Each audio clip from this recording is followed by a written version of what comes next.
A high school girl accidentally transmigrates into an R-rated novel. She needs to become a villainess to survive. At birth, she first heard her mother's gentle voice and saw that doting, tender gaze. It nearly melted the girl's heart. She thought it was a good reincarnation, but the first time she met her father, her hopes were shattered. He just came by to give her a name and left immediately. "Let's call the child Roxana," he said in an ice-cold voice without any warmth. Roxana clenched her fists in anger. Was Mom blind? How could she find such a terrible father? Her mother still held her every day with a bright smile, hoping her daughter would grow up quickly to become an excellent Agrich. The Agrich was an evil family that committed all sorts of crimes. They were the most influential criminal family in this world. This family engaged in theft, fraud, poison, and even killed without hesitation. Children born into the family continued this legacy. But Roxana had no practical talent in these areas. "She's completely useless," her father disparaged. "Since she has beauty, she should learn the art of seduction." Roxana sighed, holding her head, and complained to her brother. Roxana had a gentle brother who inherited their mother's blonde hair, blue eyes, and gentleness. He was like a soft, cute puppy. Growing up in such a family, he remained pure and untainted. When he heard about his sister being told to learn seduction, he was the only one who trembled while comforting Roxana. He was very worried about his sister and vowed to protect her. Until Brother Ace failed the family's special test that day. He was abandoned by the family. Roxana covered her mouth in horror, trembling all over. She decided to become an excellent Agrich. The girl's father had many wives and countless sons. Only 3 children who achieved extraordinary results within a month were allowed to have dinner with father. There had never been a place for Roxana until she saw her brother being abandoned. Then Roxana discarded her former self. A soft-hearted child couldn't grow up here. She thought life would continue like this. But her reckless father captured the female lead's brother. To make Cassis take the medicine obediently, Roxana knocked him out with one punch. Looking at the collapsed man, she softly said sorry. The next day, when Roxana came to visit again, Cassis was awake. "What did you feed me?" Cassis didn't believe an Agrich could give anything good. "It must be poison. Of course it's an antidote. Otherwise, your injuries would take 5 days to heal. What are you plotting? Or do you expect something in return?" Roxana certainly couldn't admit having ulterior motives. "You're Cassis Pedelian, right?" Cassis gritted his teeth in hatred. "You know who I am and still dare to capture me? Are you also an Agrich's dog?" Roxana leaned in, looking straight into his eyes. "Can't you see?" Clever as she was, Roxana had guessed correctly. She deliberately waved a finger in front of his eyes. "How many fingers? Get away!" Cassis shouted angrily. Roxana had no time to soothe his emotions. She directly lifted his clothes. "As I thought, you're not poisoned. It's a curse. But it's only temporary." Roxana sighed in relief. "Your eyes will recover. You won't fail to recognize your benefactor later." Cassis blushed, biting his lip in embarrassment. Roxana suddenly lifted his chin. "I really don't want you to take it. I'll come see you tomorrow." After speaking, she got up to leave. The calls to wait behind her fell on deaf ears. Every day after that, Roxana came to familiarize herself. He either told her to get lost or coldly ignored her each time. He wouldn't even eat the nutritional pills she specially brought. Roxana directly punched him in the stomach again. Indeed, this was the correct way to make him eat. What are you doing?" Cassis didn't expect this woman to suddenly act. "You must eat something," Roxana said with a smile. "I wanted to feed you gently, but I guess I wasn't strong enough." Cassis still wanted to know her name and what her purpose was. Roxana stuffed the medicine in his mouth. This time she left her name. "I'm Roxana." Cassis looked at the beauty before him. The name suited her perfectly. Her red eyes matched her name, like the color of the crimson sunrise at the end of night. Roxana returned to her room and drank her usual cup of poison. At this time, her villain-supporting character brother came to visit. The Agrich family's little wolf pup now only loved clinging to his sister. Whoever dared to stand out in front of his sister, he would personally teach them a lesson. In the novel, he was the one who was corrupted by the dark female lead. "Sister Agrich, did you go to feed the poisoned butterflies in the greenhouse?" He was interested in his sister's whereabouts at all times. Only one egg left. This time it must succeed. The little wolf pup's face showed displeasure. He didn't like things that needed his sister's blood for nourishment. Roxana tilted her head looking at him. Although he was a villain, sometimes she found him quite cute. "The toy father brought back this time, he won't let us approach. He's not an ordinary person, is he?"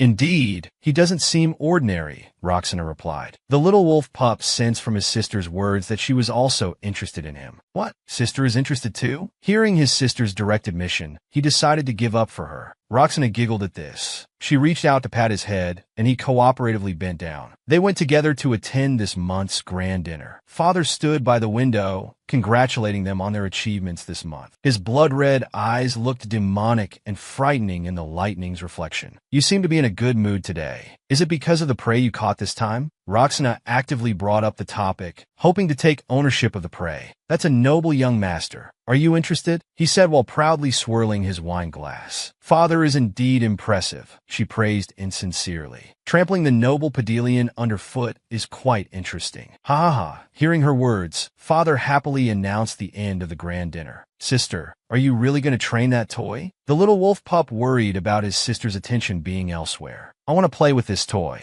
From the beginning, it was agreed to be mine, a redhead suddenly interrupted. The little wolf pup stepped forward to block his sister. But Roxana wasn't the type to hide behind her brother. She darkened her expression. Not only did she verbally educate this sister, but she also planned to teach her a lesson personally. The hairpin in her hand flew out, and the next second the redhead was kneeling on the ground. The Agrich family had no rules about first come, first served. Whoever had the power owned the thing. After his sister left, the little wolf pup stayed behind to teach the redhead a lesson. He grabbed that red hair. If you want to vent, go find that guy in the dungeon. He instigated this foolish sister to deal with the person who made him jealous. To breed the poison butterflies well, Roxana had to eat poison daily and feed them with her own blood. She needed this life-saving measure. When she returned from feeding the butterflies, a maid reported that the dungeon guards had fallen. Charlotte not only harmed the prisoner, but also accidentally caused the prisoner's restraints to break. Obviously, this was instigated by Jeremy's brother. Those restraints meant for magical creatures wouldn't break easily. Roxana also guessed that Cassis had used Charlotte. This made her even more interested in Cassis. By chance, she met her mother in the hallway,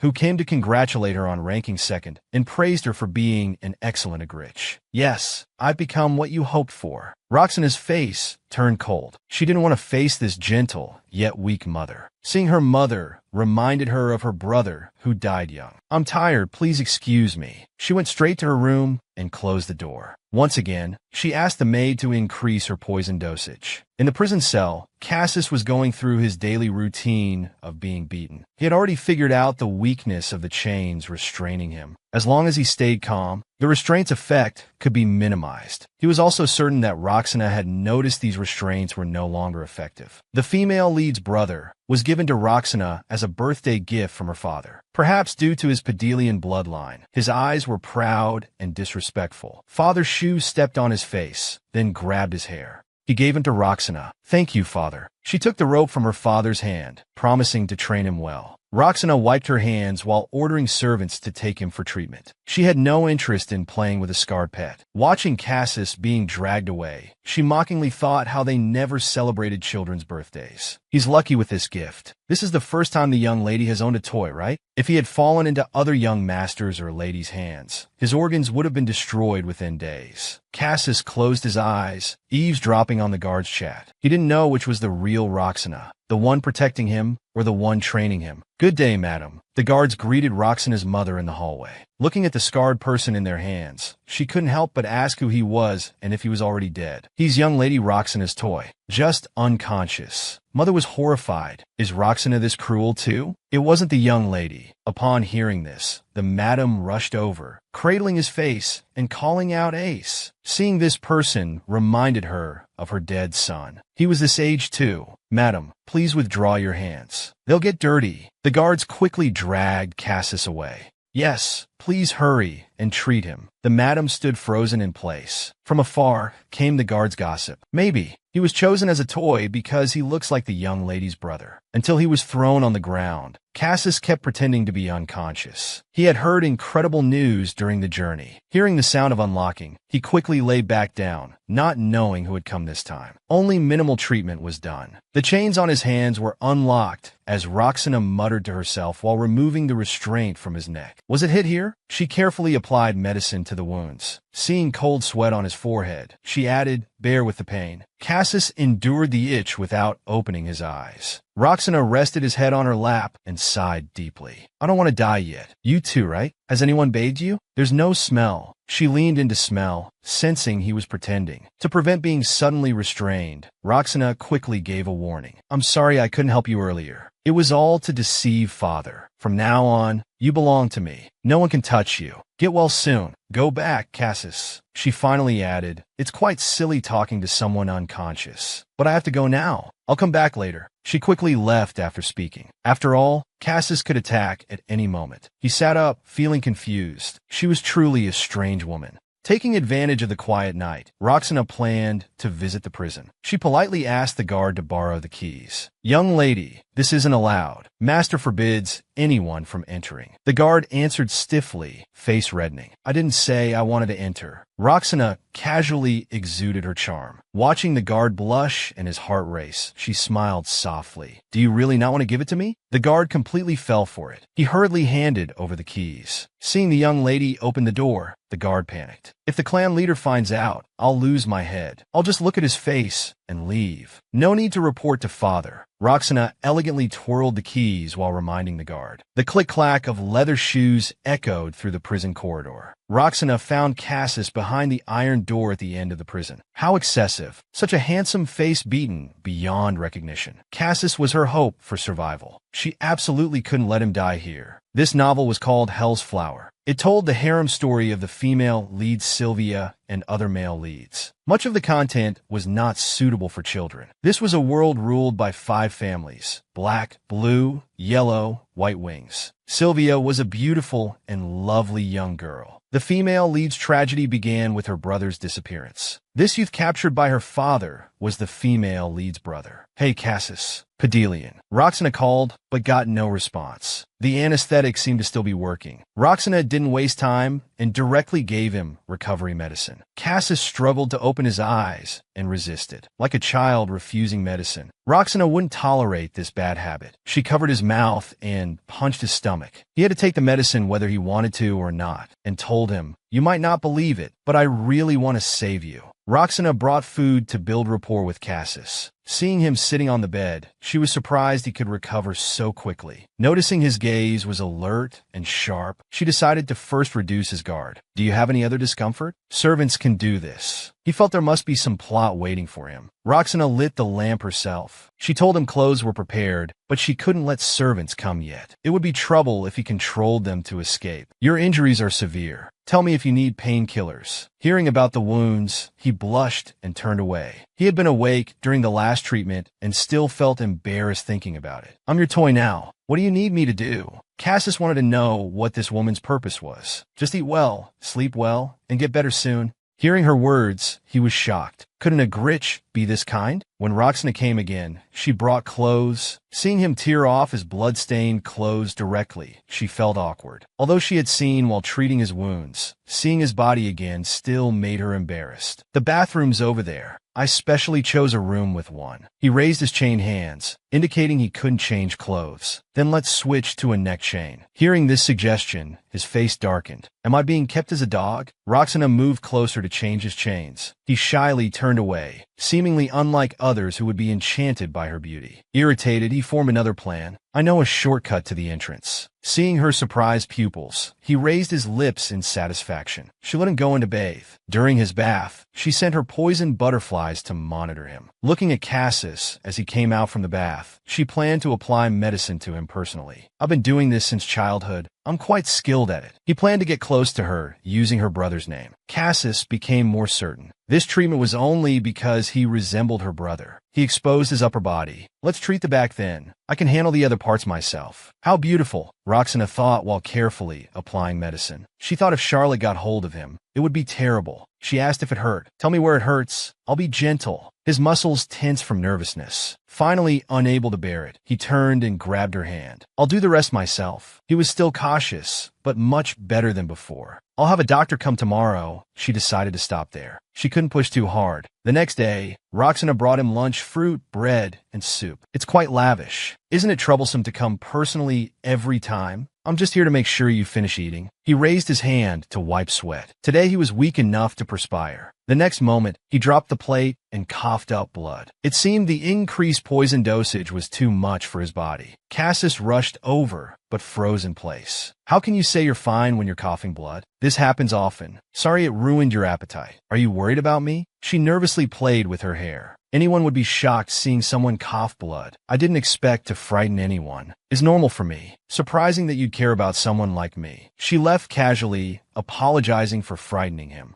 Just as she left, she met her brother, who came specifically to find her. He was startled seeing blood on his sister. "Sister, why is there blood on you?" "Just punish that toy for disobedience," she said carelessly. Hearing it was that dog's blood, he relaxed. "Your makeup's smeared with blood. I'm not in a good mood. I'll go wash up." "Sister, did you go to the poison butterfly greenhouse? There's a poisonous smell." Her brother worried about her health, but she was concerned if the poison would affect Cassis. "Can't you discard the butterfly eggs?" Thinking about using his sister's blood made him worried. "Jeremy, you're interfering. You'll make me angry," she warned coldly. "No, I'm just worried. I heard it can be fatal." He was right. When poison butterfly owners couldn't provide enough blood, they would be devoured. Seeing her brother's concern, she lowered her guard. "Only you care about me." She reached out to pat his head, but her hand was bloody. Her brother didn't mind and leaned into her touch. She felt somewhat relieved that 2 eggs had failed to hatch earlier. Otherwise, her blood wouldn't have been enough. But her brother was wrong. She had already hatched them secretly. That night, she went to the greenhouse, as usual, to feed the butterflies. When blood sprayed into the air, the butterflies danced, beautiful yet bloody. The most uncomfortable person in this family appeared. She was father's 3rd wife. Roxana came out from feeding the butterflies. She had them gather information about Cassis's subordinates. She met the 3rd wife taking a walk in the garden. She politely greeted her, and the other graciously complimented her beauty. The most uncomfortable person in this family appeared. She was father's 3rd wife. Roxana had just come from the butterflies. She had them gather information about Cassis's subordinates. She met the 3rd wife taking a walk in the garden. She greeted politely, and the other graciously praised her beauty. Roxana least wanted to be with her,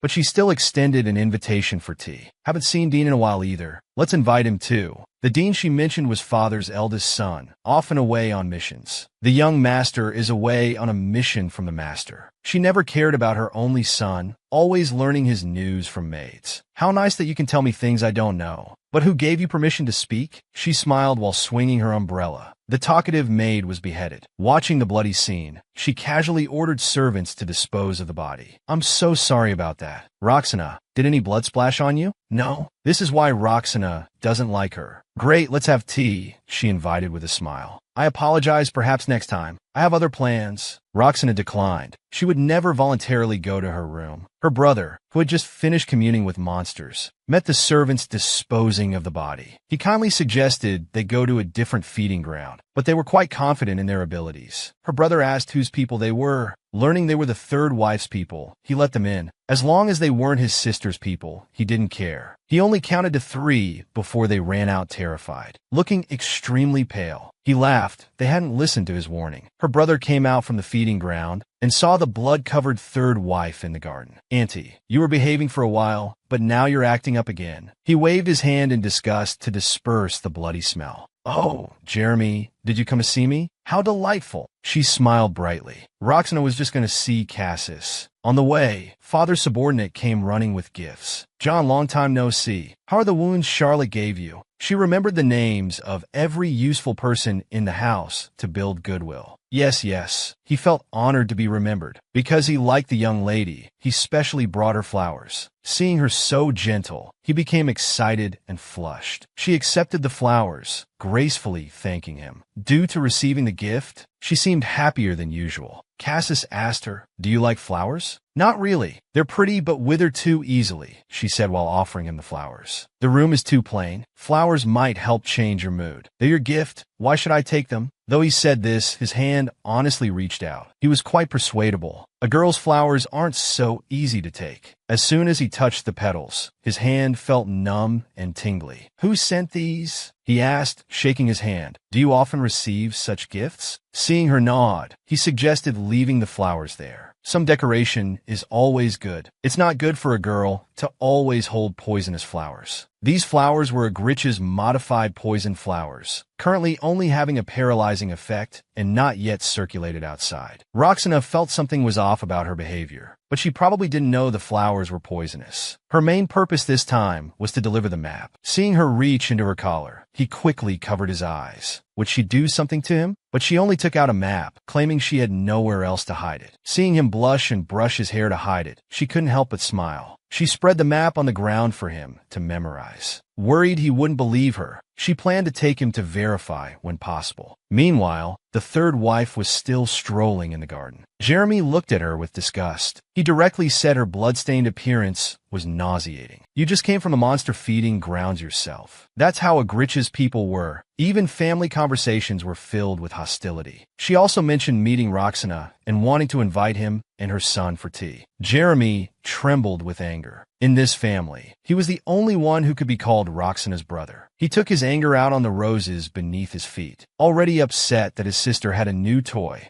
and spent less time with him, now outsiders wanted to take up his time for tea. The third wife heard from him about Roxana's new toy. She became more excited, determined to invite both her and her toy to her tea party next time. She eagerly awaited that day. Jeremy left, shuddering at the thought of her peculiar habit of dressing up dolls. What kind of father couldn't even remember his own son's name? He saw that Cassis had memorized the map. To leave no evidence, she burned it before leaving. Looking at the flowers left on the bed, he felt sorry for her. She seemed unaware the flowers were poisonous. Even her body carried a faint scent of poison. Her father actually had subordinates send such things to his daughter. Then he remembered her coughing blood before him. Even though restraints bound his abilities, he still crushed the flowers on the bed. Roxana left the prison and went to see her father. He asked if she had trained her toy well. Though still thorny in places, he was more obedient than before. Thinking it was father's gift made her more satisfied. Hearing his daughter's answer, Lana Grich was very pleased. His daughter was becoming more like him, even though she had no redeeming qualities as a child. But his daughter was just making things up to him. He thought of his formerly useless son, who he thought was called Al, a coward who had badly influenced him. Listening to him belittle her beloved brother, Roxana suppressed her anger. That discarded brother was called Ace. However, father didn't need to remember those who died under punishment. Ace means nothing to me. A Grich is my pride. I'm more like you than anyone. I respect you, father. She smiled and bowed goodbye.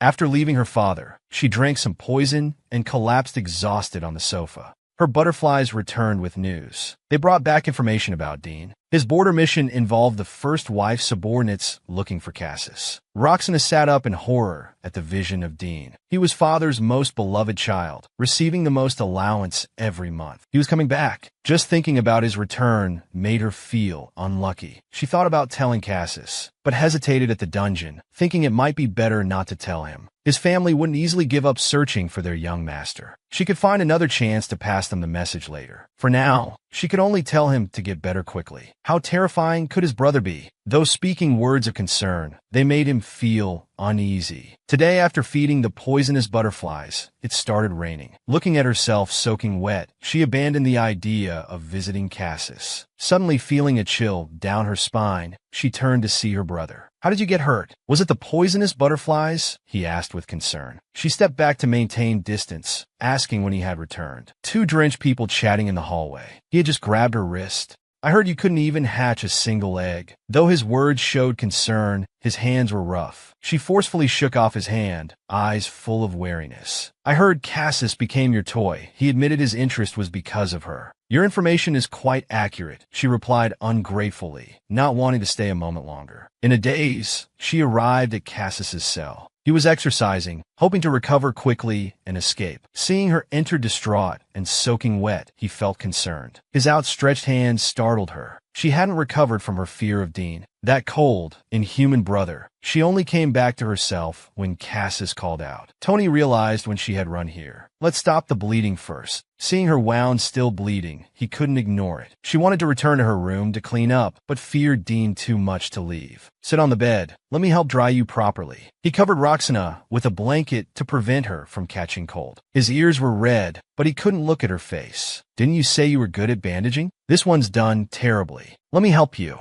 She extended her hand, feeling Cassis was unusually kind today, suspecting he had become gentler because he valued family, and she could use this weakness. So she said, "You remind me of my brother." He finally couldn't resist pushing down the female lead's brother. Though this was just a temporary measure for self-preservation, it was enough to make his heart race. "Help me." Cassis had been frighteningly calm until now. "Neither of us is safe. For some insurance." Then saying, "Don't hate me," he began doing this and that. She blushed furiously, pulling him up by his collar, still mindful of his arm injury, not using much force. "Sorry, please endure it even if unwilling," he said before pouncing again. Cassis's whole body turned red like a cooked shrimp, but didn't reject him this time. It was just to leave marks of abuse on him, to fool others. Roxana passed through the garden, seeing father and that eldest brother together again. They seemed more like real family. Just passing by, Dean spotted her. Ever since seeing his sister's tears as a child, he became obsessed with making her cry. But she could never like Dean. After all, he was the one who executed her real brother, and he was the only one who had seen her cry.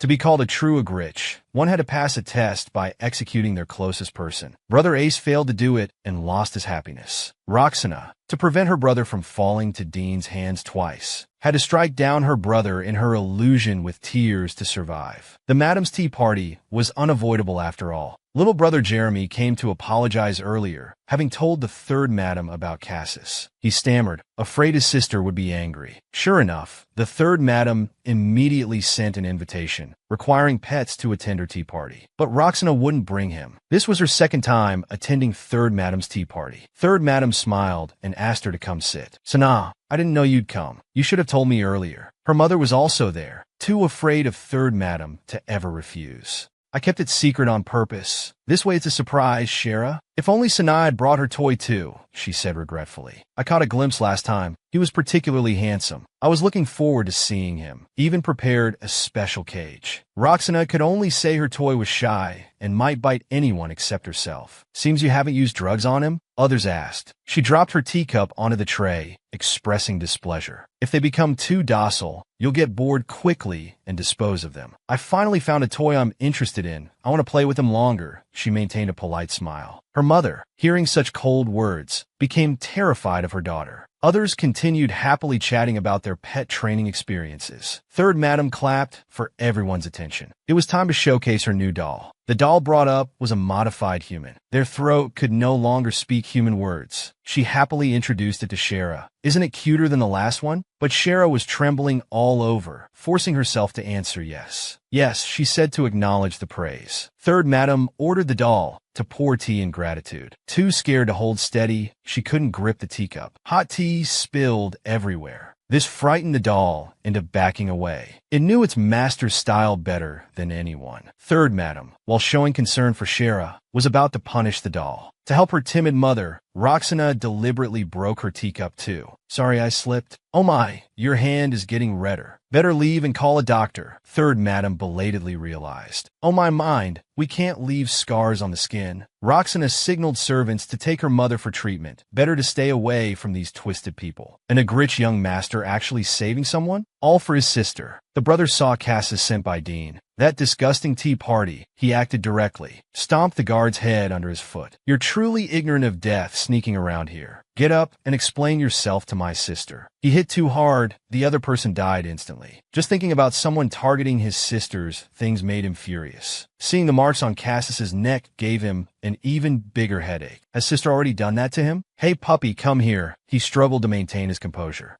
Cassis sneered. "Why should I listen to you?" His last thread of reason snapped. Throwing a punch. "I wanted to send you off nicely. You ignored my goodwill." He took a deep breath. "I can't touch him. Sister will be angry. Better to charge him with attempted escape." So he shouted, "The in-law's dog is trying to escape. No one can stop him." Now he could legitimately take action against him. The two began showcasing their martial skills. Cassis was agile, and the brother couldn't handle him for a while. He directly released the magical beasts. The tea party was only halfway through when another incident occurred. Guards hurriedly came to report her toy had escaped. What do you mean? How could my toy unlock himself and run away? To bring him to the tea party, he had broken free from his restraints. Roxana crushed her teacup in her hand. How dare they act without my orders? Seeing the young lady's anger, they quickly explained it was young Master Dean's orders. They thought she had agreed. She stabbed the teacup shard into the guard's knee, forcing him to kneel. Before I cut off your heads, tell me, where did you last see Cassis? The south corridor. Young Master Jeremy is pursuing him. I must leave first. As she was about to exit the garden, the ground suddenly shook. This place was also under monster attack. Roxana tied up her hair, preparing to fight. Meanwhile, Cassis was attacked by monsters. He even saved the guards who were trying to catch him. His kindness meant he couldn't ignore people in danger, even if they were egregious. Are you a cockroach? Still jumping around. The brother made sarcastic remarks while praising his skills, as if he wasn't the one who released the monsters. Then Dean, the real troublemaker, arrived. He casually slashed a monster. Are you walking dogs? What a grand spectacle. The two looked at him, knowing the real trouble had arrived. The brother was handsome, but had a black heart. He wanted to secretly dispose of the toy that stole his sister's attention. The enemy looked most like their father. If not for his collagen-filled face, Cassis would have thought Lana Gritch had come. He just glanced at him. Cassis didn't take him seriously and started scolding the younger brother. You opened the breeding grounds door, still brainless as ever, causing trouble. Your hair needs cutting to look cute. Everything about you is wrong. Jeremy, criticized inside and out, stood up angrily pointing and cursing. Wasn't it your order to take away sister's toy that caused this? Dean ignored him and looked at Cassis. The light noble bewitched by a woman, indeed worth seeing. A few days ago, I dealt with some search dogs at the border. They seemed to be looking for their master. Quite troublesome to handle. Hearing him talk about executing his family members right to his face, Cassis raised his weapon towards him. What? I just sent them ahead to wait. Facing Cassis's spear thrust, he casually deflected it. His movements were light and elegant, while still praising Cassis's technique. A bit smarter than other dogs.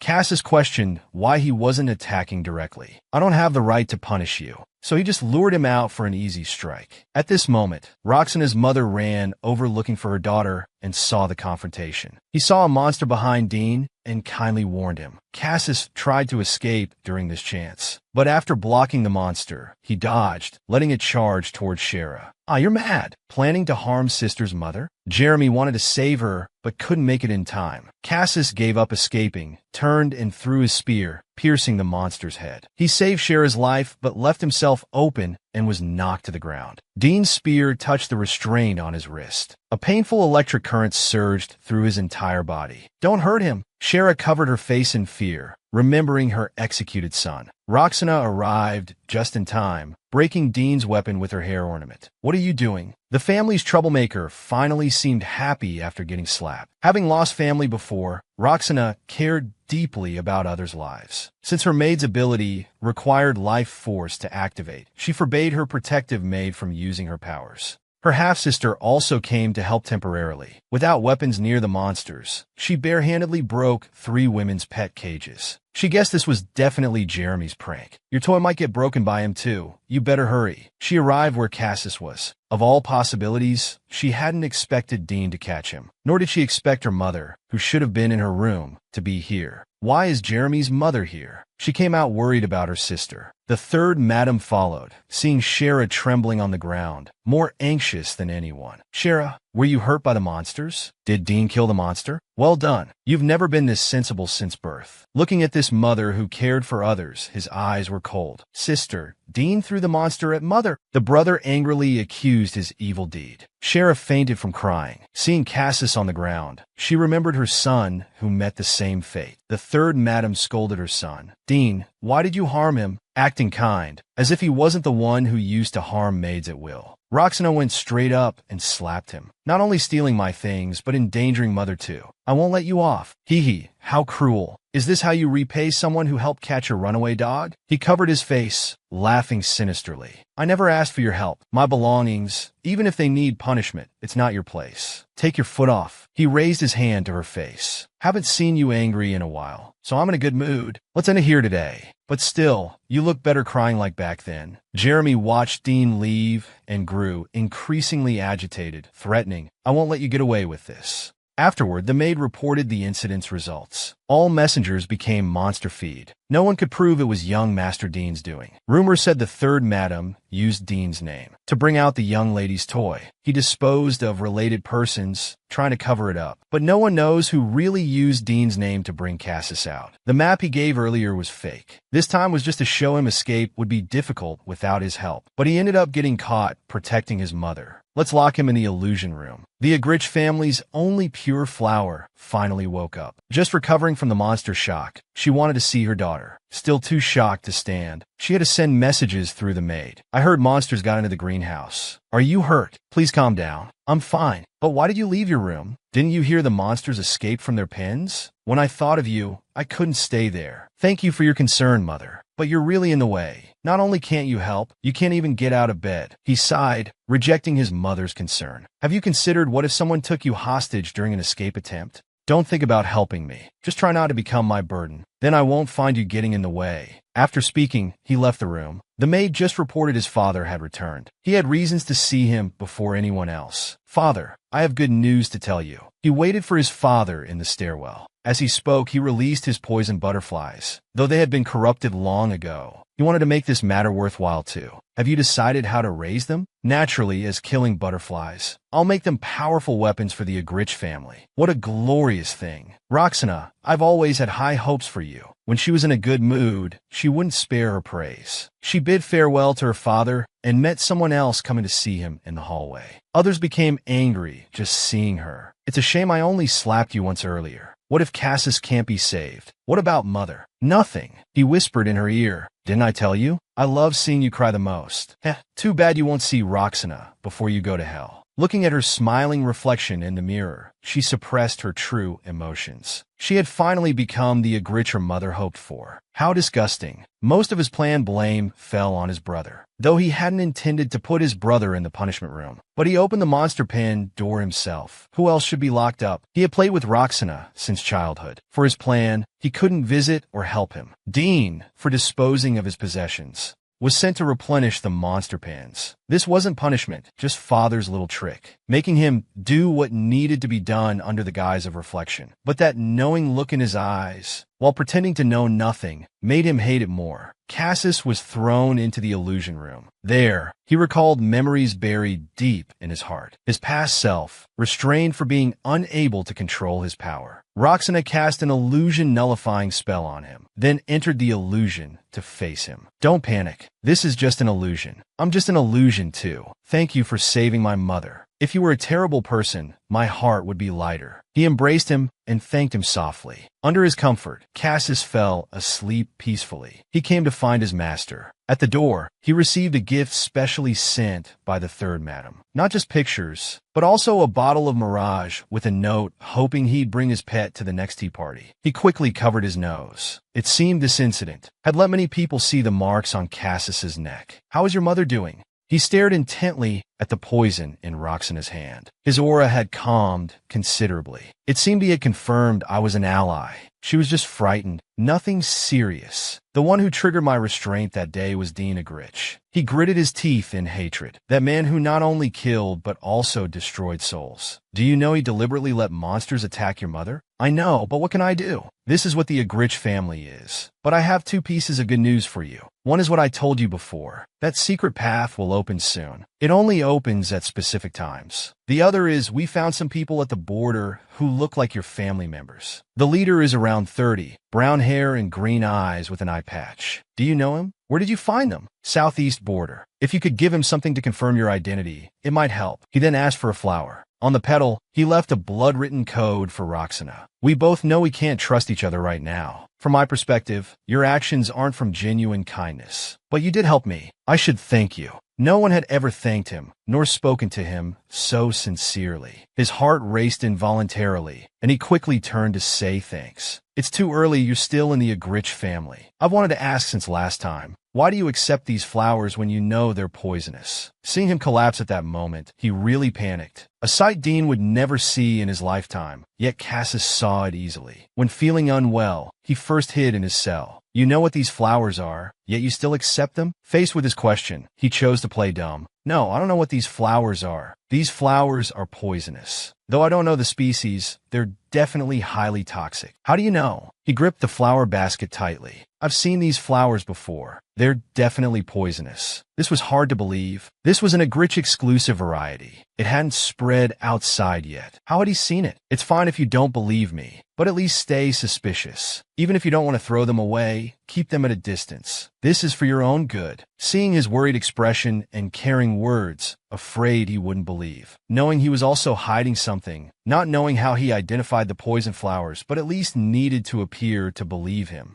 I believe you. You have no reason to lie to me about this, right? The next day, Roxana dragged her tired body from the greenhouse. She had butterflies monitoring Dean and searching for Cassis's people. Having to spill blood for the poisoned butterfly's growth, she was exhausted. At this time, her sister, just released from the punishment room, came to cause trouble, saying she heard her sister's toy tried to escape. Though she smiled in response, she felt irritated and disgusted inside. Your complexion looks better than before. Seems the punishment room was quite comfortable. Why not rest there for a few more days? Charlotte was utterly dissatisfied. This sister, one word from her sister could make her angry. The mansion was turned upside down by her sister's toy. At this level, you're really failing as an owner. If it were me, I would have broken his legs from the start. Roxana calmly watched her performance. Petty arguments were beneath her. Father allows you to have toys, but locks me up and makes me wait. You did this on purpose, didn't you, you filthy witch? Oh, you fell for such an obvious trick? Are you stupid? This time when the toy escaped, you used underhanded methods to avoid responsibility, right? Was hatching poison butterflies also a lie? You just started being locked up. You're just scheming to please father. He might be fooled, but I won't let sister steal my toy. I'll take it back by any means necessary. Roxana decided to punish her. Brainless people were prone to causing trouble. Her punishment wouldn't make a fool grow brains in just a few days. Fine, Charlotte. If you don't believe me, let me show you the truth. She summoned her poisoned butterflies. Let her witness firsthand how she would be devoured by the butterflies. Charlotte, I hate unintelligent children. I hope you won't disappoint me again. Seeing her collapse in fear, she should behave for some time. Roxana fled quickly, to avoid others seeing her embarrassing state. She hid in Cassis's room before collapsing and coughing blood. Her eyes gradually lost their light, tears rolling down her cheeks. Her body was too exhausted to go on. Roxana. Cassis anxiously broke his own restraints to check on her condition. Yet she was still worried that if he escaped and got caught again, it would be dangerous. He was trying to save her life, yet she felt like she almost took his. Thinking of Dean's cold words and his actions, the Agrich family seemed stranger. Law and ethics had no place here. Anyone who stayed here long enough would become abnormal. Thinking how he could still feel guilt about his mother, smiling and thanking her. If she succeeded in escaping, would he be in danger? The more entangled she became, the more conflicted her heart felt. Seeing him collapse before her, she truly worried about the poison still surrounding him. Roxana feared he might escape, but she only had strength to lift one hand. It's dangerous outside. I'll protect you.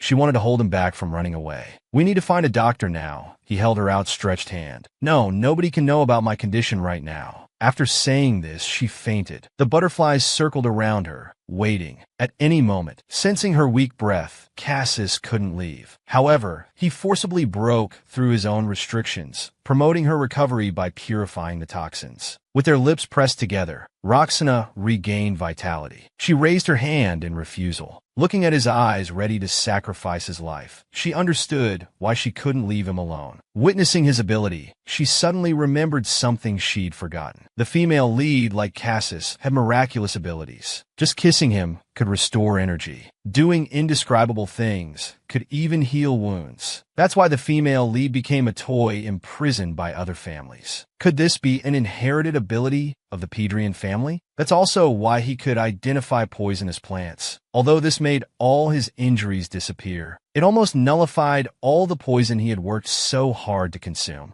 Without toxicity, could she still survive in this family? Seeing his concerned look, Roxana indicated she was fine. I will protect you until you escape. He thought she treated him like a brother. Why tell me these things? I'm not your brother. Of course she knew he wasn't her brother. This was just to make him empathize with her. They weren't alike at all. He did this just to avoid becoming accomplices seeking survival. You're nothing like Ace. Please don't misunderstand. His mood worsened. He hated Dean and Tasis for using Ace as his weakness. He also hated himself for unconsciously showing his true face before him. How funny. Who's protecting whom? Like an idiot. He grew increasingly concerned about this Ygritte princess. Not content with just saving her, he wanted to give her a beautiful dream for recovery. In the pink dream, flower petals rained down. Her beloved brother Ace was there, comforting her. In this warm dream, Roxana slept peacefully. She silently stayed by her side, wiping away her tears. Sleep until you're fully recovered. After that, she felt awkward visiting the cell. After all, he had seen her vulnerable side. I'm here to deliver a message. It seems to be in code. Seeing his relieved expression, it seemed to be good news. After reading the letter, he noticed the butterflies around him. Those are poison butterflies, aren't they? For a moment, he worried about the butterflies losing control. They appeared without being summoned. Could it be because they tasted blood when she collapsed in front of Cassis last time? These weren't raised as killing butterflies, so it should be fine. Looking at the butterflies circling him, they seem to want my blood. Roxana nervously gripped her arm, hiding the fact of his approach. That can't be. They only drink my blood. I only asked because I was worried for the first time. Looking into his eyes, she felt somewhat displeased. If I escape this place, will you be in danger? His words were unbelievable. Even in this situation, he worried about others. I'm not stupid either. His escape reason is also to find his own way to survive. Does he think I'm sacrificing myself? I'll return those words to you. You're the one who's mistaking me for a sister, right? Worrying about a sister's escape route? That kind of embarrassing look. Can I worry about you? This shook her heart and damaged their relationship. She thought she had the upper hand, but their positions had unconsciously reversed. She deliberately avoided his gaze. I've thought of a plan. I'll tell you the detailed plan. I've already taken the Pedrians to a safe place. You can join them when the time comes. Though her goal was to save him, she deceived him again. In her plan, only Cassis needed to survive. She said those things just to put his mind at ease. She would actually lure his followers to the Black Forest Swamp. Many dangerous magical beasts live there. She seemed to know why the Ygritte people in the novel cruelly imprisoned and tortured Cassis. His existence in Ygritte was like an anomaly, like a circle mixed into triangles. He didn't fit in.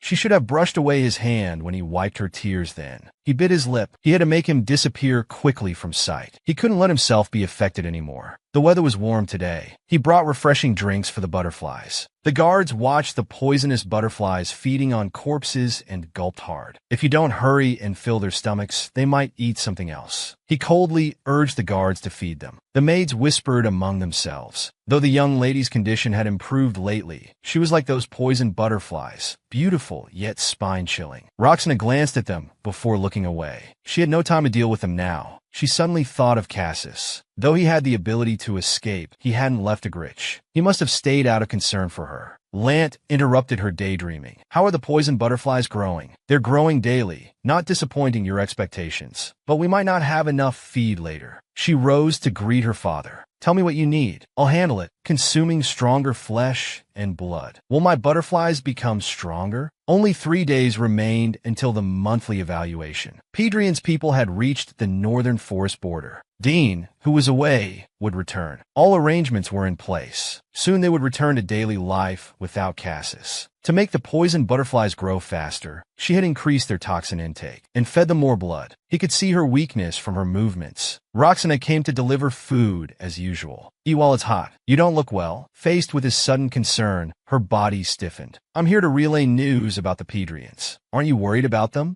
Isidore will handle it. So, you think I can't handle it? She watched as he easily undid his restraints and suddenly grabbed her hand. What are you doing? She turned pale with fright. A warm sensation spread through her hand, and the stinging in her fingers disappeared. Who gave you permission to touch my hand? You've done worse things without my permission before. Cassis looked smug. I think I've discovered your hidden true face. This is just because you're annoying. She lowered her head, convincing herself. He was only treating her to avoid affecting the escape plan. Cassis Cassis, you seem to forget I'm also an Agrich. I know it's almost time. The day before the moon stops, Pedrian's people have found this place. The Agrich children are all excited. New prey has come. Father, what happened? Roxana pretended to know nothing about the events. Go check if your dog is still where it should be. Are they Pedrian invaders? Very likely. Master knows. It was time for his next move. In Lance's eyes, he saw this daughter was very much like himself. Decisive in action and perceptive. Let's go. He led Cassis out of the dungeon, meeting the guards blocking their way. Young lady, just in case, you should take your toy back to your room. These invaders are from P-.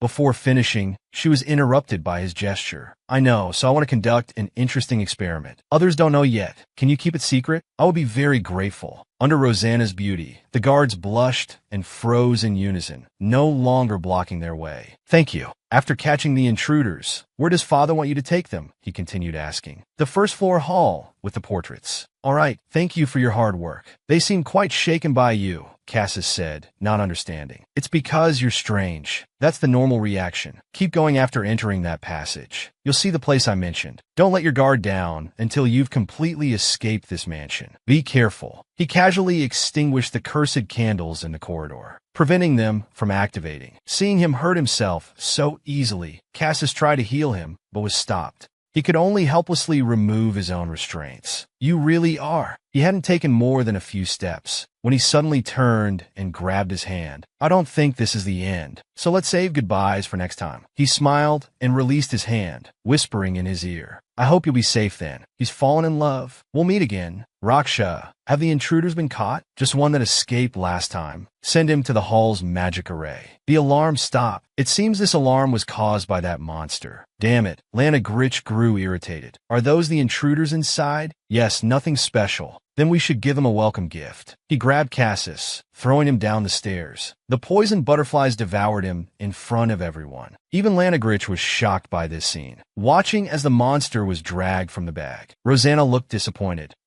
They weren't Pedrian's people after all. I really wanted to show the intruders. Their desperately sought master reduced to nothing. But my butterflies have been wanting to eat my toy for a while now. So it's fine, right? He smiled, looking at his father inquiringly. This daughter really is like me. Lant laughed maniacally. Yes, this ending suits perfectly. That worm-like Pedrian, to think of such a plan. You truly never disappoint me. Why didn't I think of it? Should have made Rochelle. Pedrian watched with wide eyes as his son died before him. Too bad today's visitors weren't Pedrian's dogs. He was quite strong, good nourishment for my butterflies. For a worm like Pedrian, isn't this the highest honor? He agreed from the side. Father, you're right. This is the best ending for him. It's getting late. You should rest. Father, Rosanna said, finally able to get some peaceful sleep. They say your enemies know you best. In this house, Dean knew Rakshana best. He returned to his room and ordered the maids. After instructing that no one should disturb him, he collapsed weakly. He'd used too many poison butterflies, making him so weak he coughed up blood. Cassis should have safely escaped the Black Forest by now. He should be fine. For today's plan, he used all his hidden techniques, not only displaying the killing butterflies to everyone, but also using substitution butterflies to protect Cassis. A perfect way to ensure his safe escape while avoiding punishment. Everyone thought he was eaten. No one knew he had disappeared from the mansion. He had also notified Pedrian's people to wait at the Black Forest entrance. Such a stubborn person. Only then did Rosanna notice her burn had been healed by him. He simply believed that with Cassis's strength, he could safely pass through the Black Forest.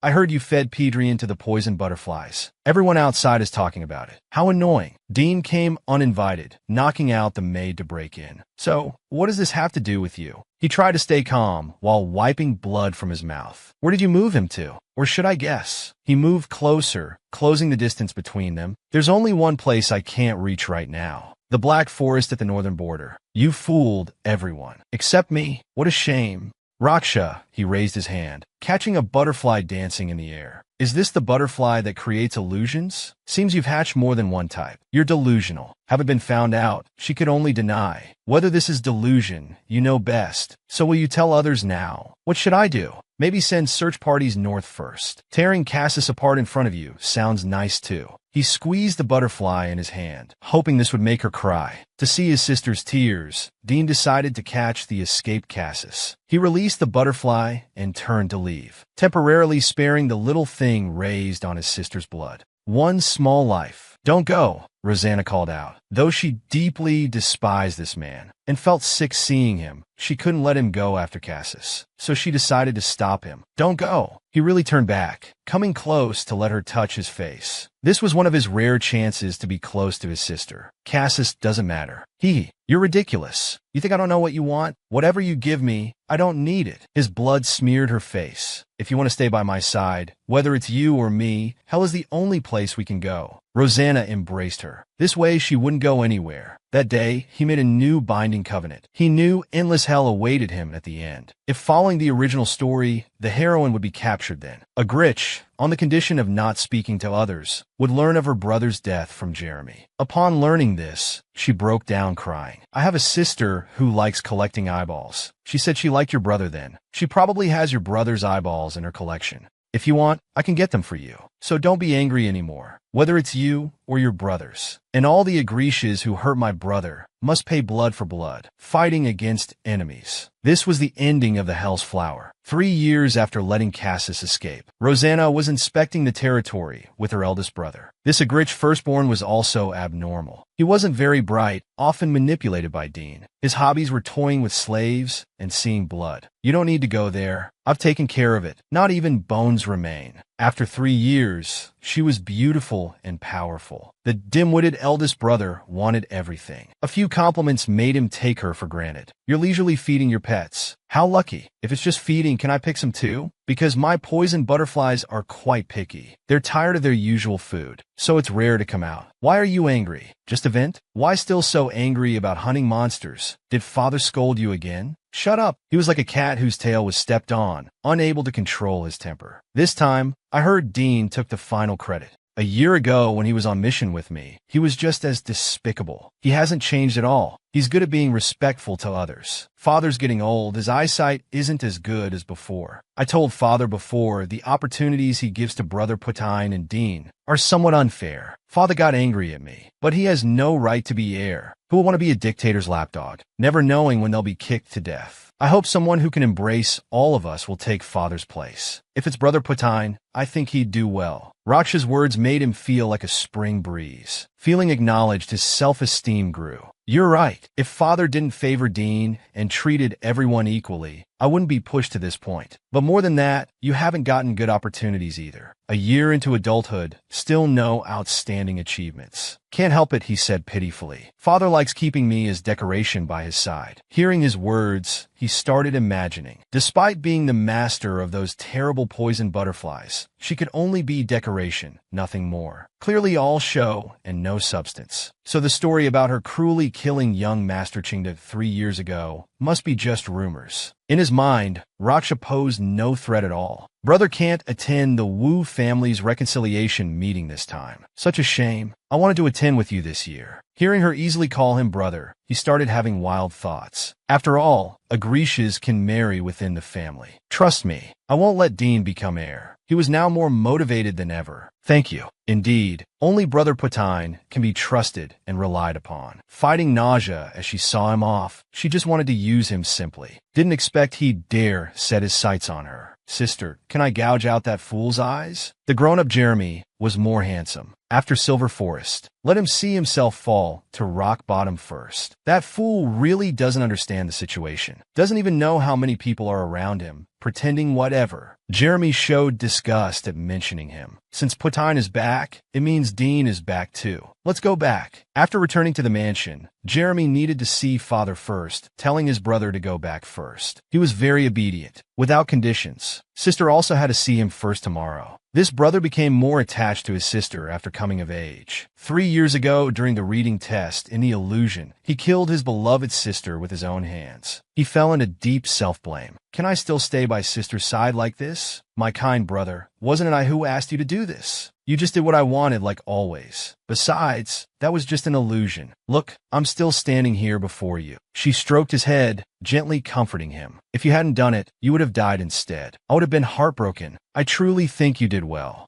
Rosanna was especially busy today. Just returned from outside and had to see father. Mother also sent someone to find her. Isn't mother with the third madam now? Madam is alone now. What to do? I need to see father now. Then afterward is fine too. The little maid stammered, afraid of being punished for failing to bring someone. She sent the maid to find third madam to keep mother company. To accompany mother, she heard there would be a long-awaited tea party. Is that so? Mother hasn't participated in a while. She might be lonely alone. Young miss is not like that. Madam towards young miss. Rosanna ignored the little maid's plea. She had no time now to accompany mother in this show of maternal love. She still instructed her maid. Third madam shouldn't refuse the request to visit mother. If she's still hesitant because of the previous tea party, tell her Dean is back. Third madam will surely care more about mother's safety than Dean, so she won't leave mother alone now. Beth, I don't dislike children like you, but you need to carefully consider what's best for your master. If you trouble me again with these matters, I'll hold you accountable for failing to care for my mother. Beth apologized, trembling, could only listen to young Mississippi. She went back to comfort her mistress. Young miss wouldn't come. She was originally third madam's maid. On the day of the tea party, something went wrong and she almost died. Young Mrs. Mother pleaded for her life. To repay this life-saving grace, she would take good care of young Mrs. Mother. Arriving at father's door, she felt the low pressure, but still maintaining a proper smile. Father, you called for me? Yes. Are the social gathering preparations going smoothly? Yes. Everything is proceeding well. Every year, he used the social gatherings to observe other families. Must instruct daughter to be well prepared until very late. Only then did Rosanna leave. Meanwhile, Dean had just returned and was waiting for her until evening. Did you have so much to discuss with father? Why don't you think I deliberately delayed because I knew you were waiting outside? Long time no see, Dean.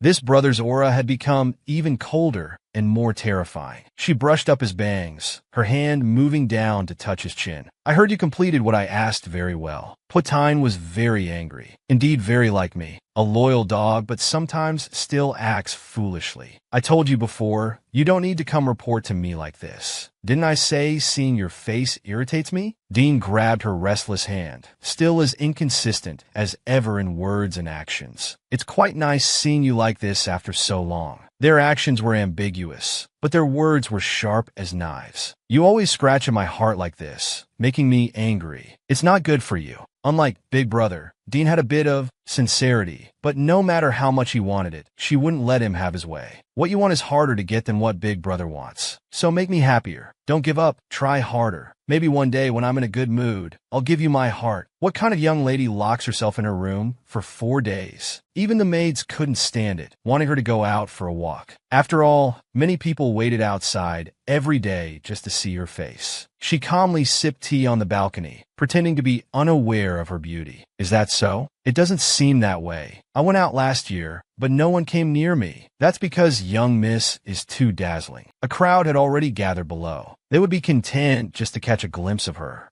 Oh my God, she looked at me. Actually, her gaze passed over them, looking at another person in the novel. The male lead was the family heir. Last year at the social gathering, he was the only heir from the 5 great families who attended. The Bai family was very interested in magical beasts. Every year during the gathering, he would go to the unique magical beast habitat. The chief family heir had purple eyes and red hair. Just like in the novel, he had severe phobias. While others were blushing at Rosanna's beauty, he glared at her fiercely before leaving. I didn't do anything to him, yet he makes such an expression. He really is strange. Who do you think you are, looking at Sister Jerry like that? She wouldn't blame you. Whoever was disrespectful to Sister, he would immediately flare up. So you're also an Aldrich. How disrespectful. Before lecturing me about how to speak, control your own eyes first. Seeing her recently hot-tempered brother picking fights again, she didn't want to get involved in the novel. The male lead shouldn't be so petty, falling for such obvious provocation. Should I cut out your tongue to make you shut up? Well, the male lead was clearly angry now. Rosanna chose to defuse the situation. Jeremy, enough. Come here. My brother was too worried about me. He apologizes for being disrespectful. Jeremy stuck out his tongue disdainfully, but chose to listen to his sister. Such a clingy brat as your brother? Must be tough, facing the relentless male lead, she retorted. He's only rude to those who are disrespectful to me. He's actually a very lovely child. She smiled at this unreasonable, childish male lead. Then I'll take my leave. Before leaving, she reminded him, don't make funny gestures behind my back. Since this is a banquet for unity and friendship, I hope we can get along pleasantly for the remaining time. Looking at the young lady still in her room, the maid reminded her, the heads of the yellow and blue families have arrived. I know, I need to see father. Get ready. She finally waited for the novel's female lead to appear. On the last day of the social gathering, it was said the blue family head brought his daughter. Lan Aldrich also called out his daughter, deliberately meeting the blue family head, greeting friendly. Long time no see. Still have that face that makes people want to punch it. You're no better. I really want you to look in a mirror. Speaking of which, you finally brought your daughter out. After keeping her hidden for so long, why bring her out now? He maliciously joked about the other's daughter, but his main purpose was to mock his son who still couldn't attend. After all, in his eyes, the other son was long gone without even bones remaining. The other son being tied up with affairs was just an excuse to cover up the grief. Haven't seen that handsome son of yours for 3 years. What matters could be so important that he hasn't shown his face for years. If the blue family head's eyes could kill, Lant would have been riddled with holes. In that case, we'll wait with great anticipation. It would be nice if we could see your precious son at this gathering. Lant passed by him with his daughter. In his eyes, Lant was already a madman who constantly coveted his handsome son. That thoroughly dead fellow. I wonder what methods he could possibly have to dare act like that. But isn't this interesting? Actually, I'm more eager to see father's expression when he learns Cassis is still alive. At the ball, many young gentlemen were captivated by the blue family princess's beauty. But Jeremy, seeing her resemblance to Cassis, only felt disgusted.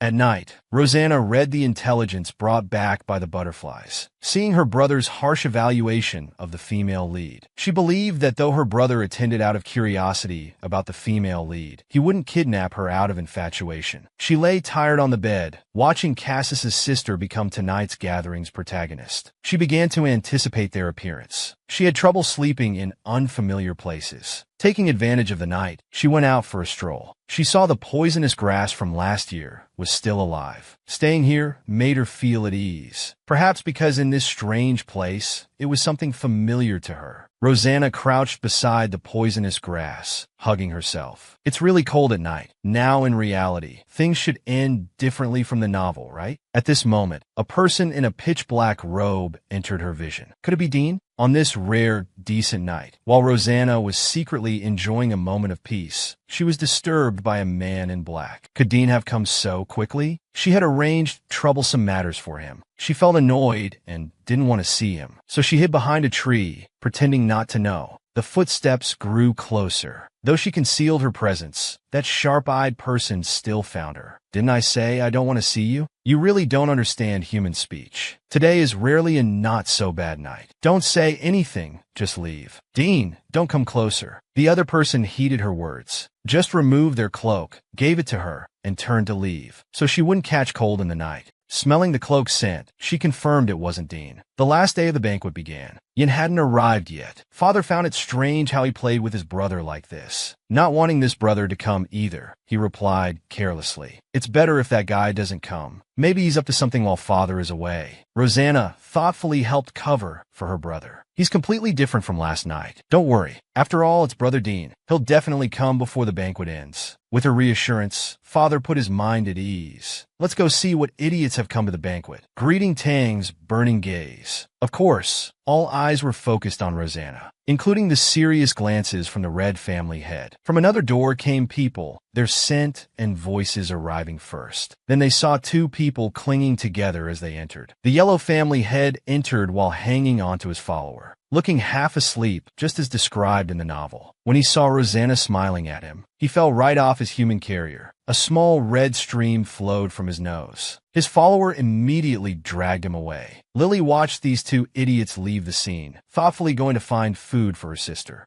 At this noisy banquet, she felt more anxious anticipating certain things to happen. The main door opened. 3 people from the Blue family walked in under everyone's gaze, including Cassis, who was rescued last night. When their eyes met, at that moment, he felt time begin to flow again after being stagnant. Since the night he left, his time seemed to have frozen. Father, seeing Cassis, crushed his wine glass in excitement. Everyone wondered how the quiet boy could appear, all trying to confirm if it was real. The Light family's young master ignored his brother's doubts. He knew Father would leave now. He surely had no mood to stay anymore. What's going on here? Rosanna brought out her prepared explanation. Father, please calm down. He did die by my hands back then. You saw it yourself. Then what's with that person? He angrily brushed off his daughter's hand, beginning to doubt her loyalty. Perhaps it's just a substitute. His eyes glanced toward the Yellow family behind, the main suspect being the father. That person is clearly Pedrian, no doubt. Even if they said he was his twin, people would believe it. Maybe the truth is simple. After all, in this world, some can make dolls identical to living people. I told you before, not long ago, the Blue family and Imperial family seem to have connections. They might have been secretly working together. If the Blue family faced a crisis of losing their heir,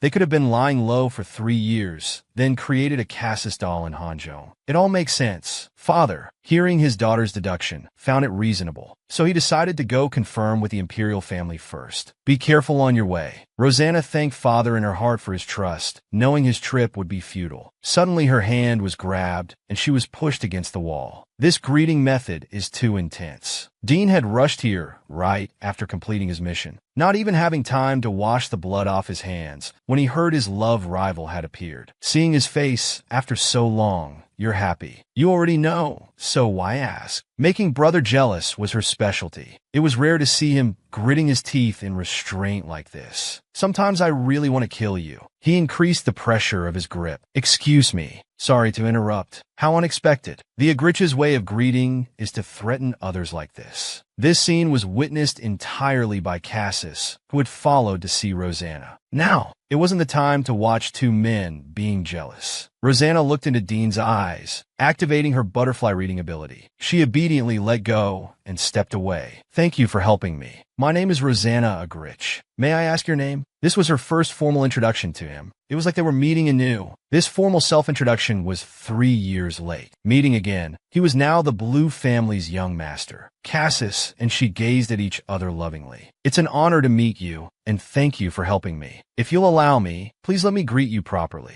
He extended his hand gentlemanly. Of course, they interacted calmly, as if there had never been any grudge between their families. I've often heard of the Blue family's young master. I apologize for letting you witness our childish sibling quarrel. Just a childish sibling quarrel? Indeed, the Agrich family's way of interaction is quite strange. Yes, so please don't mind it. He nervously averted his gaze. It was already late. I should go back. You should return to the venue too. Rosanna bid farewell. He placed his cloak around her shoulders again. The night is cold, just like yesterday. Keep this one too. Rosanna watched him return to the venue. Clutching the clothing, the wind had started to blow. Miss Agrich, our master wanted me to give this to you. The white-haired servant delivered a bouquet of roses, blushing. Please convey my thanks, she said, awkwardly avoiding the flower-bearer's face. He took the flowers and left swiftly, ignoring the wait call from behind. There were important matters about to begin. He threw away the roses. Having received the poisoned butterfly's message, it was time to meet Father. Father, we should return now.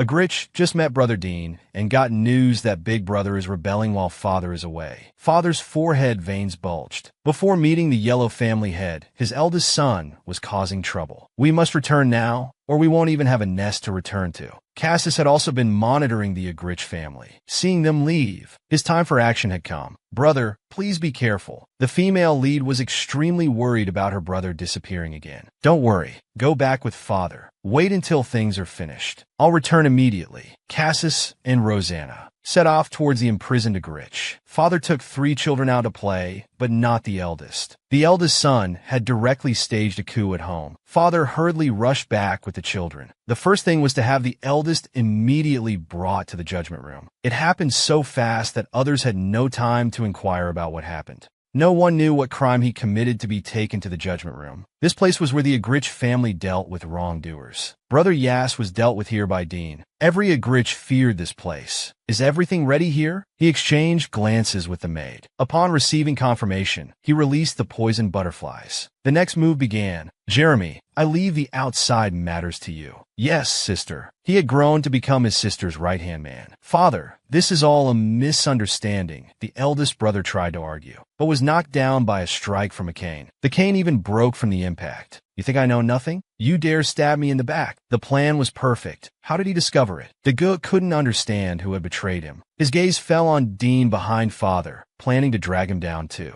If not for him, the plan wouldn't have failed. He struggled to sit up. Father, this is all Dean's doing. I'm innocent. Stop spouting nonsense. Since you took Gigi Binley behind my back, I've had Dean watching you. Did you really think I knew nothing? So when I first made the plan, father was already suspicious. The eldest brother's mind went blank. Father grabbed his collar and gave him another blow. This was punishment for underestimating him. Bring me my sword. He cut the ropes binding his eldest son and forced him to the ground, demanding answers about the soldiers. But he truly doesn't know about the soldiers. I taught you not to easily tell others the truth, but I didn't tell you to use this against me. He raised his sword, ready to strike if the truth wasn't told. Father, don't waste time on him. Rosanna stopped her father, knowing they wouldn't get any answers. Have you found those soldiers? As expected of my daughter, very efficient. She ignored father's praise and walked towards his throne. What are you doing? His smile barely lasted a second before darkening. I wanted to sit here for a long time. Today, I finally get my wish. From this angle, father looks truly insignificant. Facing his daughter's contempt, he prepared to teach her a lesson with his sword. But butterflies swarmed around him, surrounding him completely. You never suspected me? All of this was my setup for you.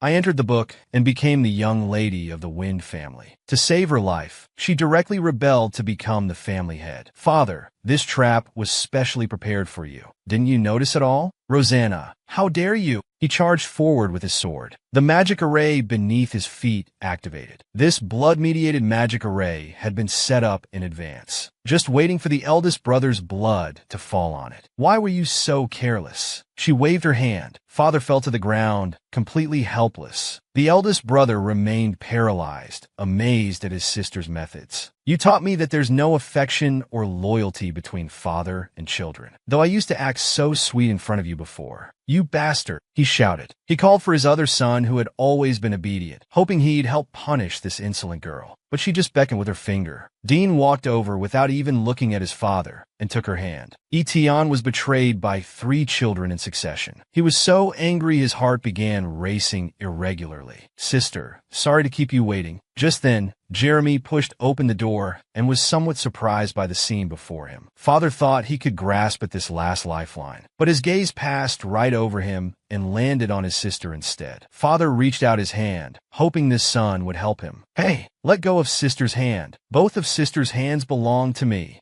He stepped right on father's hand as he ran over, just to swat Dean's hand away. Then he obediently lay across his sister's lap. What a pity. Not a single person in the Agrich family stands with you. But don't worry, I still have use for your life. Father glared viciously at the 3 children before him, nearly grinding his teeth to dust in rage. Tasis and his group had also arrived at the outskirts of Agrich territory. They had been monitoring the disturbance inside. He knew Rosanna had already begun her move. Let's wait a bit longer. This cursed bond will be severed soon. Because of their father's cruelty, his children chose to betray him one after another. When his mother heard from the maid about young Master Dean's rebellion, she didn't believe it. She believed the mastermind must be her daughter. Though Rose's heart was pounding with fear, she immediately put on her shoes to check on her daughter. Madam, it's too dangerous outside. Please wait until things settle down. Seeing the madam wouldn't listen, she could only grab a broom and let her hide behind herself. Outside was already in chaos. Sister leisurely moved to the window, watching these insects running back and forth, not afraid of the flames of war reaching herself. Actually, he too was complicit in betraying father. He had always found Rosanna interesting. When he was young, he said that one day he would see interesting things in this place. In exchange, he helped her draw the tree formation. This was the promise made with the girl who, at just 12 years old, had taken his dinner seat. Designing spell formations was like assembling clock parts. Every gear had to fit perfectly. These fragile parts, when layered together, became incredibly solid. Who could have imagined this was all planned by her? Even I was just a chess piece. I hope Father won't blame me. Just as you taught us from childhood, everyone survives by their own abilities. The useless ones will be disposed of. It seems a Gritch will host a grand party tonight. Rosanna was still with Father in the punishment room. Father, see? I was right. This is how you should be. Oh, can't you speak? You know what I think every time I see your disgusting face. Do you know? I think about what curse would make you feel worse than death. Fortunately, you're in a Gritch. Even if my poison butterflies bite you a few times, you won't die easily. I hope you can hold on a bit longer. This way I can properly repay your kindness in raising me. Outside, Jeremy was also busy taking his revenge. The siblings looked at the bodies lying on the ground, hardly believing he had done it. I've always wanted to try what it feels like to kill without restraint. But these people aren't innocent. When he was young, they had brutally taken care of him plenty of times. Now he somewhat regrets giving them such quick deaths. Are you insane? Attacking an instructor is punishable by death. He looked indifferent. That person is already locked in the punishment room. I'm not afraid of him anymore. By the way, we can also go to the punishment room now. I plan to visit later to see how badly Father has been tortured. I hope there's still somewhere left for me to hurt him. Don't you think we lived miserably before? Being bullied by instructors and executioners every day, life and death in their hands. Now that we have a chance for revenge, we can't miss it. Does anyone want to join me in dealing with the remaining instructors and executioners? After wasting so many words with them, Jeremy finally revealed his true purpose. The others became excited, feeling their chance for liberation had come. The Agrich family was in rebellion, chaos reigning inside and out. The concubines were also panicking. What should we do? Maybe we should submit to Dean? But given his personality, we might end up like Lana Agrich. We might as well hide with the children. Some regretted not having maintained good relations with Dean's mother. Daughter, where are you going? You need to stay and protect us. Who can protect anyone now? Everyone fend for themselves. You should also notify the other ants. Everyone survive as best they can. Jeremy had already called for everyone to gather. He had to hurry over. Even someone as slow as him could guess that this rebellion wasn't Dean's doing. Jeremy wouldn't listen to Dean. The one who had taken over Agrich must be Sister Rosanna. Outside, the siblings had gone into a killing frenzy. They were even comparing kill counts. Jeremy definitely had the highest count. You're late. I've finished them all. I'm just here to relay a message from Rosanna. She wants you to put this in Aunt Maria's room.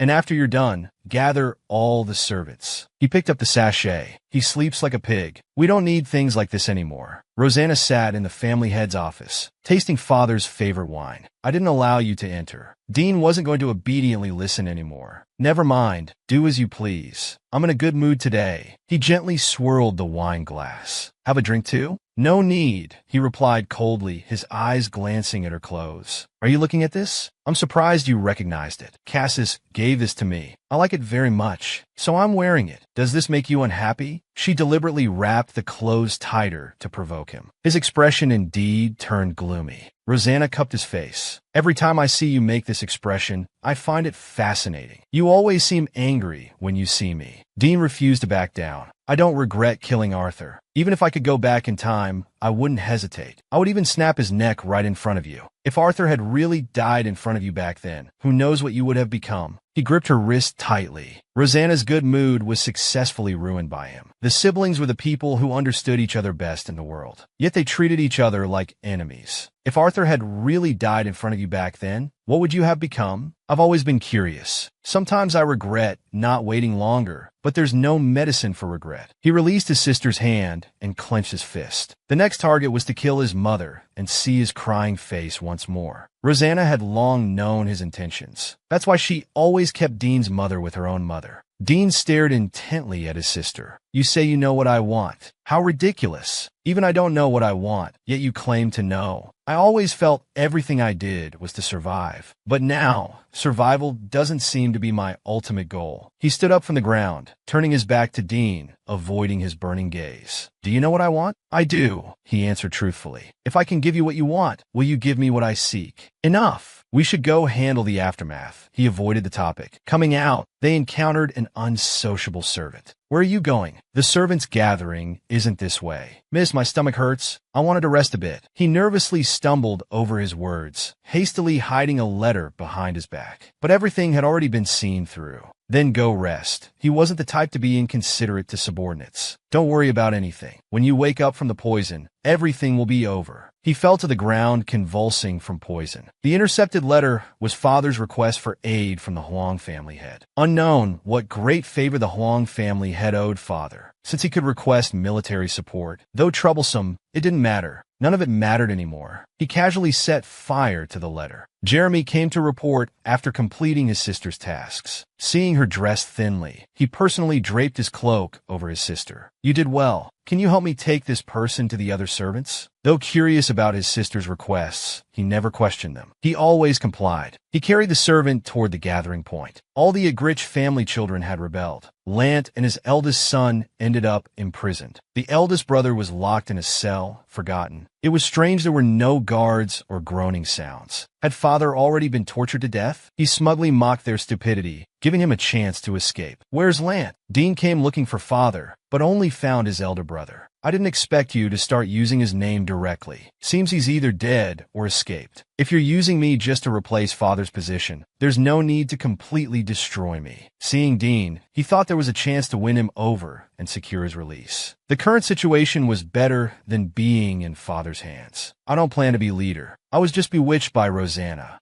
I think you'd make a better leader. In his eyes, Dean was just pretending to be noble but actually like himself, coveting the clan leader position. If you release me, I will personally bring you father's head. If you don't want to see me, I can leave. The Agrich will live quietly, never interfering with you. Interfere? You seem mistaken. Do you think you qualify to be even a stumbling block to me? In Dean's eyes, he had no value at all. Though cursing him as a bastard in his heart, the eldest brother still begged, "But you don't need to completely destroy me. Since I'm no threat to you, there's no need to keep me locked up here." Seeing his enemies staring at him, he grew more panicked. Why does this need such long consideration? Isn't it simpler to just do as I say? I'm considering whether to open this door and kill you. Come to think of it, you've always annoyed me. He tore open the specially made iron door with bare hands. Killing him would be as simple as stepping on an ant. I really want to gouge out those eyes of yours. The reason for his disgust was probably those eyes that stared at Rosanna with ill intent. I'm your closest kin. You can't kill me. He truly panicked, breaking into a cold sweat. But the outside alarm saved him from his fate. While the internal rebellion in Agrich hadn't ceased, outside invaders had arrived. The combat troops had been diverted by the first rebelling eldest young master. Cassius launched a surprise attack. He specifically instructed his subordinates this wasn't a massacre. The main objective was to capture Lan Agrich. Those without weapons and those fleeing would be spared. Agrich was in chaos. The Great Hall was on fire. Father went down to explore Pedrian. The door to the monster breeding grounds was also opened. All these disturbances were as Rosanna wished. Cassius rescued an Agrich family guard from a witch. Hey, where's Lan Agrich? Rosanna had planned a rebellion to overthrow her father's position. She specifically had her brother notify servants to gather in the hall and not meddle. The servants noisily questioned the reason. Shut up. The elder sister didn't bother explaining.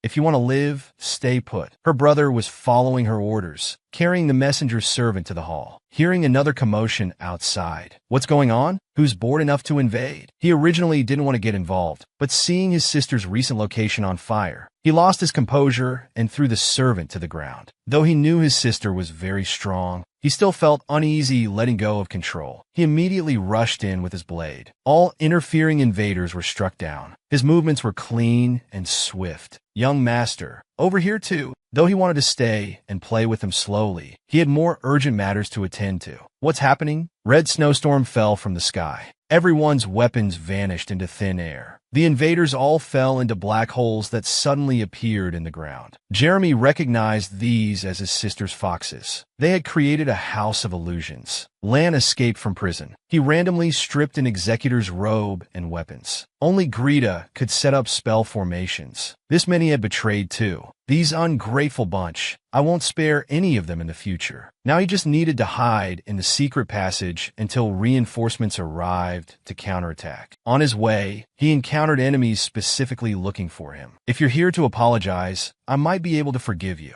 He took off his robe, no longer hiding. The enemy didn't waste words with him, drawing his sword and charging forward. I know you're insane, but I never thought you would betray me for a dead girl. You heartless thing. After the first failed strike, Dean removed his gloves and turned to continue. Lant quickly trapped his arm with one leg. The two swords clashed and separated. You're in this world because of me. I trusted you so much. Dean was at a disadvantage, covering his facial wound without responding. You look just like father when fighting with swords and enjoying it. Just like me. Back then, Lan also served as father. All of Captain Agrich's children had rebelled. The eldest brother was dealt with first for setting his sights on Rosanna. Before successfully escaping, he was already planning his revenge, but was pierced by a sword from his pursuers. The eldest brother turned around, recognizing his backstabber. He had seen him before at gatherings. It was Cassis from the Siege's family. Previously, he seemed frail, could be knocked down with one punch. But now, even wanting to tear him to pieces, he was powerless. So it's not Lan Agrich. He had already stabbed someone, and others were arriving. Following his trail should lead to him. They say Siege's Pedrian's people act honorably. Since they realize their mistake, they probably won't finish him off. But he mentioned your enemy, suggesting Rosanna must be here too. You just said you want to kill Rosanna. Yes, yes, he nodded like a small reporter. Having a common enemy, his chances of survival increased. In that case, I better strike first. Blood splattered. The simple-minded eldest brother would never need to think again. Meanwhile, Rosanna's maid was escorting their master's mother to safety. Originally, he worried about his daughter having no protection, but hearing she had left early, he accompanied them. Though still worried about her safety, the wall suddenly exploded. The maid protected the lady behind her. Dean's figure appeared before everyone. As expected, he wanted to do something to hurt his sister during the chaos. Dean went to hunt down his father. He encountered Rosanna's mother on the way. The two were evenly matched. After fighting, both lay motionless on the ground. Shara, come help me up. Don't just stand there. Rosanna's mother had always been gentle and obedient. Though Lant was in bad shape, he thought he still had a chance to survive. He could make the mother atone for her daughter's sins. The maid urged the lady to leave quickly. Why should I?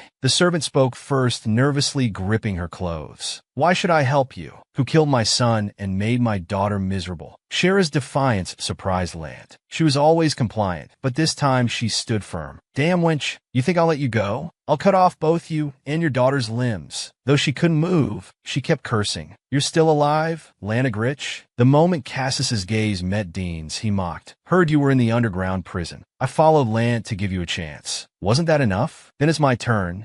Don't cover your neck. Unable to move, only the flames in his eyes continued to flicker. So it really was you, that wretched girl Rosanna. Though she didn't know how her daughter managed it, she had indeed been deceived again. Now powerless to escape, she could only move her lips, muttering to herself about her disobedient wife. Cassis stabbed into his body repeatedly, torturing him bit by bit, letting him struggle to escape, even attempting suicide by tearing open his chest wound. Didn't I tell you not to do anything foolish? I can revive you countless times. Cassis sneered, healing his wounds. For the first time in his life, Lant vented his anger at Cassis, who was once like a cornered rat. Enough, just take his miserable life. It's time to retreat. He ordered his subordinates to withdraw, because the red butterflies appearing in his vision made him decide to stay. Before the night ends, there was still someone he wanted to see. Rosanna watched as the fire gradually consumed Agrich. Perhaps due to long-term drug use, his vision wasn't very clear. He only heard the sounds of invaders retreating as the surrounding chaos gradually subsided. The butterflies sent to the mansion gradually returned. After completing their task of disrupting minds with illusions, they danced playfully around Rosanna. His goal was Agrich's downfall, not the people here. So he had almost disbanded Agrich's army and had the servants hide in the annex. He felt obligated to witness this scene until the very end. Even with his powers overused and blood flowing backward, he didn't close his eyes. Is it all over now? He was extremely weak. With each step, the plants beneath his feet withered from the poison seeping from his body. He hadn't used to killing butterflies for a long time. They easily lost control with human blood. Using them on land would have made things much simpler. But he stubbornly wanted to give Cassis a chance to play the role of righteous judge. Sister Rosanna. Jeremy successfully followed the butterflies and was the first to find her. Sister, are you hurt? Why are you looking at me like that? Jeremy was very uneasy, his lips trembling slightly. Sister's gaze was as if this was the last time. He always knew Sister wanted to watch Agrich's downfall, and he didn't mind, willing to follow her footsteps. But seeing her gaze today, Jeremy suddenly realized Sister never intended to take him along. Rosanna looked at her hurt brother and smiled slightly. I shouldn't have been so kind to you then. Shouldn't have kept you by my side. I won't take anything from Agrich, so this is goodbye. Let this be the end. Her brother stood there stunned, listening to her words, his body seemingly losing all strength. Sister, I know you've never truly smiled. If I make Agrich a place where you can smile, will you come back? Rosanna turned back to look at him one last time, her expression unclear, remembering a warm, gentle smile, but unable to make any promises. Even in warm spring, this place made him feel cold. He could finally leave. He was free now. In the blizzard and cold wind, his figure swayed and finally collapsed. Before his vision faded, he saw a flash of gold. Rosanna had no hope left for her life. She had accepted that her life was about to end. But when she opened her eyes, she found herself in a carriage heading to Pedrian. He had deliberately opened Agrich's gates after the reconciliation meeting, because as long as Cassis attended the reconciliation meeting, that would be when he struck against Agrich. He just didn't expect to be taken away. He got down from the carriage. All eyes around turned to him. Why bring me here? Am I your prisoner or trophy? Cassis reached out to touch his forehead. You're feverish again. He ordered his followers to stop and rest. Wrapping his cloak around him, he carried him back to the carriage. Wouldn't it be better to tie me up? I didn't know you had such interests, but I'm sorry, I'm not that kind of person. What if I run away? I'll bring you back again. Is it because you have too many worries that you keep getting fevers? He covered his eyes with his hand. Rest well now. There's nothing you need to worry about anymore. Rosanna's mind was hazy, and she couldn't remember many things from that day. Although in enemy territory with many questions to ask, compared to being in Agrich, she could now peacefully close her eyes. Are you awake? Someone knocked on the carriage door to deliver food. He got up to open it. An attendant asked if food was needed. Cassis and Winston had temporarily left, instructing them to provide whatever the lady needed when she woke up. Let me prepare some food for you. He could only bow his head and close the door expressionlessly. The food was quickly prepared. He carefully brought the bowl, touching Rosanna's hand before quickly withdrawing. Thank you, I'll enjoy it. What's your name? Please call me Orlin. His attitude was too formal for addressing a prisoner. He sighed softly. After 3 days of unconsciousness, he couldn't control the poison in his body well, which was why he was so careful. He wondered how Cassis had taken care of him these 3 days. He took a few bites before calling Orlin to collect the bowl, explaining that his poor appetite was why he hadn't eaten much. Shortly after, seeing Cassis return, Rosanna called out to him. His first concern was whether Rosanna had eaten. Seeing Orlin shake his head by the carriage, he then asked Rosanna if she needed anything, saying she could ask Orlin when he wasn't around. Rosanna nodded slightly. I want to go out for some fresh air. It's quite cold now, even colder than before. He silently put on his cloak, showing his determination. Cassis stepped back, helping him down from the carriage, walking toward the warmest spot in the camp. Seeing them approach, the subordinates quietly moved to nearby campfires, deliberately avoiding eye contact. After a while, he brought a bowl of soup and a spoon. You don't think you're a creature that can survive on water alone, do you? This was the first time in his life someone had begged him to eat. His face slightly reddened, and he could only stir the soup to hide his embarrassment. So, you've been giving me water during this time? Suddenly, people nearby started coughing. Several people sitting around the campfire choking on their food. Eat quickly before it gets cold. Cassis's expression remained unchanged as he glanced sideways, urging his subordinates to hurriedly leave. What happened to Lanagrich? Rosanna wanted to know what happened 3 days ago. Simply put, the result was as you wished. She smiled upon hearing this. Though curious about who did it, it didn't matter anymore. Your mother has left the residence. Aren't you curious about anything else? Seeing her long silence, Cassis finally spoke. Everything went as you wished. He watched Rosanna, hoping to see some reaction. You don't look very happy. How about you? Do you feel better after getting your revenge? It feels like I just did what needed to be done. No unexpected happiness.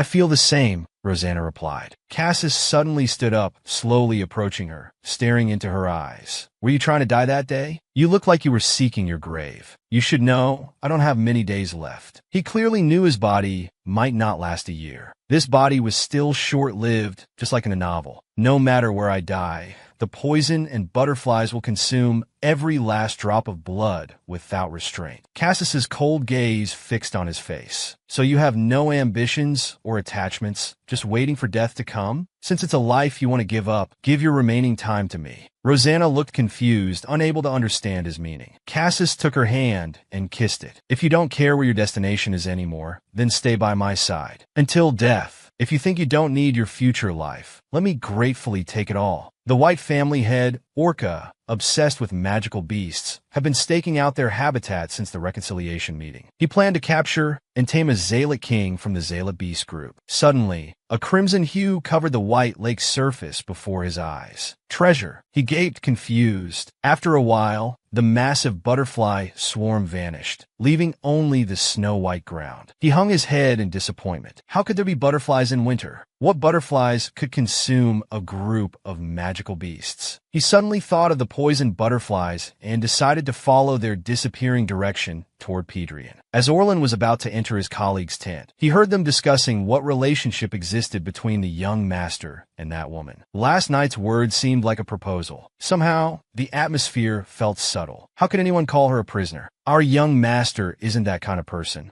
Wasn't she called a benefactor? And she's so beautiful too. But when she said she wouldn't live long, everyone fell silent. They were all imagining the young master's tragic love story. Orlin decided to turn away, not wanting to be questioned like yesterday. He felt someone behind him and fearfully thought it was Cassis. Fortunately, it was Isidore. He passed by Orlin and entered the tent. You think people can't hear your gossip from outside? Now is not the time for idle chat. The atmosphere immediately became tense. Orlin recalled the events from a few days ago. At first, they thought Cassis had brought back a corpse. The person in his arms was wrapped tightly in a cloak, face hidden. Only the bright golden hair was visible. She regained consciousness when Cassis wasn't around, falling from the carriage. With a thud, she fell onto the snow. The subordinate who saw rushed over to help. Are you all right? The moment he touched her, he began to shake. Oh, wait, don't come near me, she warned those around. The poison from her body had already spread around. Fortunately, Cassis returned. He grasped the situation at a glance. Everyone, step back. No one's persuasion worked. The surrounding poison grew stronger. Poison butterflies appeared, circling around her. Without hesitation,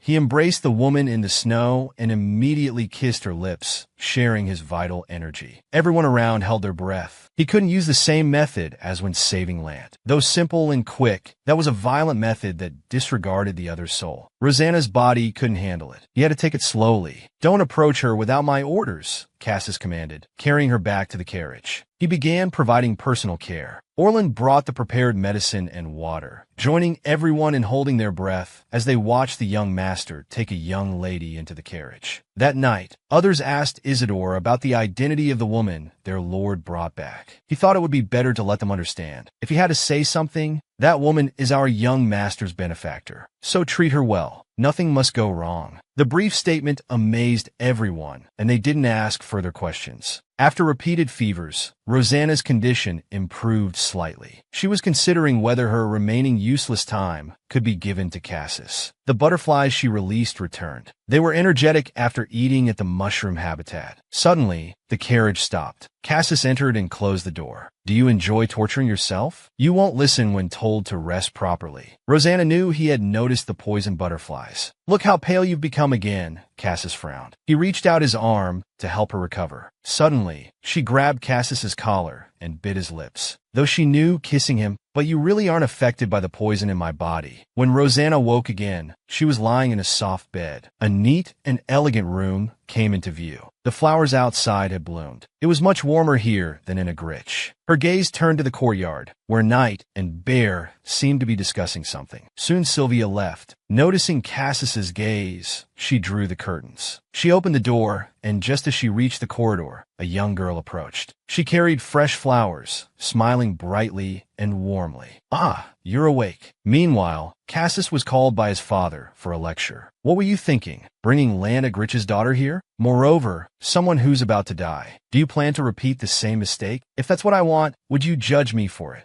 Cassus. Richel called his son's name sternly. We are the noble Phaedrian judges. Don't forget the meaning of this name. He certainly knew what nobility meant. Not going against reason, following nature's course, being infinitely noble and straightforward, having no desires, pretending not to be infatuated from beginning to end, not doing what shouldn't be done. These family precepts were completely opposite to Agrich's. This isn't the path I want to take. Perhaps I shouldn't be a Phaedrian. Cassus stared at his father with a stern face. As a child, he nearly killed his sister. He repeatedly killed Lance several times. This time, he brought back Rosa on personal grounds and wanted to save her with his own hands. He confirmed once again that he wasn't suited to be a Phaedrian. Such thoughts always brought him pain. Richel silently watched his son. Instead of the expected criticism, he said, I understand you. In the end, I saved Sylvia. And this time, I couldn't forgive Lant for hurting you. Perhaps I just wanted to use the Phaedrian name to pass judgment. I thought such power would be too much for someone as young as you.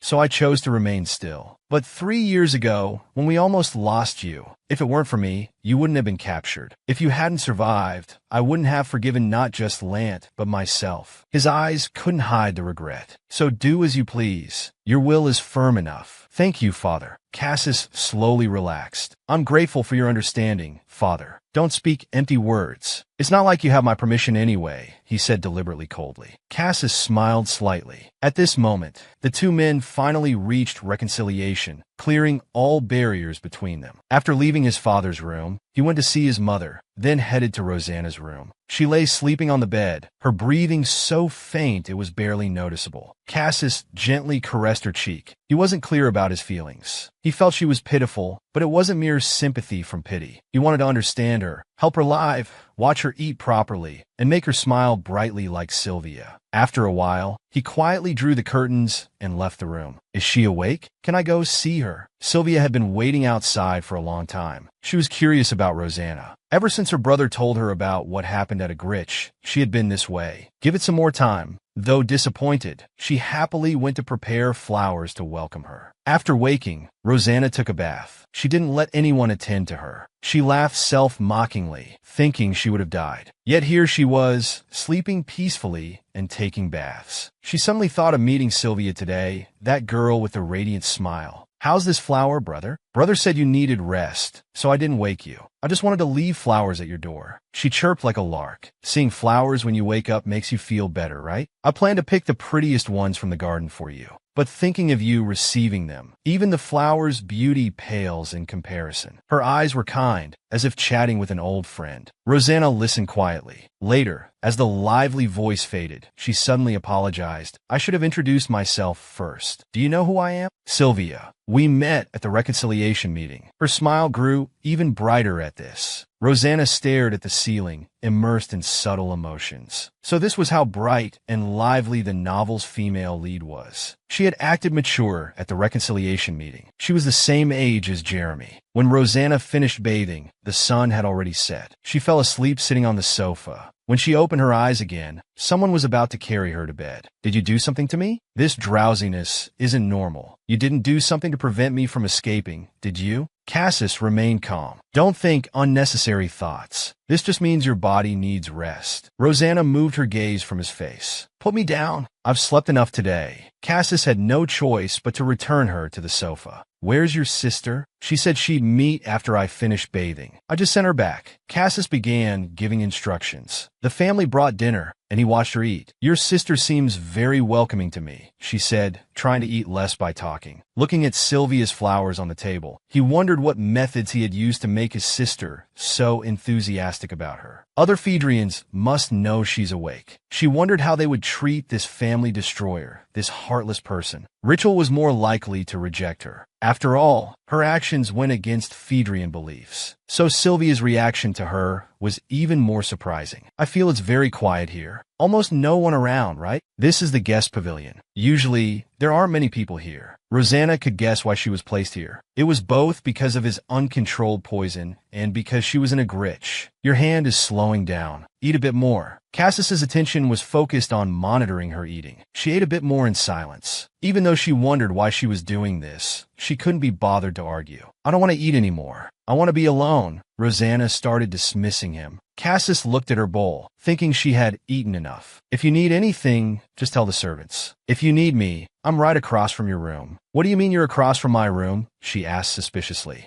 I'll be staying in the pavilion for a while. Is something wrong? Let me ask if anyone else is staying here. No, the pavilion would only be used by the two of them. Cassis didn't care about others' opinions. News of Agrich's disappearance quickly spread to the other three families. Ryuzak of the Red family didn't care about this matter at all. His mother would handle it anyway. When he heard the news, he only remembered Rosanna and that arrogant brother he had met before. He wanted to ask how they were, but didn't get the chance. There was a more important avalanche disaster to handle. Noel of the royal family was heartbroken when he heard about this. He wanted to know where Luna, his moon goddess whom he fell in love with at first sight, had gone. Didn't she reject you at the reconciliation meeting? How is she yours? Who was rejected? She accepted my flowers. He started being unreasonable. My path. We're not finished. Dante, did you make Noel cry again? A spring-like voice rang out. This golden-haired beauty said, Nyx is Noel's favorite doll. Luna has disappeared. Someone took what I wanted to steal. Dante frowned today too.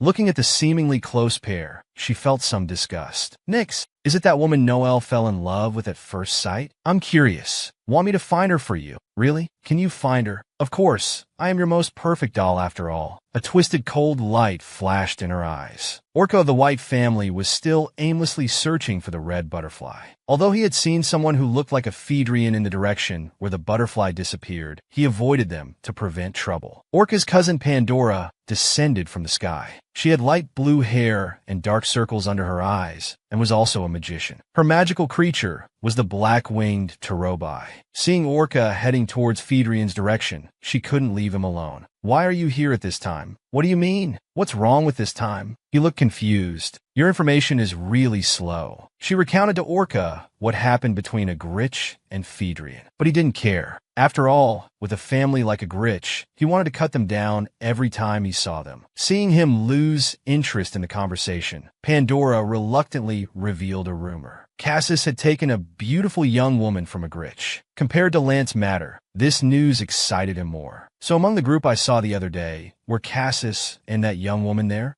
At this moment, a group of red butterflies appeared before his eyes, and everything else evaporated from his mind. You should head back now. Pandora mounted her magical creature, preparing to fly. Orca also grabbed onto the creature's leg and set off. Quick, chase that poison butterfly. What poison butterfly? Pandora knew nothing of his thoughts as they departed in confusion. After destroying Agrich, Rosanna was brought to Phaedrian by Cassis. After hearing about Rosanna from her brother, his sister had been treating her as an imaginary friend. She was very happy from their first meeting. Seeing her condition improve, she immediately took her hand to show her own garden. Rosanna didn't dislike this cheerful protagonist either. She followed along, listening to her introduce the garden's flowers. Cassis silently followed behind the two, constantly controlling the poison in Rosanna's body, allowing him to touch these flowers without causing them to wither. The Agrich courtyard also had flowers blooming all 4 seasons. Were the flowers there just as fragrant? Facing his curiosity, Rosanna calmly said they indeed smelled nice. Right outside my window, those without immunity would die within 5 minutes of close contact. Sylvia's eyes widened in disbelief. But when their eyes met, she smiled slightly, and Sylvia smiled along. Oh, so it was just a joke? But Cassis knew it wasn't a joke. After they chatted for a while, Rosanna's eyes began gazing into the distance. She wondered if it wouldn't be bad if days could remain this peaceful. At these moments, Cassis always wanted her gaze to focus on him. Let's stop walking and return to your room. Their eyes met. Seeing her rimmed in golden sunlight, Cassis wanted to lock her away somewhere for the first time. The sunset outside the window passed. When Cassis returned to his room, he heard her warm greeting. Come in, he welcomed Rosanna's visit to his room. But seeing the wine on the table made him unhappy. Although wine wasn't forbidden, Cassis hoped to keep anything that might burden her body at a distance. Do you think I have things I want but can't achieve? She smiled with narrowed eyes, as if reading Cassis's thoughts. She poured another glass and pushed it towards him. Here's one for you. This is the entrance fee. Cassis showed a small smile. The view here is nice. Rosanna looked out the window. If you like it, I can change your room. Cassis followed her gaze. It's fine. I'll just come here when I want to see it. They both silently watched the scenery. You're barefoot again. Cassis noticed she wasn't wearing shoes. If you're uncomfortable, I can get you another pair.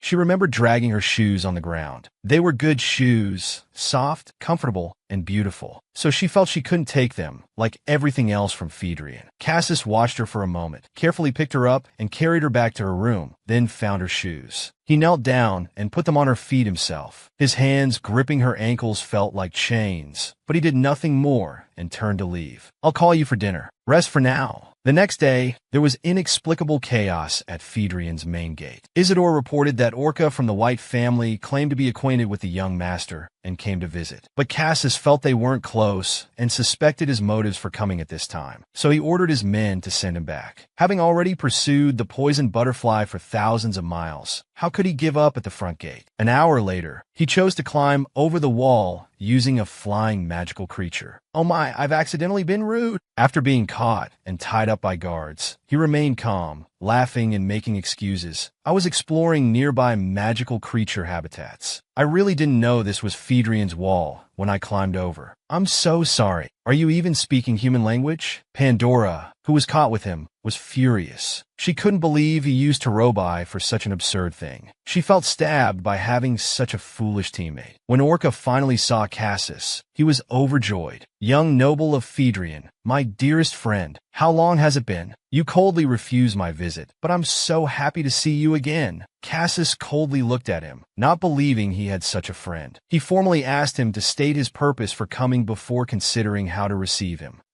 Nothing special. I was just in the area and wanted to say hello. Looking at his smiling face, Cassis's expression grew colder. That's really all. So there's nothing to say. But since I've become an intruder, I should be detained for investigation, right? Cassis didn't understand why he wanted to stay so badly, but had to temporarily detain them while waiting for the White family's response. He didn't forget to confiscate their magical creature mediating items. Orca casually handed over his accessories and asked if the food here was good. In the wild, eating dried meat and grass every day gets boring. Pandora was more miserable. She coldly watched Orca greedily stuffing food in his mouth. What are you up to? Don't you consider the family's position? You'll anger the White family head to death. Are you using me? She suddenly realized Orca could blame the wall-climbing incident on her after using her magical creature. Orca shamelessly replied, yes, I'm using you. Sister agreed too. What's strange about that? I didn't bring flying creatures. Without Sister, I might have given up even after finding the poisoned butterfly. Isn't this fate? Just waste a few days here and find the poisoned butterfly pan. Dora was fuming with anger at him. It seems busy outside today. Did guests arrive? Rosanna noticed Cassis seemed distracted. Not guests. Uninvited visitors, he answered dismissively. Shouldn't we still attend to them? But Cassis firmly stated, they are not guests. This almost made Rosanna laugh. They're still from the White family. Can we treat them like this? His hands rested on the water glass as he casually looked at Rosanna. He suddenly remembered something he'd temporarily forgotten. A faint presence remained outside. As he suspected, Rosanna learned about Orca through the poisoned butterflies. I don't mind anyway. Rosanna lowered her head and continued eating. Cassis didn't say anything more. He frowned at the food on his plate, his appetite diminished. He didn't want to tell Rosanna about Orca. At nightfall, Rosanna sat by the window. So far, she hadn't met Phaedrian's head and his wife. She heard they left the day she arrived. She wondered if they disapproved of her presence. Though curious, she didn't plan to ask Cassis or send poisoned butterflies to discover the truth. So the matter was left unresolved. She took out a knife she had secretly brought and cut her arm. The poisoned butterflies swarmed to drink the blood. They consumed every drop, whether on the ground or on the knife. After a while, Rosanna opened her mouth and sighed. Don't look at me like that. Cassis's face was shadowed in the doorway, his expression unclear. I need to feed the poison butterflies until I die anyway. Cassis didn't respond. He quietly walked in, expressionless, looking down at her, and covered the wound with his hands. The torn flesh healed, and all the surrounding butterflies vanished. Rosanna stared blankly at Cassis. That's convenient. Since it's healed, can I cut again? I haven't fed them properly for a while. I want to feed them once more. Seeing Cassis's gaze grow colder than before, she blinked slowly and replied, "All right, let's stop for today." She watched Cassis as she put away the knife, then suddenly asked, "Why don't you do anything to me?" Rosanna stood up from the window and walked toward Cassis, like a goddess gliding through the night. She looked at Cassis. "When you see me, don't you want to touch me, kiss me? Your heart is beating hard now." Her beautiful hand pressed against Cassis's chest, her body emanating a fresh fragrance. She wasn't trying to seduce him now, just trying to understand his behavior, to confirm something. If at this moment, everything about Rosanna in his eyes held intense allure, that was the issue. Finally, Cassis slowly answered, "You speak as if you completely understand my heart." Hearing him speak, Rosanna closed her eyes and asked, "Am I wrong?" "No, you're right," he easily admitted. He covered her hand on his chest and brought it to his lips. "If someone else had reached out to you that day, you wouldn't have minded, right? But if it wasn't you, I wouldn't have said those things." Their gazes locked in the air. Rosanna's shallow breathing. Though the window was open behind her, the wind seemed stronger from where Cassis stood, almost overwhelming her. After a while, Cassis looked at the person before him, smiling broadly. "I just wanted to say that. The night air is cool. Change into your night clothes and sleep." After bidding farewell and leaving, Rosanna stood motionless for a long time. Orca and Pandora soon shed their restraint, but remained wary of the White family. After learning of his barbaric behavior, they quickly lost heart, though such actions from Orca were commonplace. For the sake of relations between the two families, some courtesy was necessary, so they had to formally entertain the two intruders. Cassis also had people watch them, fearing they might disturb Rosanna. When Sylvia chatted with Rosanna, she explained the increased guards. She also disliked wall-climbing, uninvited guests, but they had to formally receive them tonight. "Then I won't see Cassis tonight? Are you disappointed you won't see brother?" To Rosanna's casually spoken words, Sylvia gave her a mysterious smile. "If dinner runs long, I'll find a way to make brother leave." Rosanna didn't explain. She worried that since this was Sylvia and Orca's first formal meeting, would he show a twisted obsession with Sylvia like in novels? When Rosanna was about to speak, Sylvia also opened her mouth. As she hesitated, Rosanna yielded. "You go first." She hesitated, then finally gathered her courage. "Can I touch your hair?" To this unexpected request, Rosanna didn't refuse. After seeing Rosanna's approval, she immediately stood up from her seat. Her face flushed as she gracefully moved behind Rosanna like a dance. Seeing the silk-like, beautiful hair, she had long wanted to touch it. "If possible, may I brush your hair?" she asked carefully. "Do as you wish." She became as happy as a child receiving candy and began stroking the hair. And Rosanna forgot what she was about to say. After Sylvia left, Cassis came to her room. His expression froze when he saw her, his gaze fixed on her head. The long golden hair was braided loosely, tied with a red ribbon matching her eye color. "Is it strange? Was it Sylvia?" "No," he answered without hesitation. In his mind, there was no hairstyle that didn't suit Rosanna. But now this was the same as Orca's hairstyle. Sylvia hadn't met Orca, so she probably didn't know, but Rosanna had seen him. She stood quietly for a moment, then walked closer. "Did you specifically ask Sylvia to do this?" "I said she could do whatever she wanted, and Sylvia did this," she replied calmly, seemingly unaware of what Cassis was thinking. His hands hovered secretly around the ribbon and the golden hair, desperately wanting to pull it out and throw it aside. But he released his hands, and his fierce gaze became calm. "We can't have dinner together tonight. I'll try to return early. Don't skip your meal." He pretended not to see the dissatisfaction on Rosanna's face. "I'll be back soon." During this dinner, Cassis maintained a cold expression throughout, having to properly entertain people who climbed over his family's walls. Orca bombarded Sylvia with attention, complimenting her beauty and asking if she liked butterflies, mainly trying to extract information. Even Cassis's threats to lock him up again couldn't stop him from flirting with his sister. Finally, after some normal conversation, Orca gradually fell silent. He suddenly had a stomach ache, holding his belly with cold sweat appearing on his face. Perhaps from eating too many wild plants, the hall suddenly filled with nature's essence. Pandora shouted in horror for first aid, running without cursing. The White family's customs are truly free-spirited. Orca is special. Sylvia struggled to turn her head, trying to find a complimentary comment. Pandora muttered that if there were a mouse hole now, he would have already crawled into it.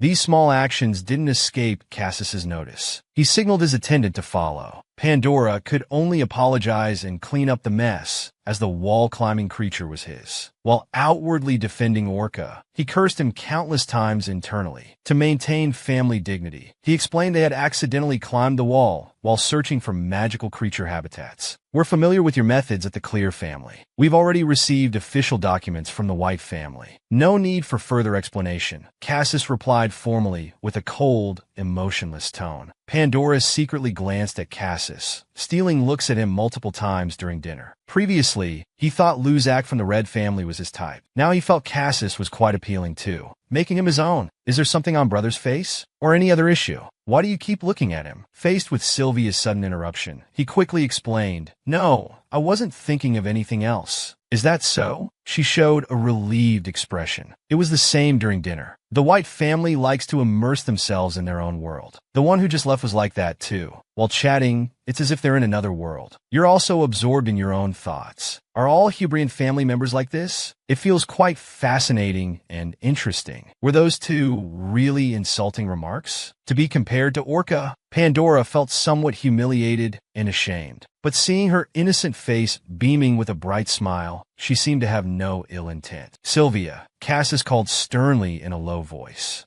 Do you think so too, brother? She smiled happily, seemingly unaware of why her brother called her. This left Pandora even more speechless. But Cassis didn't contradict her. Though what you say isn't wrong, it's better not to continue. Such comments might sound disrespectful. Oh really? I always thought they were very cute. If my words made you uncomfortable, I'll apologize. No matter, Pandora reluctantly replied. Since an apology was offered, pursuing it further would be petty. He suppressed his bitterness, silently cursing Orca for not returning. When Orca came out, his gaze turned sharp. Through their earlier conversation, he confirmed Sylvia wasn't the poison butterfly's master. Following the magical creature's essence, he jogged to avoid those tracking him behind, heading towards his target. Rosanna observed everything happening at the banquet through her butterflies. She felt relieved when Orca showed no interest in the female lead. However, the way Pandora looked at Cassis made her somewhat uncomfortable. Rosanna wondered if she shouldn't have returned home with Cassis. Her heart was in turmoil. During their time together, her shadow began affecting Rosanna's mood. She leaned against the railing. A gust of wind swept by, carrying away the pink ribbon Sylvia had used to tie her hair. Thinking of how happily she had tied her hair, she felt she couldn't lose that ribbon. Where did that ribbon come from? A person emerged from the bushes, catching the red ribbon. He looked up, frozen at the sight of the beauty above. His eyes widened involuntarily, as if he'd forgotten to breathe. Is it a magical creature? The newest evolved humanoid magical creature, he said bewilderedly. I've never heard of this, Orca. Hyperion, Cassis called coldly. You're wandering around my home without permission. It seems you didn't understand my warning. He had immediately followed when he heard Orca came this way. After glancing at Rosanna, Cassis fixed his gaze on the trespasser again. What? Am I really the only one who can see it? Is that a spirit? He thought Cassis couldn't see the woman upstairs. He believed such beauty would captivate anyone who saw it. He stared at Cassis in a daze, remaining unresponsive even as guards led him away. Why are you outside? Cassis's voice softened when addressing Rosanna. Even his attendants quietly withdrew. She looked into Cassis's eyes, seeming to understand his unhappiness and wanting to comfort him. I was waiting for you. Don't you need to return to the banquet? As promised, he had returned early. Come up, I'll wait in your room. He didn't want to discuss the matter with Orca, so they simply had dinner together. As Cassis had said, the Phaedrian couple, after spending 10 days away from home, wanted to meet Rosanna as soon as they returned. The meeting place was Litchel's office. She was nervous, thinking they wouldn't welcome her. Unexpectedly, not only was tea prepared, but they thoughtfully waited for her to finish drinking before starting the main discussion. This helped Rosanna calm down. There's no need for many words. Stay as long as you wish. Rosanna thought her ears were playing tricks. Even Litchell seemed surprised. Why are you looking at me like that? I thought you would ask me to leave. If I asked you to leave now, would you leave immediately? Cassis must be very tired. She put down her teacup calmly and continued, Of course you're welcome. 3 years ago in a Gritch, you were a great help to Cassis. Looking at the tea in her cup, Rosanna explained that perhaps the reality was different from what they thought. At that time, it wasn't purely out of kindness. I only saved him to achieve my own goals. She remained silent, not wanting Litchell to think she was a good person, to be allowed to stay for that reason. In any matter, situations with only one reason are rare. Whether good or evil deeds, aren't the results the same? So even if the gift giver's intentions were different, if the receiver considers it a kind act, the actual truth becomes irrelevant. Moreover, Cassis doesn't care what your original intentions were. Litchell's voice was gentle. This reasoning left Rosanna speechless. Then she mentioned news about a Gritch. Cassis said, Whichever side you choose, it's fine as long as you're willing. Leaving the office, she encountered the lady of the Fadrian house. Rosanna easily recognized her. Upon seeing Rosanna, her eyes widened for a moment, but she quickly composed herself. It seems you finished talking. Yes, I just came out. I'm sorry I couldn't visit you earlier. Call me Joni. Don't worry about it. The delay in greetings was due to caring for Rosanna, and we were away too. After briefly observing the girl, she smiled slightly. Though I'd like to chat more, I see Cassis waiting for you. To welcome you properly, I'd like to invite you for tea soon. I'll send someone to arrange it. Rosanna looked at the lady with mixed feelings, responding softly, Thank you for your hospitality. She walked alongside Cassis as they left. They encountered the Hyperion siblings. Upon seeing Rosanna, Orcus started rambling again. I've been suspicious. Looking now, is it really human? Sister, can you see it? Is it a spirit? Pandora's surprise matched Orcus. Mouth agape.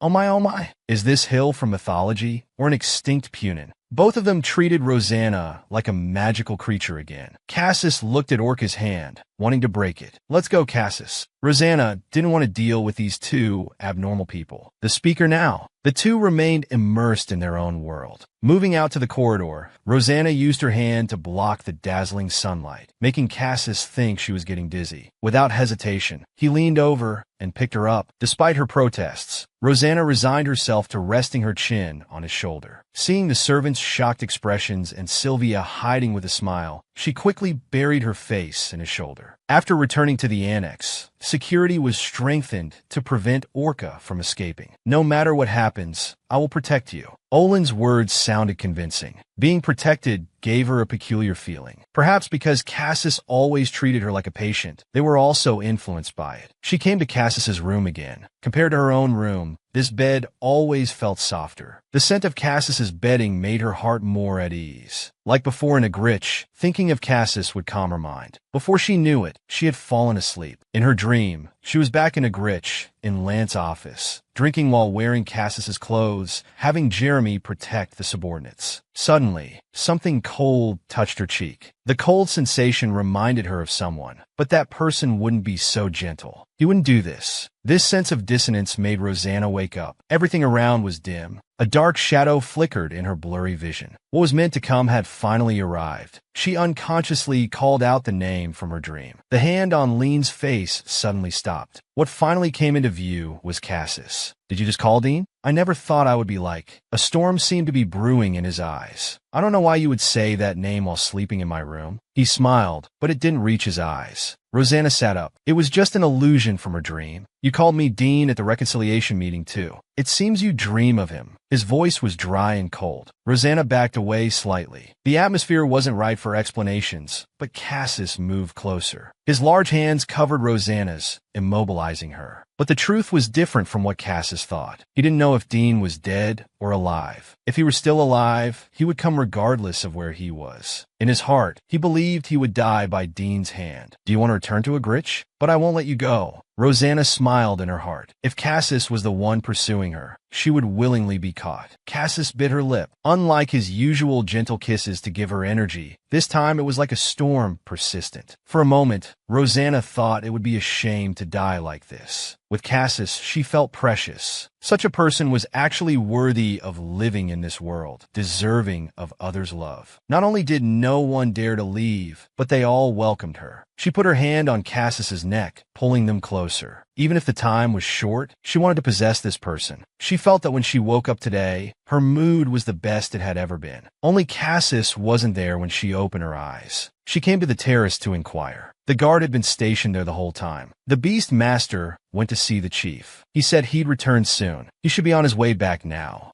Rosanna used the excuse of taking a casual walk to go welcome him. She met many guards along the way. They were all there to keep Orca in check. Though surprised to see Rosanna, they all greeted her properly. After walking a few steps, she encountered Cassis talking with Pandora. He was grinning widely, seeming to be having a pleasant conversation. But Cassis's face was in stark contrast to his. Rosanna squinted at this enchanting woman. Her movements and gazes were quite explicit. If it weren't in front of Cassis, Rosanna would have found her beautiful. Now she could only see someone trying to steal her man. Cassis noticed someone approaching, and upon seeing who it was, his expression first showed surprise, then turned gentle. Ignoring Pandora, he walked towards Rosanna. Concern showed in his eyes. Why are you out? Your body hasn't recovered yet. Why did you leave this morning without waking me? She put her hand on Cassis's arm, marking her territory. His body clearly stiffened for a moment before returning to normal. It was the first time he'd heard her speak to him so sweetly. You were sleeping so soundly, I thought it better not to wake you.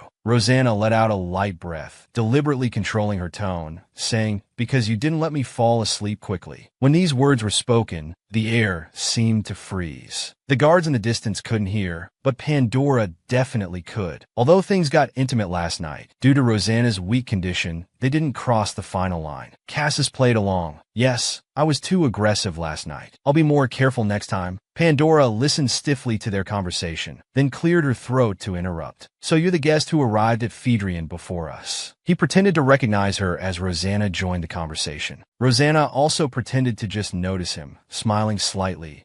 We met in the hallway before. Seeing Rosanna smile, his eyes became misty, but he quickly composed himself. I'm Pandora of House Period. Your name is? I'm Rosanna. Where's the other one? I wanted to return the butterfly ribbon. Cassis, who had been silent until now, became agitated at the mention of Orca. Just give that directly to Sylvia. I don't want some strange man looking at my precious treasure. Sister Rosanna, if possible, would you like to take a walk in the courtyard? Pandora made the request with a friendly attitude. Rosanna agreed. Since first meeting Cassis 3 years ago, she had felt that everything about him was hers. Now she felt like someone was trying to steal her rice bowl. Although Cassis offered to accompany them, Rosanna refused. This was a battle between two women. He had no place in it. Pandora gazed at his beauty, becoming infatuated again. It felt unreal, but she suddenly snapped out of it, feeling ashamed of having called him concrete before. What were you discussing with Cassis earlier? Young Master Cassis returned my magical beast. I was expressing my gratitude. Pandora listened to this dreamlike voice, marveling at how much care the Creator had put into him. With such a delicate and innocent appearance, even she felt protective of him. She struggled to maintain her expression. This fragile woman might step down with just a little intimidation. For Cassis's sake, the two ladies were at odds. Has your closeness with Phaedrian's young master been like this since 3 years ago? Pandora threw out another question to get his attention. Yes, he's been mine since we first met. Pandora stopped walking and met his gaze. Miss Rosanna, while I bear no ill will towards you, my personality is such that I must have what I want. Otherwise, it bothers me. Oh, I'm the same way, Rosanna thought to herself, but outwardly maintained an innocent expression. So, I particularly hate seeing you stand beside the man I love. Pandora's retrieved, jeweled bracelet jingled as a gust of wind arose. She summoned her magical beast, saying, I want you to disappear from my sight. A huge black form appeared in view, seeming to emanate ominous black sparks. The magical beast opened its mouth as if about to devour Rosanna. Her eyes were wide open, but her voice showed no fear. Oh, what a shame. She smiled. I hadn't planned on doing this, but since you started this confrontation, I won't back down. Before Pandora could understand what this meant, the smile before her vanished. In an instant, Rosanna's figure was engulfed in red after images. Well then, let's begin. Orca had intended to find Pandora to lead the Annex's guests outside, but heard about Pandora and Rosanna meeting alone. It was strange that she would act alone. She must really like him to be determined to remove this thorn in her side. But thinking that if that woman was the poison butterfly's master, Pandora might be bullied. For Orca, finally being able to see that woman from the annex again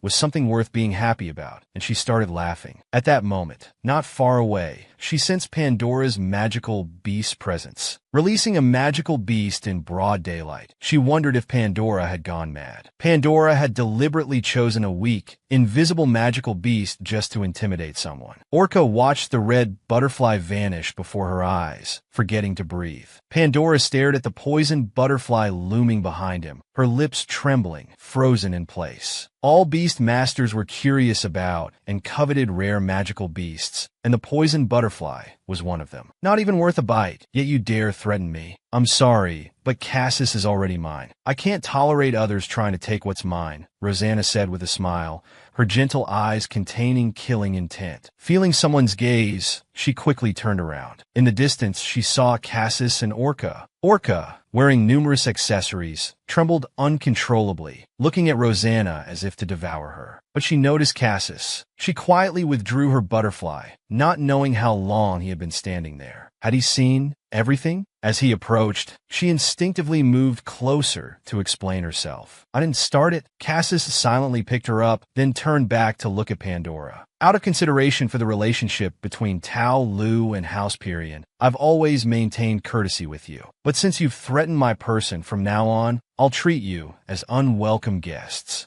Pandora still stood there dazed, lost in what had just happened. Cassis confiscated Pandora's magical beast again and forbade her from going out for a long time. Hearing him say my person, Rosanna felt a flutter in her heart. If you're really worried, why don't you come treat me? Like last night, Cassis stopped in his tracks for a moment, looking at the person in his arms with desire in his eyes. Rosanna smiled. Apparently, she wasn't the only one thinking about their unfinished business from last night. The two returned to their room and immediately became entangled with each other. Jeremy stood before the ruins of a Gritch, beginning reconstruction work. His face was wrinkled with concern. What a headache. But as king, I'm still in a good mood, he muttered to himself with a laugh. While Lant was alive, he had already sent documents to other families acknowledging the misconduct and crimes. Therefore, they couldn't hold Phaedrian responsible now, nor could they pretend not to know what a Gritch had done. He decided to continue bearing this shame. He also participated in the reconciliation meeting this time, and was finally recognized as a Gritch's leader, though with difficulty. For Jeremy, it wasn't easy having to endure their humiliation, but to achieve his goals, he could completely hide his true feelings and show them respect. Thinking about creating an Gritch that his sister would want to return to made it all worthwhile. After the rebellion, a Gritch had become ruins. Jeremy made his own preparations to create an Gritch that his sister would want to return to. Hearing rustling in the distance, he recalled the fat magician who had been sneaking around the magical beast farm last time. After being discovered, he had escaped on a bird-like magical beast. If he dared to come again this time, he wouldn't let him get away. Going to the source of the sound, he found it was Aunt Maria. What's with that appearance? Where are you going? She carried light luggage, wearing her usual elaborate dress and holding a parasol. She answered with a smile, I'm going to find Sierra. Jeremy's face darkened with a headache upon hearing this. This stubborn woman. That day, to prevent her from interfering with his sister's plans, he had used incense to make her sleep through the rebellion. When she woke up, she went into a frenzy, not because her husband died or her son disappeared, but because Rosanna's mother had vanished. Jeremy decided he would never tell this crazy woman that he was the one who used the sleeping incense on her. What do you want with Madame Sierra? Why ask when you know? Of course, I need to protect her, Maria replied without hesitation. Aren't you curious about Dean's fate? He's your own son. Jeremy said this not out of concern for Dean, but because he thought a son should logically be most important to her. Maybe everyone from a Gritch was abnormal. That child isn't so easy to kill. Besides, he's the type who can choose where he dies. But Sierra can't. Jeremy looked at her strangely. Do as you wish then. But once you leave this gate, you're no longer part of a Gritch. Though his words seemed heartless for a Gritch in reconstruction, they couldn't afford any unexpected incidents. Don't worry, I don't need a Gritch's protection. She looked at Jeremy's sigh, sensing the concern he couldn't express. You were cute as a child, but a Gritch's children all grow up to be unlovable, especially the boys. They turn bad when they grow up. Who knows what they're thinking? I really want to see Sierra and Rosanna. She restored her bright smile. If you have children in the future, contact me. I'll love them as much as I loved you.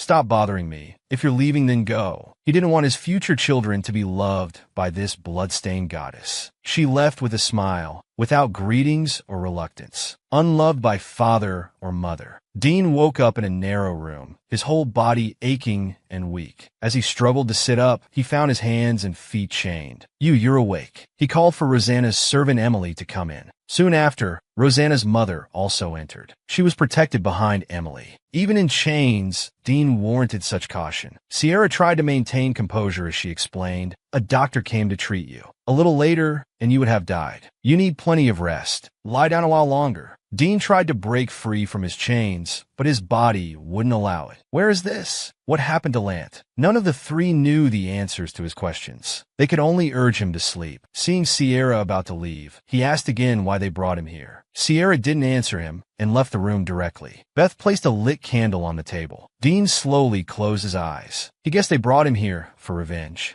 Meanwhile, Noel's doll, Nyx, arrived at Phaedrian, solely to find the person Noel longed for. He stood atop the towering trees that reached the clouds, taking in the full view of Phaedrian Mansion. How unexpected that people from two opposing families would come together. And he turned out to be the master of the poison butterfly. He laughed like a mischievous child, emanating an evil aura. He jumped down from the tree, ready to tell Noel what he discovered. Rosanna and Cassis were in bed, their passion lasting from day to night. After 3 days and nights of intense lovemaking, Rosanna was the first to surrender. Cassis had always been careful with her. Now he had broken Rosanna's previous perception of him. Was I too rough? You're only realizing that now? Instead of showing remorse, he suggested Rosanna should build up her stamina, or she'd tire too easily. Mother wrote to you this time. What do you mean this time? 2 days ago while you were sleeping. She probably wanted to invite you for tea, but I told the servant you weren't feeling well and sent them back. I know it wasn't right. If it made you unhappy, I apologize. The current Cassis was genuinely apologetic, completely different from the sweet-talking, seductive beast of 3 days ago. Don't do that next time. Actually, he too enjoyed spending 3 days alone with Cassis in the room. He began writing back to Joni. I heard from Cassis that you weren't feeling well. Hearing Joni's words, Rosanna felt somewhat guilty. I'm sorry to worry you. I just felt weak and needed some rest. I heard something happen outside recently. Rosanna knew she was referring to the Pandora incident. She felt his intentions weren't simple. He must have heard that she was the fearsome woman who possessed the poison butterfly. I'm sorry for causing trouble at the residence. Why are you apologizing? I heard it was Hyperion's people who started it. Because it involved Cassis, Rosanna admitted she might have overreacted. You didn't really need to eat their magical beast. I'm not a beast master, so I don't know the details, but I heard the poison butterfly is a parasitic creature. Is that why you were sick for 3 days? That's why I'm more worried about you. Thank you for your concern. Actually, thanks to Cassis's treatment, her body felt light even when summoning the poison butterfly. Over the past 3 days, thanks to Cassis's vitality, her body was quite energetic. She hadn't left the mansion because she was with Cassis, but of course, she couldn't say that. I'm sorry for causing you worry. Thanks to Cassis's careful care, I recovered quickly. He stared at Rosanna in astonishment. After a while, he asked in a low voice, do you know what power Cassis possesses? Rosanna knew this was the real topic. She wasn't sure how to answer. After thinking, she could only say she knew a little. So you know, Sylvia used to be quite wild. Once she fell from the bronze statue in front of the courtyard. She suffered a severe head injury. When Cassis saw this, he used that power. But he couldn't control his power then. His eyes became somewhat blurry,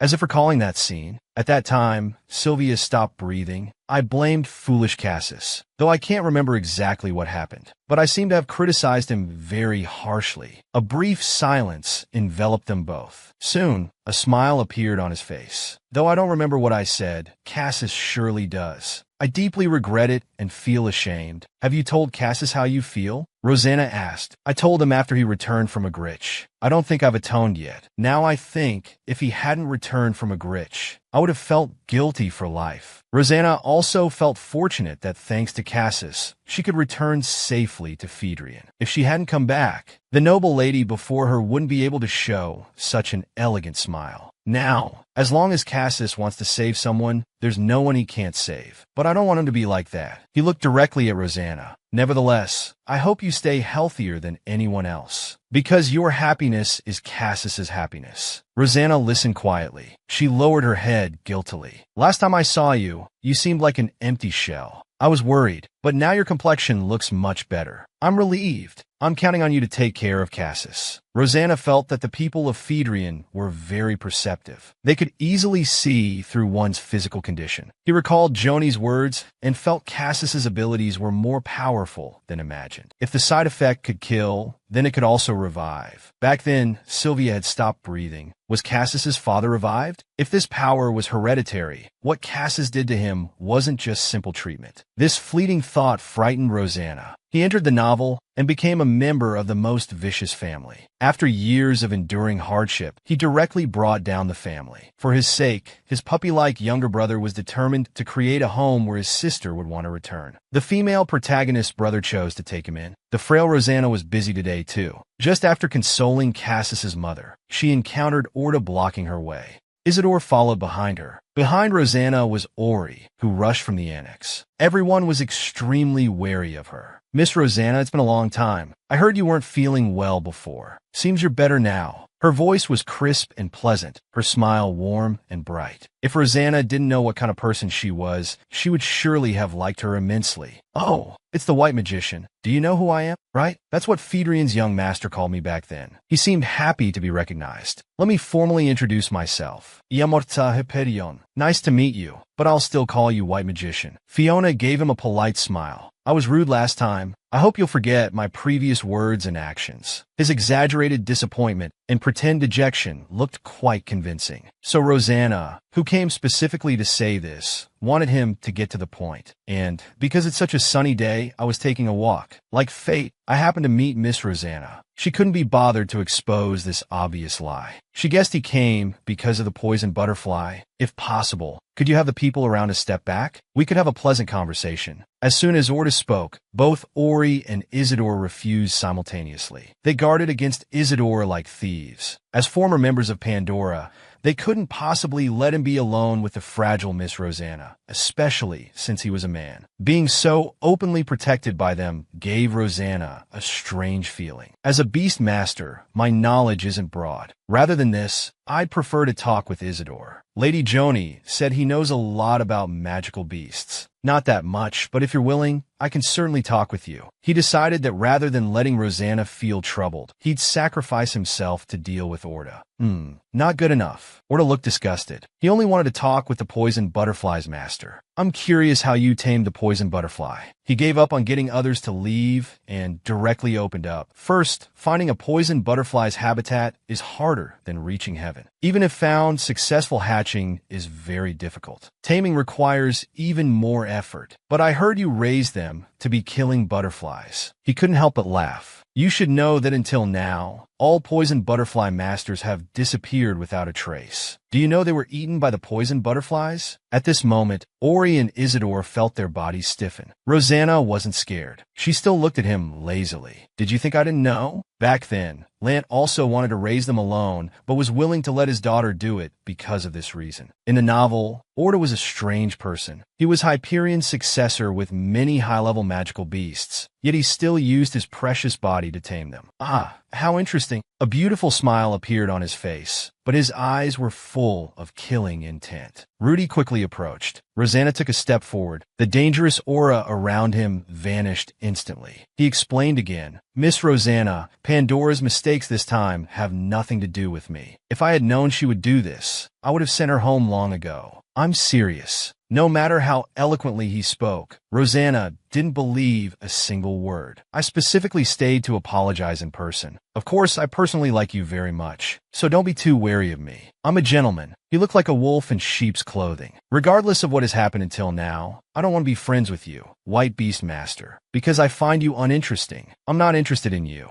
and I won't reciprocate just because you say you like me. Let's not waste each other's time. Isidore and Ori seemed surprised. This was the first time they had seen Rosanna being so proud and modest and impolite. I thought Miss Rosanna and I would get along well. She appeared confused and flustered, probably her first time being rejected by a woman. After a moment of silence, she returned Sylvia's ribbon and decided to return to Priyan. I hope we can meet outside Phaedrian next time, Miss Rosanna. Her friendly farewell sounded meaningful. Good afternoon, Rosanna and White Beast Master. Sylvia rushed over aggressively, but Orta made a brief farewell and left. This deflated him, who was ready for a fight. What was going on? Maybe being rejected by Miss Rosanna was a big psychological shock, said the usually silent Ori with relief. Rejected? What do you mean? Seeing Rosanna wouldn't answer, he switched to asking about her health condition. Rosanna stroked his hair. Whenever she saw Sylvia, she thought of her brother. Can I keep the ribbon you used to tie my hair? Though he couldn't sense his brother on it, it was better to check again, just in case. After returning to the annex, a servant delivered a letter from Noel. It ended with, "I will wait for your arrival with your precious person," and contained a lock of golden hair. He entered the novel and became a member of the villain family. To survive, he saved the female lead's brother from his father. He changed the female lead's fate of being kept by male leads, but his fate gradually overlapped with the original female leads. Just as he was taken in by the male lead to recover, another male lead, Noel, sent him an invitation. "I will wait with your precious person for your arrival," with someone's golden hair attached. Facing his threat, Rosanna felt very uncomfortable. His intuition told him this wasn't his mother's hair. With Emily's protection by his mother's side, whether she chose to stay in a Gritch or not, she couldn't be in Noel Bethim's territory. After all, Emily hadn't sent any distress signals. In the novel, Noel had two faces.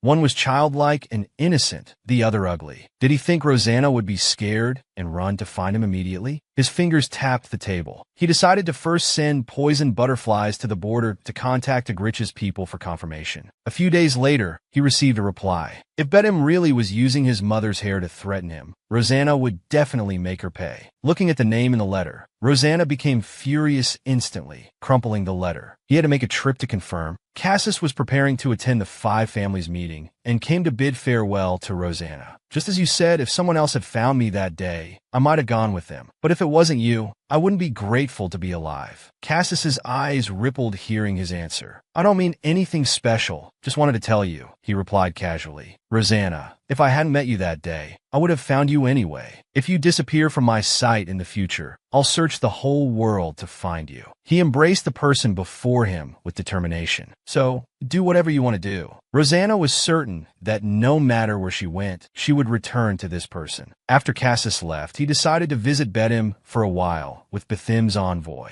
Originally, Noel wanted to meet him secretly, but Rosanna wouldn't act according to her wishes. She replied, asking Noel to send someone to escort her. This way, she couldn't make unreasonable demands or act recklessly. Sylvia was very worried about Rosanna's safety and wanted her to wait for her brother to return before going together. "I'm sorry, Miss Phaedrian. Our leader only invited Miss Rosanna." Sylvia frowned. She glared at her fiercely, unlike her usual sweet demeanor with Rosanna. "I'll be back soon." Before leaving, he said goodbye to Joni and Sylvia. As Phaedrian's honored guest, they would surely treat him well during his stay in Bedham. Dante lowered his head and replied, "Understood," with confusion flickering in his eyes. The journey to Bedham was quiet. If Orta's interest in him came from the poisoned butterflies, then what was Noel's reason? In the original story, Rosanna followed Lance's advice and tried to seduce Sylvia's man, but failed. Yet why did they come to him on their own when he did nothing? Just thinking about it irritated him. He had just left Phaedrian and already missed Cassis. He hoped to finish business with Bedham quickly and return. "Welcome to Bedham, Miss Rosanna." As the carriage door opened, flower petals floated in. A sea of flowers surrounded them. The lake people bowed their heads in doubt. This warm and lively scene made him frown. Dante instructed the maid to take him to rest, saying they would discuss the content later. The maid followed behind him with a kind smile, beautiful yet somehow discordant. He was led to an excessively ornate room. While the maid was away, he released poisoned butterflies to explore every corner. Wanting to see what Noel was doing, and where the bait that lured him here was placed. He wore an enchanted earring on his left ear, given by his sister, but detected no traces of sorcery nearby.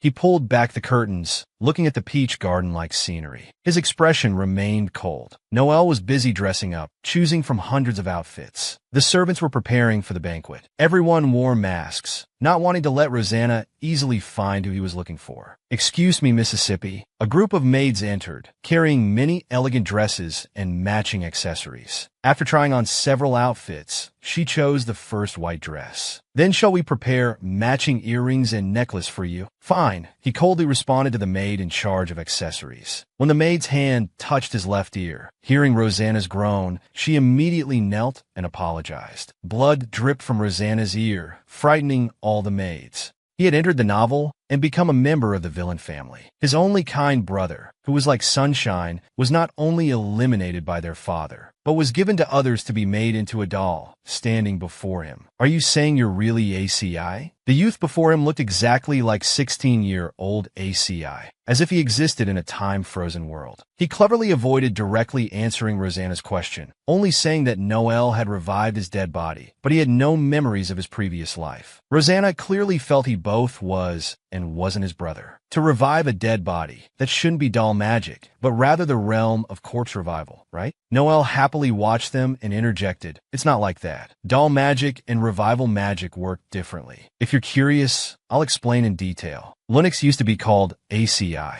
Seeing you two together is so pleasing to the eye." "Perfect." He looked at them both, eyes innocent, his laughter echoing through the banquet hall. Others began to join in applauding, as if watching a performance. Noelle bet him. Rosanna's ice-cold gaze made her stop clapping.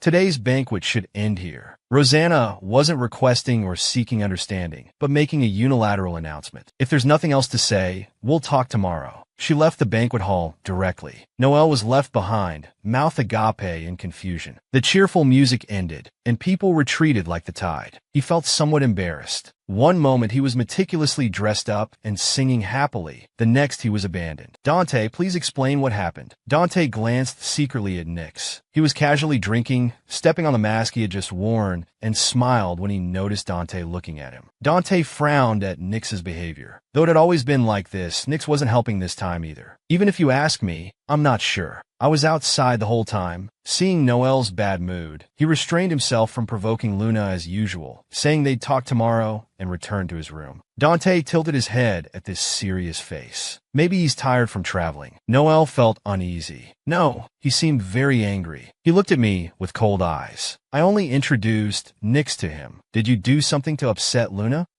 "Why me?" "Because you've been with Luna since Phaedrian, and you always say irritating things. Explain quickly. I'll forgive you." Dante felt somewhat innocent. "Rosanna was already unhappy before I arrived." "Is that so? Then if Phaedrian made Luna unhappy, I won't let them off." "But isn't Miss Rosanna's bad mood because of you?" Dante dared to speak the truth. Noelle looked confused. He had specially prepared gifts and a welcome party. Dante looked at him with pity. "Please think about it from a common-sense perspective. You must be unhappy about the letter you wrote. No matter how you package it, it's still essentially a threatening letter. Who would be happy receiving such a letter?"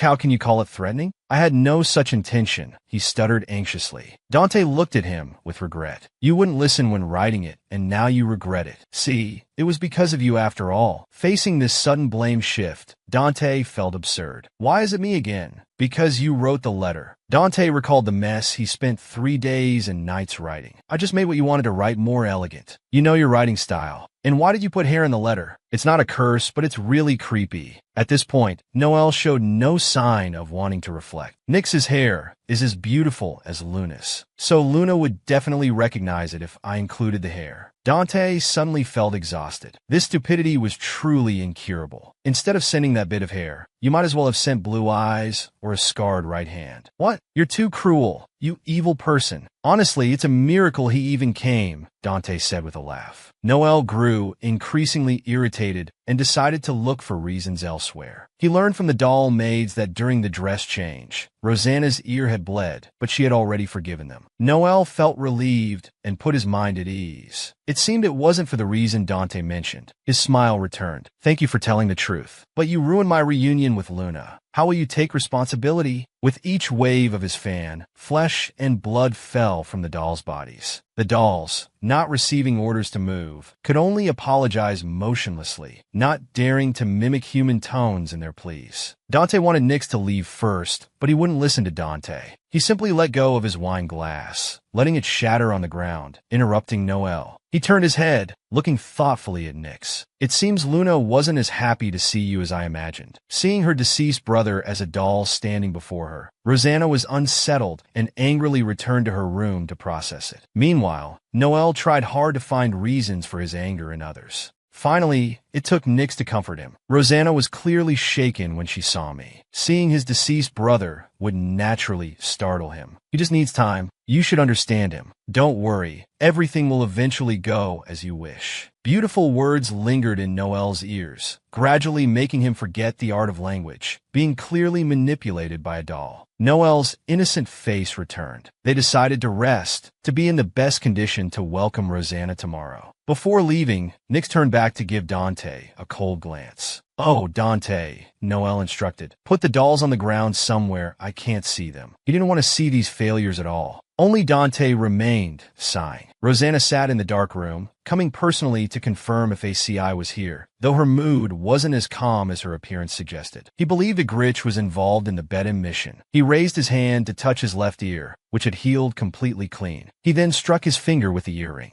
After a while, it healed perfectly too. This feeling was like having Cassis nearby. Before the meeting of the 5 great families, Jeremy was waiting at the door. Cassis used his rare politeness to greet him friendly. "Long time no see, young master of Phaedrian. What a surprise to see you here." Cassis stopped and exchanged pleasantries with him. "I'm now the head of the Agrich family. Of course I should be here," he said confidently, though without much backing. After all, the family had fallen to just an empty shell. "Seems you're quite satisfied with your current position," Cassis smiled mockingly. Jeremy held back his curses. Even though he disliked him, his purpose for waiting wasn't to argue. "Young master of Phaedrian, have you seen anyone from Agrich besides me recently?" He wanted to know his sister's whereabouts. Even if he didn't want to meet, he wanted to know from others if she was healthy. But Cassis just beat around the bush, not talking about Agrich, and instead said, "It seems this position of family head doesn't suit you." Jeremy barely contained his anger and went in for the meeting. The boring meeting ended quickly without any constructive results, and everyone was about to head home. When Cassis saw the messenger sent by Bedham, he bid farewell to his father, saying he wouldn't return home yet. He did his old trick again, knocked out Bethim's messenger, and planned to personally escort him back. His companion Isidore was already used to this. He followed along carrying Bethim's messenger, explaining that the messenger had fainted from exhaustion after the long journey. Without complaint, he carried the messenger to the conference organizer's hands, then followed his master to Bedham, kindly offering to relay the meeting's main points. The next day, Noel couldn't see Rosanna. Having heard he was coming, she was so excited she hadn't slept for days and nights. Now not even the king himself could wake her up. So Nyx went to see Rosanna instead. "You came for nothing. I have nothing to say to you," she said, standing up to show the doll out when she saw who it was. "Is that so? I actually think we can talk more freely without Noel here." Hearing his words, Rosanna stopped. "Are you suggesting you're more honest than Noel?" "Perhaps I am, so I might have answers for you." Seeing Rosanna's inclination to stay, he poured tea for her. "Try these desserts too. I hope you like sweet things. I made them myself. I guarantee they're good." Rosanna's eyes caught the scar on her hand. "You made these yourself?" She took a sip of tea and commented mercilessly, "What is this? It's sickeningly sweet. I'm sorry. I thought you'd like sweet things. Maybe I was wrong." Rosanna listened silently while pouring another cup of tea. His smile was different from other dolls, as natural as a real person's. The person before her indeed had something that made her waver. She suddenly remembered that in childhood, Agrich children were trained to build poison resistance. Their mother often added poison to sweets. Looking at him up close, Rosanna said, "This feels strange, like meeting someone I haven't seen in a long time." Rosanna smiled faintly. "It's funny that a doll can feel emotions. Are you claiming that not just the body, but the soul is also Assie's?" Nyx showed slight confusion. "To be honest, Noel ordered me to pretend to be ACI to make you stay. But my memories only start from when I open my eyes. I don't know how to pretend to be ACI. Actually, I think doll magic is complicated. I can't explain it to you either. But I am genuinely happy to see you." What I said at yesterday's banquet about wanting to meet you was sincere. Today I came not because of orders, but because I wanted to see you alone. I've been curious about you since hearing about you from Noel. He looked straight into Rosanna's eyes, appearing very sincere. A doll having curiosity, I find it incredible. Rosanna's eyes trembled slightly. This encouraged him to continue persuading. It's true, I've been curious since I opened my eyes. What was I like before being reborn? I'm different from other dolls. I can feel emotions, and I can feel a real heart beating inside me. Yet Dante says I'm defective. In your view, am I human or a doll? How much of ACI makes up who I am now? I'm not sure. Can you answer? Rosanna remained silent. She hadn't expected to meet a doll questioning its own nature. This doll was indeed different from the others. Finally, Nyx looked at Rosanna and smiled casually. You could stay here for a few days and observe me. Since you accepted the invitation, shouldn't you at least hear what Noel has to say? He tilted his head, his handsome face and gentle tone making him appear innocent and persuasive. She put down her teacup. Though interesting, it's not worth my time to listen. Bring different tea tomorrow. Today's was too sweet. I don't like it, she said, rising to leave. While saying she refused, she had indirectly accepted Nyx's request. Dante came in to inquire about the negotiation. Nyx was leisurely drinking tea. It went as I expected. She said she'll stay for a few days. Nyx suddenly burst into laughter. Humans are truly foolish after all. Rosanna had accepted the invitation after hearing news of her brother appearing in Bedham, only to discover it was just a doll made from her brother's body. He used sweet words to trick Rosanna into staying a few days. Yet behind her back, he called Rosanna foolish. He pretended to be cold, but in the end,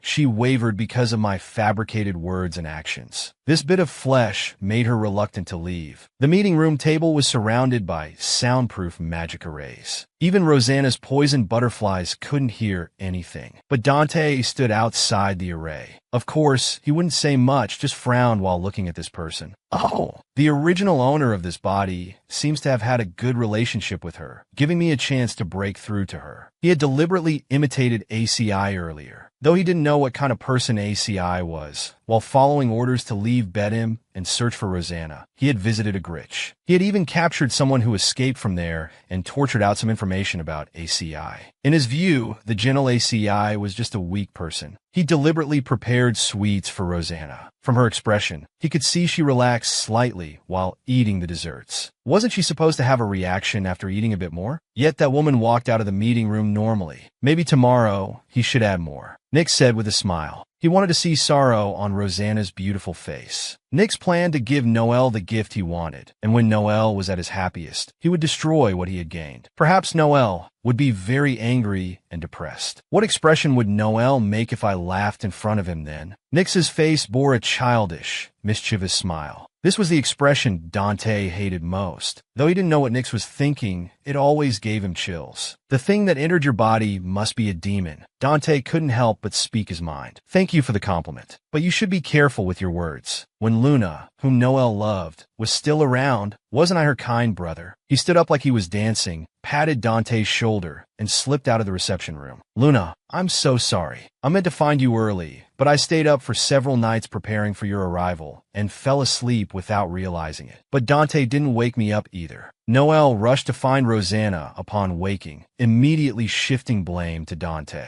Seeing Noel's panicked state, not wanting to make himself unhappy, he decided to give him some false comfort. He smiled and said, "Why apologize? The day isn't over yet. Your timing is perfect. I was just thinking about your doll." Seeing the beautiful person smile, Noel was overjoyed, completely forgetting her previous coldness. "Oh, that doll of mine, what was its name again?" Nyx. He finally remembered the name. "I have questions to ask." Rosanna extended her hand, seemingly wanting him to come closer. "You can ask anything you want." He blushed and moved closer, taking Rosanna's hand and kneeling on one knee. At that moment, he looked somewhat like Jeremy, but Rosanna still disliked Noel. Trying to hide her inner coldness, she gently stroked his cheek. "I hope you can tell me in detail how you created Nyx." At that time, I was researching if it was possible to create dolls using real human bodies. During that time, Lana Gritch showed interest in Bethim's dolls and tried to get close to our family. He kept pestering me for a meeting, so I spared some time. But I didn't pay attention to what was specifically said and don't remember. I only remember suddenly talking about doll research. He said he would help me and later provided me with a corpse. Rosanna's heart grew cold. As she had suspected, this body was Assie's. Otherwise, there would be no need to replicate the scar on the hand and the injured left eye. Actually, when Lant first said he would give me a beautiful corpse, I didn't expect much. But when I received it, I fell in love at first sight. Hearing this, Rosanna's eyes flashed with cold light. Could it be that Lant had targeted ACI just to satisfy Noel's requirements? Rosanna's hand slowly moved to his neck. Did you ever meet ACI when he was alive? Though he maintained his smile, if he said yes, the fingers on his neck would tighten. No, I only saw the corpse. When I discovered that angelic person, I worked even harder on my research to see what his eyes would look like when opened. He looked at Rosanna like a child seeking praise. He explained many things about puppet magic to Rosanna, seemingly forgetting about using Nyx to impersonate ACI to make her stay. I heard you decided to stay a while longer. I welcome you, Luna. You can stay here as long as you wish. Unable to meet his expectations, Rosanna replied, I'll only stay for 2 days. The next day, Nyx brought poison tea again. Though Rosanna detected it, she chose not to expose him, watching him panic when his plan failed, then pretending nothing happened. Rosanna felt disgusted looking at Assie's face for the first time. Is that an artificial eye? Yes. They say my body was damaged at the time, so Noel worked hard to find and attach a suitable eye. He tried his best to display Assie's mannerisms, while Rosanna continued to look for differences between him and ACI.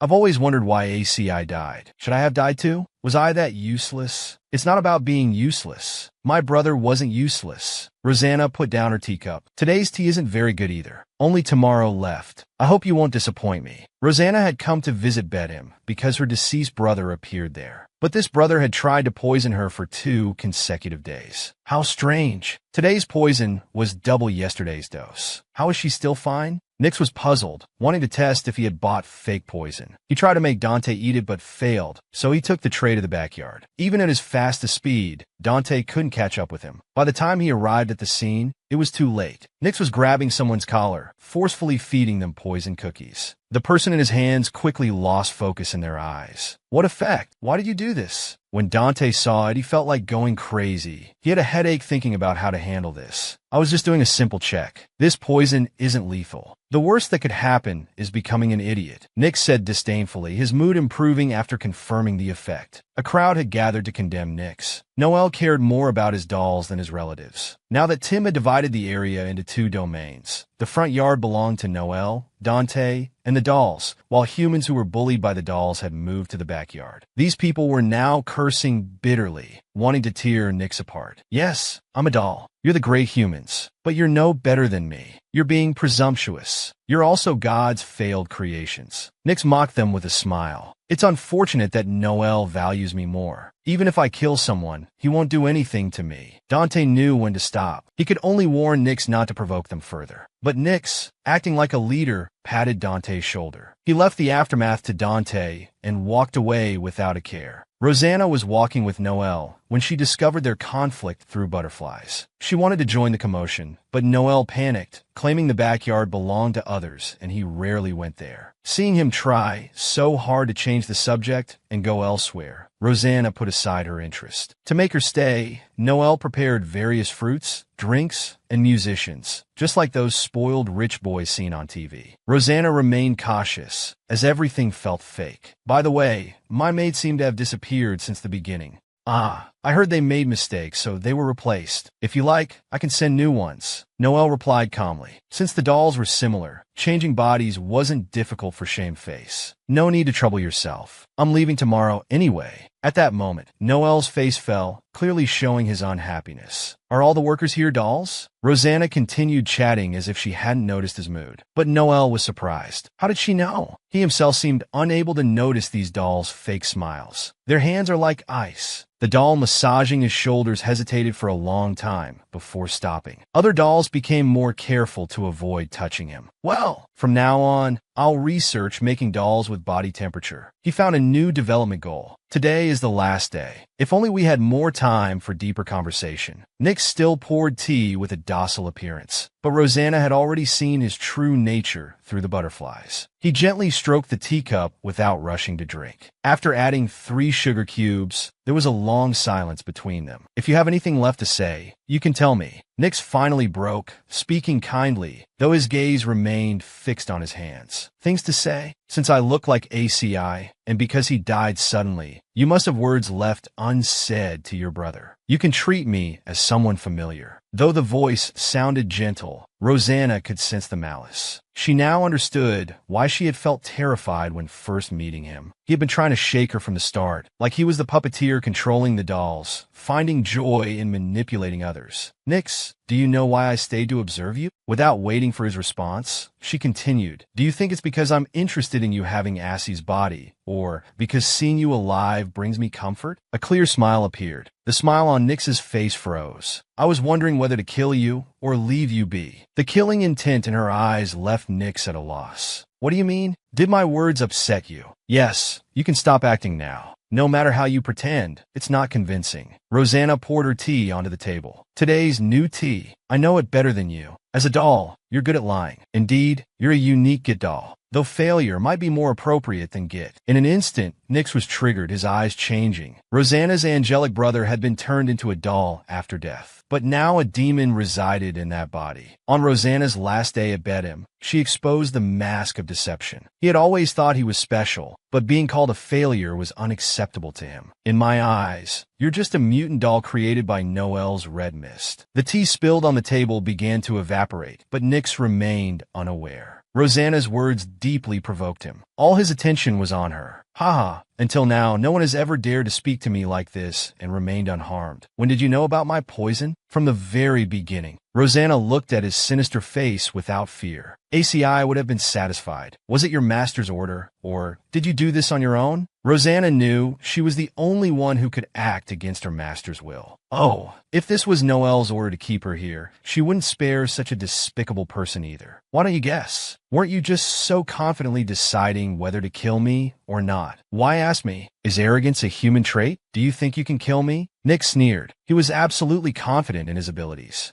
"Of course, it shouldn't be too difficult." Rosanna maintained her casual demeanor, making Nix lose his patience, wanting to immediately crush her arrogant attitude. "You're not relying on this earring, are you?" His hand moved swiftly. The knife on the table instantly slashed across Rosanna. The earring embedded in the wall, its shattered pieces and blood drops falling on his shoulder. His expression remained calm, but his gaze towards Nix turned cold. Nix was somewhat pleased now. Was this why you didn't react to the poison? He had noticed Rosanna always wearing that earring. She never changed it, and hearing his dolls discuss it afterward made him more certain. "All you have is this earring and butterfly dress, right? Noel doesn't like you getting hurt, but think about it. He'd be satisfied just holding your corpse." He showed a cruel smile, activating his magic eye before Rosanna could call upon her butterfly dress. Purple-red pupils emerged in his eyes. But the next moment, blood poured from his mouth, soaking the white tablecloth and his clothes. He covered his mouth, eyes wide, staring at Rosanna. Rosanna stood up, walking elegantly towards him. "No wonder I thought it strange there were no devices in the room. It seems your eyes are the medium." Nix remained vigilant. The backlash from countless failed attempts left him glaring at the unharmed Rosanna. She explained gently, "You think you're clever, don't you? But I wore the earring intentionally. Now stopping your registration, my things are hidden where you can't see. You only see what I want you to see. How can you be so foolish? You girl." Realizing he'd been tricked, Nix looked at her like a venomous snake. "In this situation, aren't you curious why no one's coming to the room?" Only then did he notice the chaos outside. Being provoked by Rosanna's words, he hadn't paid attention to the sounds. Butterflies suddenly appeared around Rosanna. Nix reflexively straightened up, thinking she would attack. He wanted to know what was happening outside. Why hadn't Dante, who always watched the reception room, appeared? At least his internal injuries had subsided. "Oh,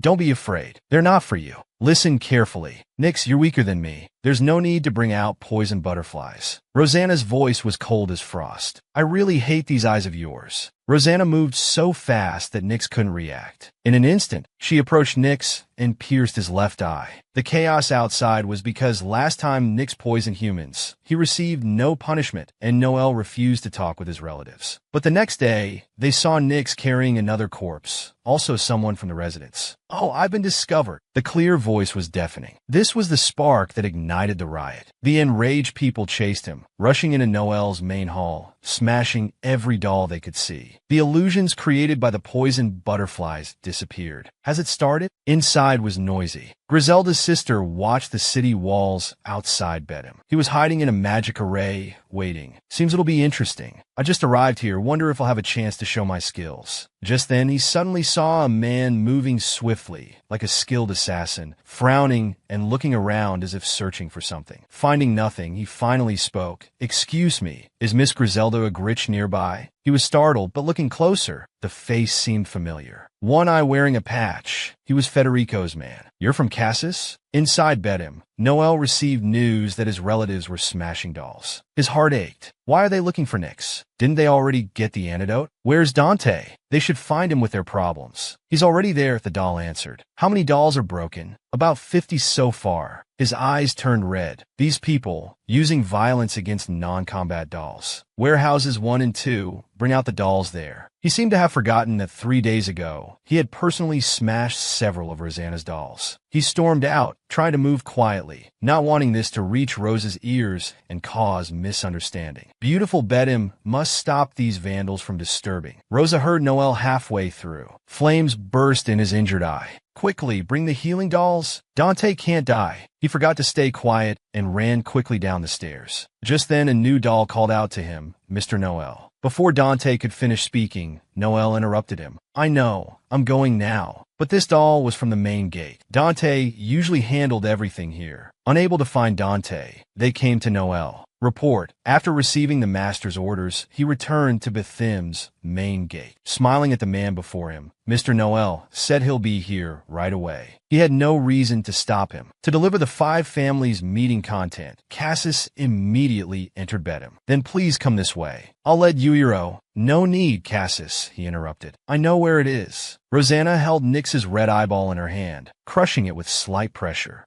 I am Noel's doll. You're just a guest. Attacking me won't end well for you. All he could do now was threaten and search for Rosanna's weakness, but he failed. To survive, he could only run, but there was no one outside the door. He could only hear people calling his name, voices full of malice, people from the back courtyard. He stopped, afraid to run toward the voices. Suddenly remembering Rosanna's words, he felt this woman was behind it all. Otherwise, this place wouldn't be empty. Now, he had to rely on his own strength to escape her. Aren't you afraid your position will become difficult? Maybe it'll even make Federico's situation complicated. Though he racked his brains for these words, she remained indifferent, just coldly watching him. Let me formally tell you, your life will end at the hands of Bethim's people. After killing Nix, she planned to frame the back courtyard people. Rosanna pursued relentlessly, using the dagger Nix had thrown earlier to attack him without hesitation. Her movements were elegant, like dancing, each strike drawing blood. Nix didn't just wait for death. Though he counterattacked, Rosanna's wounds quickly disappeared and healed. Finally, only Nix was severely injured, lying in snow like flower petals. Vicious woman, he thought. This was his first time being so badly injured. It really hurts. Though Noel could restore his body, this flesh's drawback was feeling pain. Your goal is to stop this body, right? Nix asked, trembling. Then you'll have to crush the heart, because what binds my soul is the spell carved on the heart. Rosanna knew he was telling the truth this time. This meant she had to kill Nix the same way ACI died. Sigh. Rosanna exchanged glances with Nix. If I'd known, I wouldn't have gouged out the eye.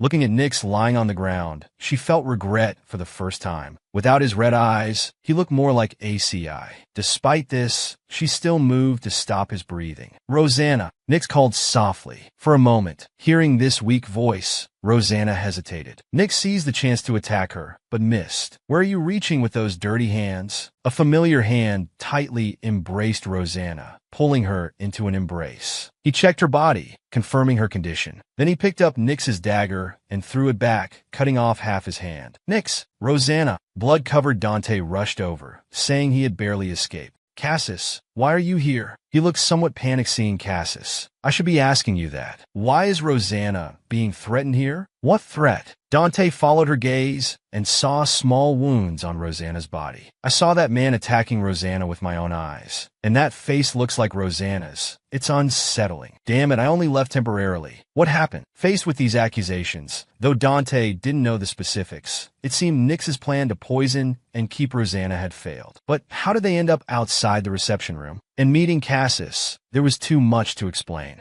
Noelle seemed to have suppressed the back courtyard people with combat dolls. Breathless, Noelle rushed over, eyes only for Luna. "What happened? Are you hurt? You're bleeding." Seeing Noelle frantically fussing over Rosanna, Cassis's face darkened further. Rosanna coldly shook off Noelle's hand. Only then did he notice Nix lying on the ground. "Hey Nix, did you really attack Miss Rosanna?" Dante seemed to finally understand the situation, coldly looking at Nix. "Though I knew before, you're truly beyond help." He removed his glove, extended his right hand, and stopped Nix's doll functions, making him faint directly. "Nix!" Noelle looked heartbroken, as if the doll was already dead. Dante grabbed Noelle, preventing him from running to Nix. "I sincerely apologize, Miss Rosanna. He's just a doll, so he's still incomplete. Though rare malfunctions can occur, I'm truly sorry this happened." Hearing his excuse, Cassis scoffed. "What kind of nonsense is that? Are you even speaking human language?" Dante could only apologize and shift all blame onto Nix. Rosanna smirked, planning to use his words. "How interesting that my doll turned out to be so dangerous afterward. I wonder, is this how Bedham always treats its guests?" Noelle, afraid he was angry, stammered, "Ah no, Luna, don't misunderstand. Don't call me that." Rosanna looked at Cassis, and seeing his slight nod, immediately understood. She looked at Dante.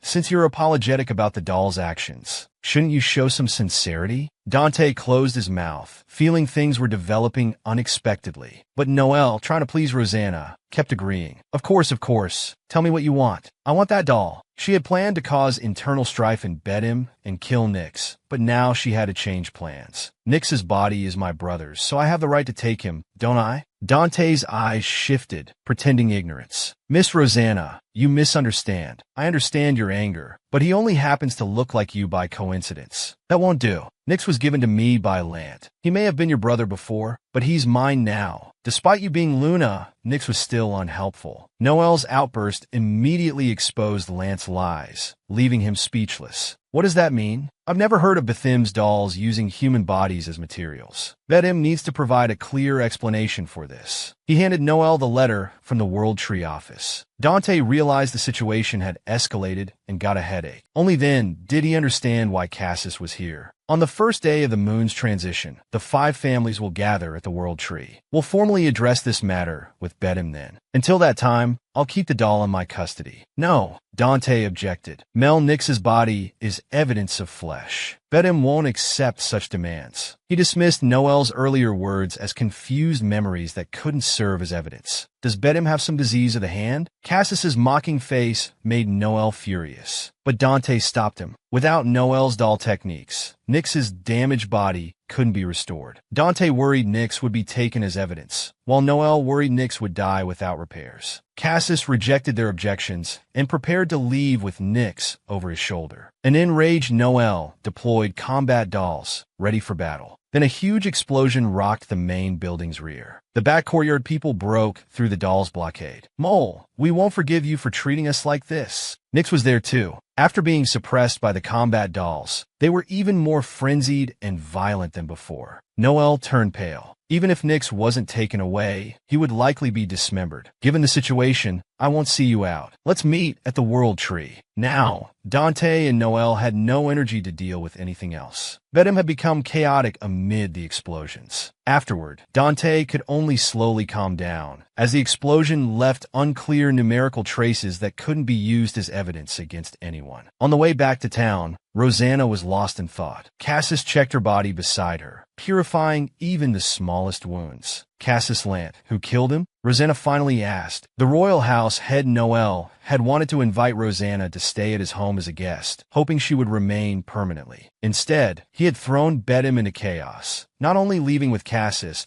but also taking Noel's beloved Nyx. Who killed Cassius Lant? A question that once seemed unimportant. He now wanted to know. It was me, Cassius said in a low voice, without any warmth. How was he at the end? It would be better if he died in pain. Cassius noticed his mood darkening. Cupping his face with both hands, he gently asked, if there's anything you hope for me to do, just say it. Rosanna closed her eyes, hiding her inner thoughts. She wanted to kill Lant, who tortured ACI, Noel, who interfered with Assie's peace, and herself for hesitating to kill Nyx. Thinking of Nyx in the carriage behind them, her body filled with cold. Just hold my hand, Rosanna made her request. Cassius embraced her, warming her until her mood gradually settled. Cassius, I want to become Rosanna Agrich again, and you must stay by my side. With new goals, Rosanna would become busy again. The peaceful times were over. I will. Cassius held the person in his arms more tightly. Meanwhile, Rosanna's mother was confronting a bound Dean. Dean had poison resistance since childhood. The strong incense in the room didn't affect him much, but he still stayed quietly as Sarah wished. Sarah came to sit with him every day, watching Dean. He always kept a dagger hidden in his sleeve, occasionally touching it. Finally, he spoke. Until now, I've thought about killing Sheena hundreds of times. Dean had never seen him like this before and was surprised. As time passed, he felt Sarah was still foolish. Indeed, a weak character wouldn't easily change. What? Don't have the courage? You mean the courage to kill, or the courage to dirty my hands? I've always wondered what you were thinking when you killed Az. This was the question he had always wanted to know, and finally asked it. Nothing, Dean answered without hesitation, even grinning widely. Then how did it feel when you killed Lant? Same, felt nothing. What would you do if Maria died in front of you? You always ask meaningless questions. He seemed annoyed, though his expression and voice remained unchanged. Facing this monster created by Lant, Sarah felt only hatred and contempt. But his next words caused a slight change in Dean's expression. It was the first time he heard someone express sympathy for him. How funny. I suspect you're mentally ill, he sneered mockingly. Did you save me because of that weak sympathy? This time Sarah replied expressionlessly, I'm not saying I forgive you. I'll never forgive you.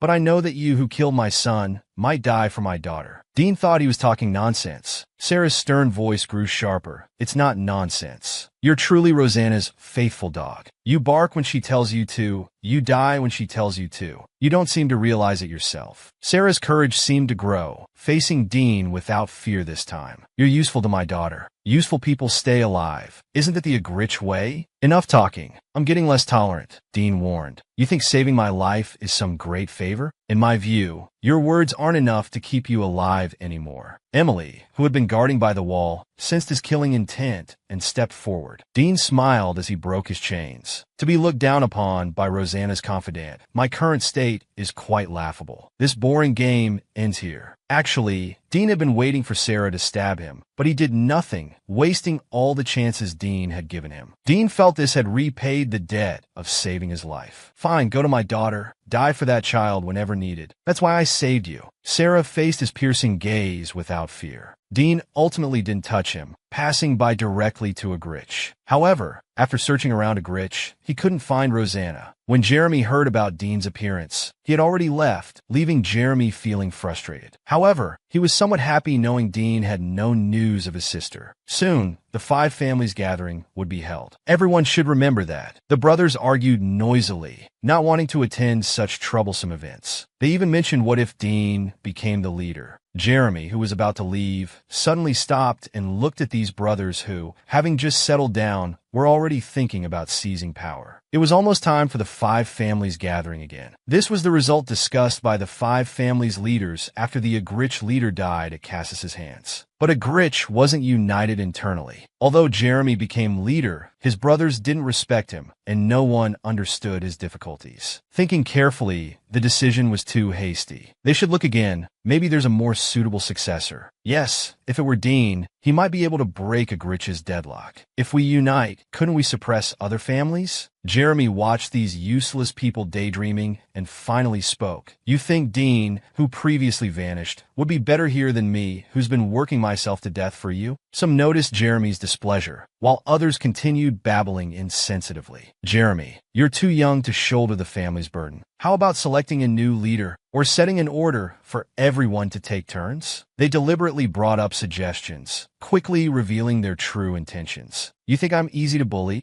Jeremy smiled faintly. I understand why you'd think that. Seems I haven't practiced in a while. His voice was gentle, but emanated killing intent. I've been too busy handling external matters to properly manage internal affairs. It's time to deal with them. All along, in their eyes, Jeremy only acted on Rosanna's instructions. Now, without Rosanna, he wouldn't let them treat him as useless. The awakened Jeremy no longer intended to tolerate these people. He moved swift as wind, appearing among the crowd. That brother, Hanmi screamed. His hand was already severed. Once I deal with all of you, there won't be anyone causing division anymore. Open your dog eyes and see who's riding above you. Soon the walls were covered in blood, and bodies lay scattered on the ground. Jeremy only had minor injuries. He turned around, sensing someone's presence. What are you doing here? Do you want to end up like these guys too? No thanks. I don't want to get beaten up. Charlotte frowned at the fierce-looking Jeremy. Then why are you being annoying by showing up now? He came out just to ask Rosanna's little brother. You know where your sister is, right? So what if I do? He had no intention of telling Charlotte. As expected, after turning a Gritch into this state, what is he doing and where? Why Rosanna? Before Federico invaded, everyone knew Dean brought down land, but they didn't know Rosanna was behind it all. How did you know about that, Charlotte? Jeremy denied his answer, not wanting to put Rosanna in a dangerous position. If not, then forget it. I was just curious, he said and turned to leave. Jeremy squinted at his retreating figure. He was more obedient than expected, which made him less trustworthy. He approached Charlotte and attacked him from behind. He immediately dodged the attack and reflexively raised his whip. Why are you suddenly attacking me? Looking at the back of your head, I felt you'd go spreading nonsense to others. I won't, he frowned angrily. But Jeremy attacked him again. What's this about? Didn't you say I was wrong? Brother, are you feeling guilty now? No, I just find you annoying today. Charlotte felt wronged as he was beaten. I've been so well-behaved since that woman disciplined me when I was young. Jeremy paused slightly, guessing that his sister had disciplined him when he wasn't around. What? How dare you call sister that woman? As a result, Charlotte screamed in pain, though this time the beating wasn't as severe as with the others. Sister Rosanna is coming. I'm going to tell on you. She's not here. Look how mighty you are. Go ahead, tell her. At the mention of sister coming, he stopped, his expression relaxing as he left, leaving a confused Charlotte behind. Charlotte's words suggested he believed sister would return to a Gritch. Jeremy was busy suppressing internal conflicts. Dean was searching everywhere for Rosanna. He ruled out the possibility that she left with Cassis. If she wanted to go with Cassis, she wouldn't have dragged him into a Gritch's battlefield. He decided to follow the trail to find Griselda. After all, he was also Rosanna's hidden ally.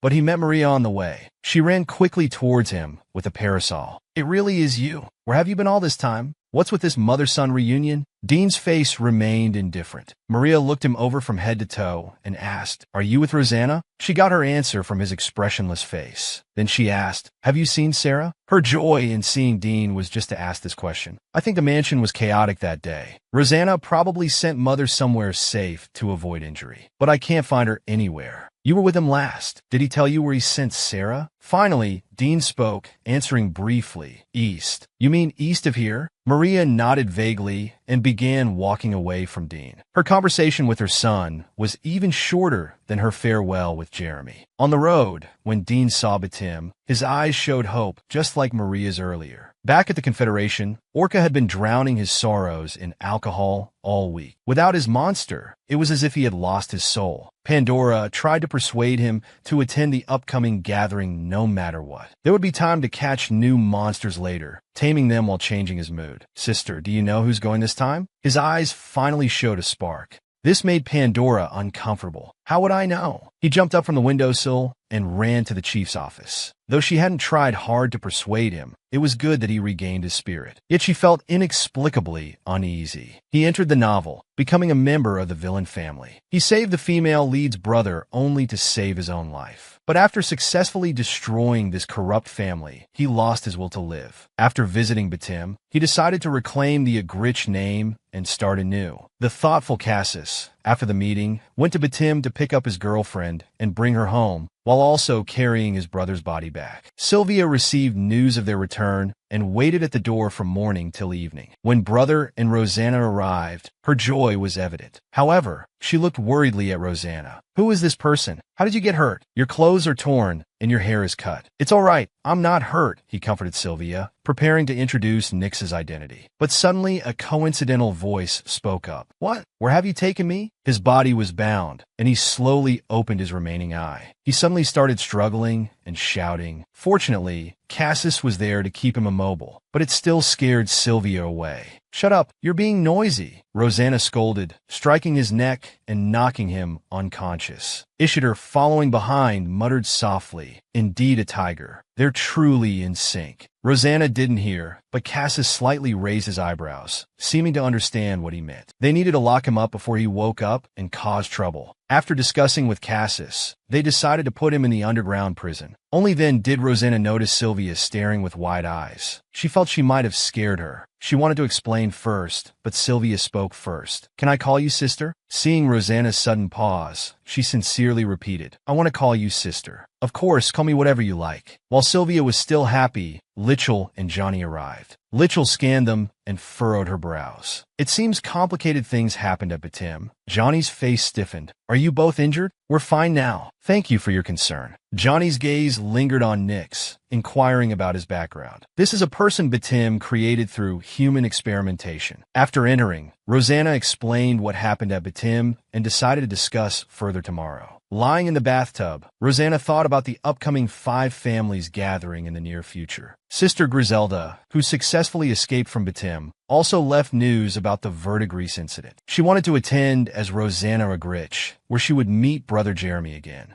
Cassis waited outside for a long time until Rosanna came out. He gently dried her hair with a towel. "Your hair is already dry. Did you wait long?" "It must dry quickly because it's short now." He covered Rosanna's eyes with the towel, unconsciously washing away his fatigue. "At this rate, Cassis, my wounds will heal automatically." He put down the towel and gently caressed Rosanna's face, avoiding the question. "When I found you at Batim, if it weren't for your expression when looking at that doll, I would never have spared his life. That doll won't hurt you again." Rosanna could feel that he wasn't just concerned about her physical well-being, but her emotional state as well. I know. She's not a C, so don't worry." The previous Rosanna had sealed off her heart, but now she could show her vulnerability to Cassis. "I'm glad you came to find me," she thanked him with a kiss. But Cassis's hand touched the jewel embedded in his body. "There's a spell carved here. It won't be discovered if kept hidden on the body, right?" Cassis asked gently. "No?" They continued their intimate embrace. He entered the villain family in the novel. After his only real brother was killed by their father, who then turned the corpse into a doll, he brought the doll from Batim to Federico. The next day, hearing he had awakened after being locked up, they decided to see him. "I'll go too." Cassis, worried about her going alone, offered to accompany. The prison gate opened. Though similar to Agrich's, the facility was cleaner and more organized. Nix jumped up when he saw Rosanna, the chain noise grating everyone's ears. Rosanna greeted him kindly. "You were badly hurt that day, but fortunately you look better now. I still vividly remember the feeling and your screams when I crushed your left eye." Rosanna continued to provoke him. Nix could only grit his teeth and tell her to shut up, asking about her purpose in imprisoning him here. She wouldn't say. "Purpose? How should I put it? Are you afraid?" "Don't worry, I won't use poison like you did. I know it wouldn't work on you."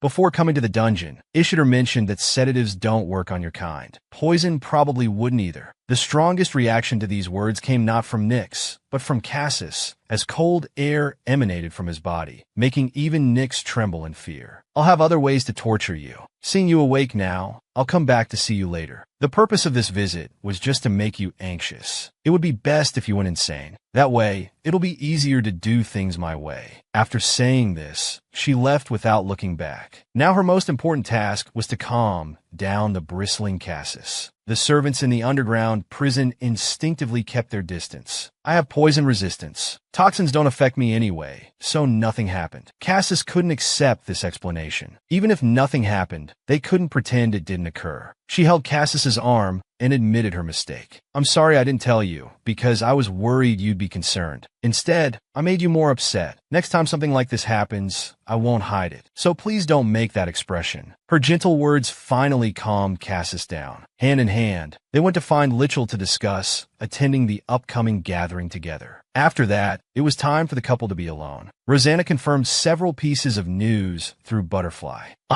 Cassis was learning about Agrich's movements through documents. What did he think about the news of Dean going to Batim? Your expression suddenly turned cold. He suddenly realized that if Rosanna became an Agrich again, he felt there wouldn't be many days left to read her. He was making an interesting, worried face. Rosanna laughed heartily, touching his face. I think you can be a little less patient than now. Cassis looked up, their eyes met. Then I won't hold back. Meanwhile, Sylvia was having tea with her mother. Sister is such a cool person. Why, Mother? Mother reproached her voice. Brother Johnny listened, feeling speechless. What nonsense is this child saying? But it's okay. Now I have a sister-in-law. Her mother guessed her thoughts and could only quietly click her tongue. Setting down her teacup, she suddenly wanted to tease this daughter who loved Rosanna so much. We don't know what will happen yet. Sylvia was indeed shaken by this. What's wrong? Won't sister marry brother? That depends on your brother's behavior. A woman's choice depends on how the man acts. Is that so? Sylvia frowned. The thought of other women appearing around her brother made her angry. Brother should do even better. I only like sister Rosanna. Johnny looked at this immature daughter with some concern about her future, while she only cared about her brother's romance. He left his mother's residence. She had wanted to go play at the Iron Hall, but considering she should be a perceptive sister, she decided to satisfy her curiosity and go see that person. Sylvia really wanted to play with her sister, but to avoid disturbing Cassis and sister's time together, she chose to go see the Batim doll instead. After she repeatedly promised not to get close to the iron bars, the guards had no choice but to go in with her. After all, facing such a cute face, no one could refuse. Nix had been cleaned up and was no longer causing trouble. Instead, he was thinking, if only he had his magic eye, he could read their intentions. He heard unfamiliar footsteps and looked up to see the approaching young girl. Silver-white long hair. It was Federico's princess. His eyes suddenly doubled. A kind, clear voice rang out. He looked at this hateful young person. Contrary to Nix's expectations, Sylvia never came again. He felt some regret and unease, wondering if his intentions had been exposed. This time it was Rosanna who came. She sat elegantly in the chair in front of the iron bars, crossing her legs. Don't you have anything to ask today? I might answer now. No matter why you kidnapped me, Batim won't let you off. Half of what he said was true, half was bluffing. No one will come to save you.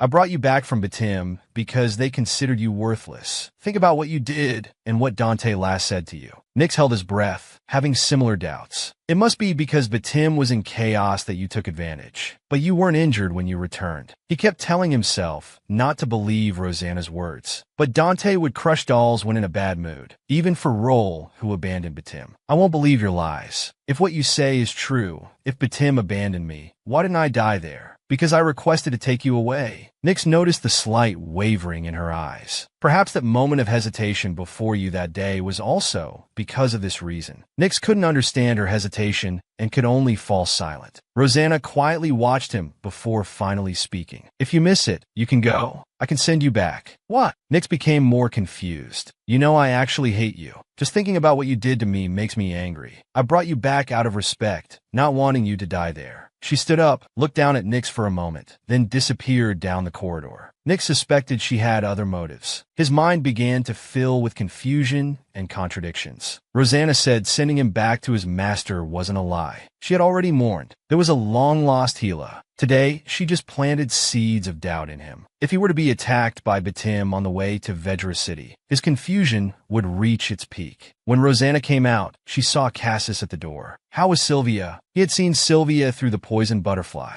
Though no problematic scenes were discovered, thinking of Nix's deceptive masks, he worried Sylvia might develop feelings for him. It's all right, I've already. Soon after, the 5 families would drive off. However, Cassis and Rosanna didn't depart together. Meanwhile in Batim, Dante was rushing about frantically. Through Noel's blood vessels, the people had settled down. He only left the room after seeing Noel fall asleep. Though childish, seeing a grown man calling out Nick's and Luna's names while crying with tears and snot was truly unbearable to watch. Let me know if Noel wakes up after I leave, he instructed the doll outside. Dante was formulating a plan to snatch Nick's back. They had to prevent him from entering Vedra City. As a precaution, he planned to have Noel create a doll resembling Nick's. If Federico intervened, they'd have to give up. As for Rosanna, they'd find another way to deal with Nick's. If they couldn't get him back, they'd have to destroy him. If it weren't for Cassis, he was cursing with a stern face when suddenly someone grabbed his throat at the stairway corner. What do you mean by Federico's intervention? The deep voice was chilling. Who are you? Dante barely managed to ask. It was Rosanna and Cassis together. He looked at Dante's expression, knew he was right, then without hesitation snapped his neck. The two formerly opposing families could finally sit at the same table and drink tea with smiles. But they were secretly at odds because they wanted the same sister. Sylvia was jealous that Jeremy had a good sister. Jeremy kept bragging beside her. Suddenly, a third person interrupted their conversation. What are you talking about? It seems interesting. It was Jeremy's sister Charlotte. Jeremy frowned, swallowing the words, "Are you blind?" and tried to warn her gently in front of Sylvia. Can't you read the atmosphere before speaking? What's wrong? This gathering is meant to bring us closer together, right? After greeting her brother, she started chatting with Sylvia, dodging Jeremy's hidden kick along the way. Jeremy coldly watched her, suspecting she might be up to something devious. Being so smug, she needed to be taught a lesson before she offended Rosanna. Charlotte completely ignored him and even tried to get them to chat together, leaving her brother out. "Oh, Charlotte, so you're here." The sweet voice made her hair stand on end. Her body suddenly stiffened. She turned rigidly to see Rosanna. "It's been a while. I'm glad to see you again. What are you all discussing so pleasantly?" Her hand rested on Charlotte's shoulder, slowly moving to her neck. While gradually applying pressure, she softly asked, "May I listen?"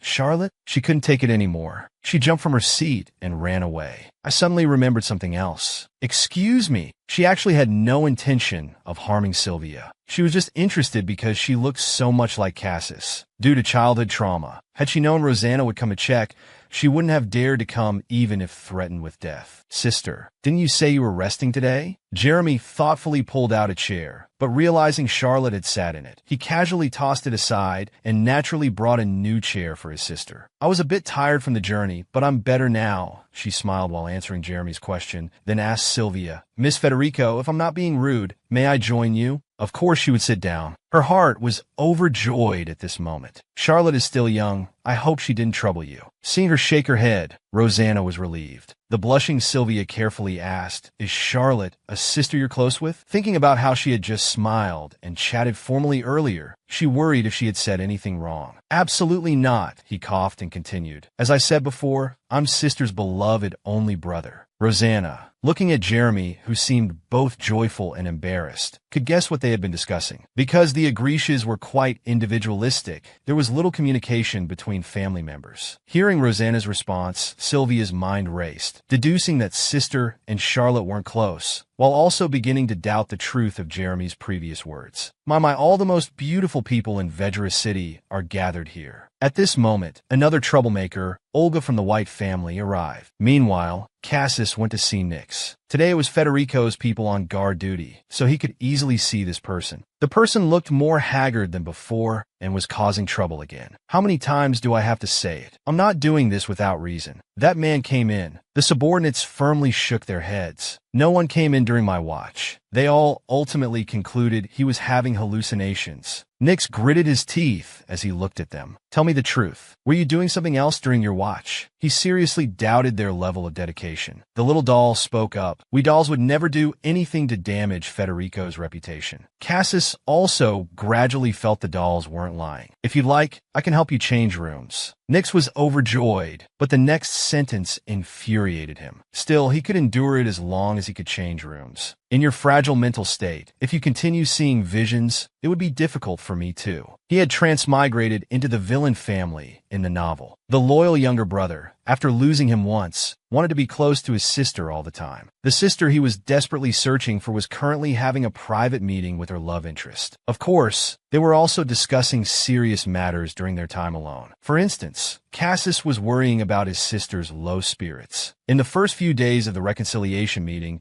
she was enthusiastically exploring everywhere, but now she was just holing up in the library. Concerned about his sister's mental health, Cassis specifically came to seek Rosanna's advice. Rosanna felt it wasn't appropriate to tell him the reason directly. She needed to ask herself. Asking directly is... Cassis hesitated, worried his sister would dislike his excessive interference. Rosanna chuckled softly. It's rare to see Cassis so troubled. It's quite interesting. You and Sylvia are always considerate of each other. Having another honest conversation, this time, shouldn't be bad, right? Hearing Rosanna's advice, Cassis was half convinced. I also need an honest conversation. Rosanna grabbed his hand. Today I met Griselda and heard some things. Since when have you been in contact with her? She seems to know the inside story, but I want to hear from you about this inappropriate contact. Because he only sent me messages one-sidedly, and only once, Cassis frankly answered. It was before winter came. Hearing his words, Rosanna fell silent. Last winter was exactly when Cassis launched an attack, hoping for Agrich's downfall while at Rosanna's. Although this move benefited Rosanna, she wasn't happy about being placed on Griselda's chessboard. Though it sounds like an excuse, I believe the letter sender might be you.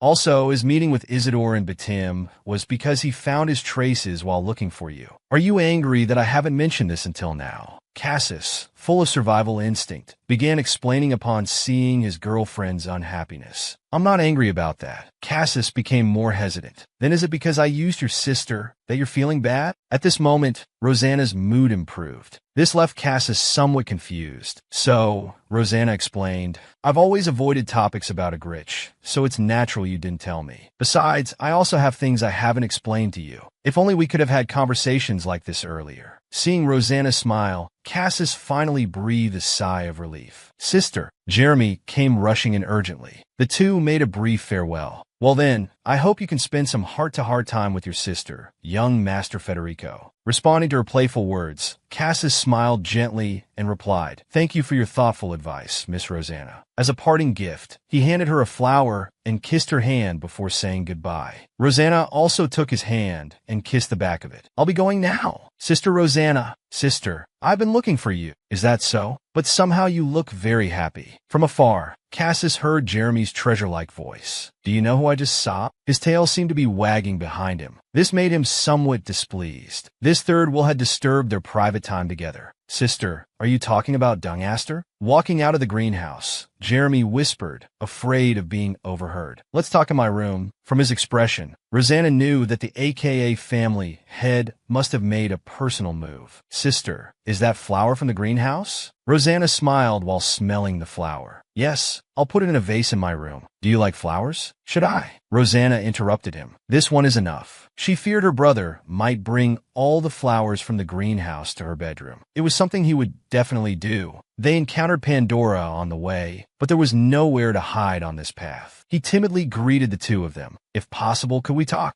Sorry, I don't have time now. How about meeting after dinner if possible? Pandora quickly nodded and left. Do you know each other? Jeremy asked. Buffet mit once. So, Jeremy frowned, feeling like he'd seen him before, but couldn't remember where. This minor concern disappeared as soon as they reached his sister's room. The other Agrich siblings were gambling in the meeting room. Although they were very curious about Cassis and Rosanna's relationship, and had questions about how Cassis escaped from Rosanna 3 years ago. But with Jeremy being such a formidable obstacle, they didn't dare to ask. They could only pass time playing cards. However, they wouldn't play in a healthy way. One brother, seeing himself at a disadvantage, after looking around, immediately flipped the table. Some held him down, some held the table, while others hurriedly caught the items on it. Wow, you heartless one, flipping the table. How despicable. Don't you know we're tight on money recently? Breaking things here needs to be compensated. If we tell Jeremy, you'll be severely punished. The group joked around, threatening to saw off his hand with a fork if he didn't bring out his number 21 collection. This brother was tough too, willing to sacrifice a hand to protect his collection. At this moment, people from Hippolyte arrived, saving his hand. "Oh, it's the Agrich people. No wonder they're so ugly. We need this room. Move aside." Over the past week, the two families often had friction, disliking each other. The Agrich quickly tidied up the scene, showing gentle smiles, only because Jeremy had said not to cause trouble. After exchanging opinions, they decided to invite them to play. Since there's space and time, how about a game of cards with us? Initially, they were unwilling to play together, but under Agrich's level 10 provocative rhetoric, they angrily accepted. "If you lose, you'll have to kneel and apologize to us. No problem?" The Agrich gladly agreed. In their eyes, knees were the least valuable thing. "We'll discuss what we want after we win." Thus began the emotionally charged card game. The righteous Hippolyte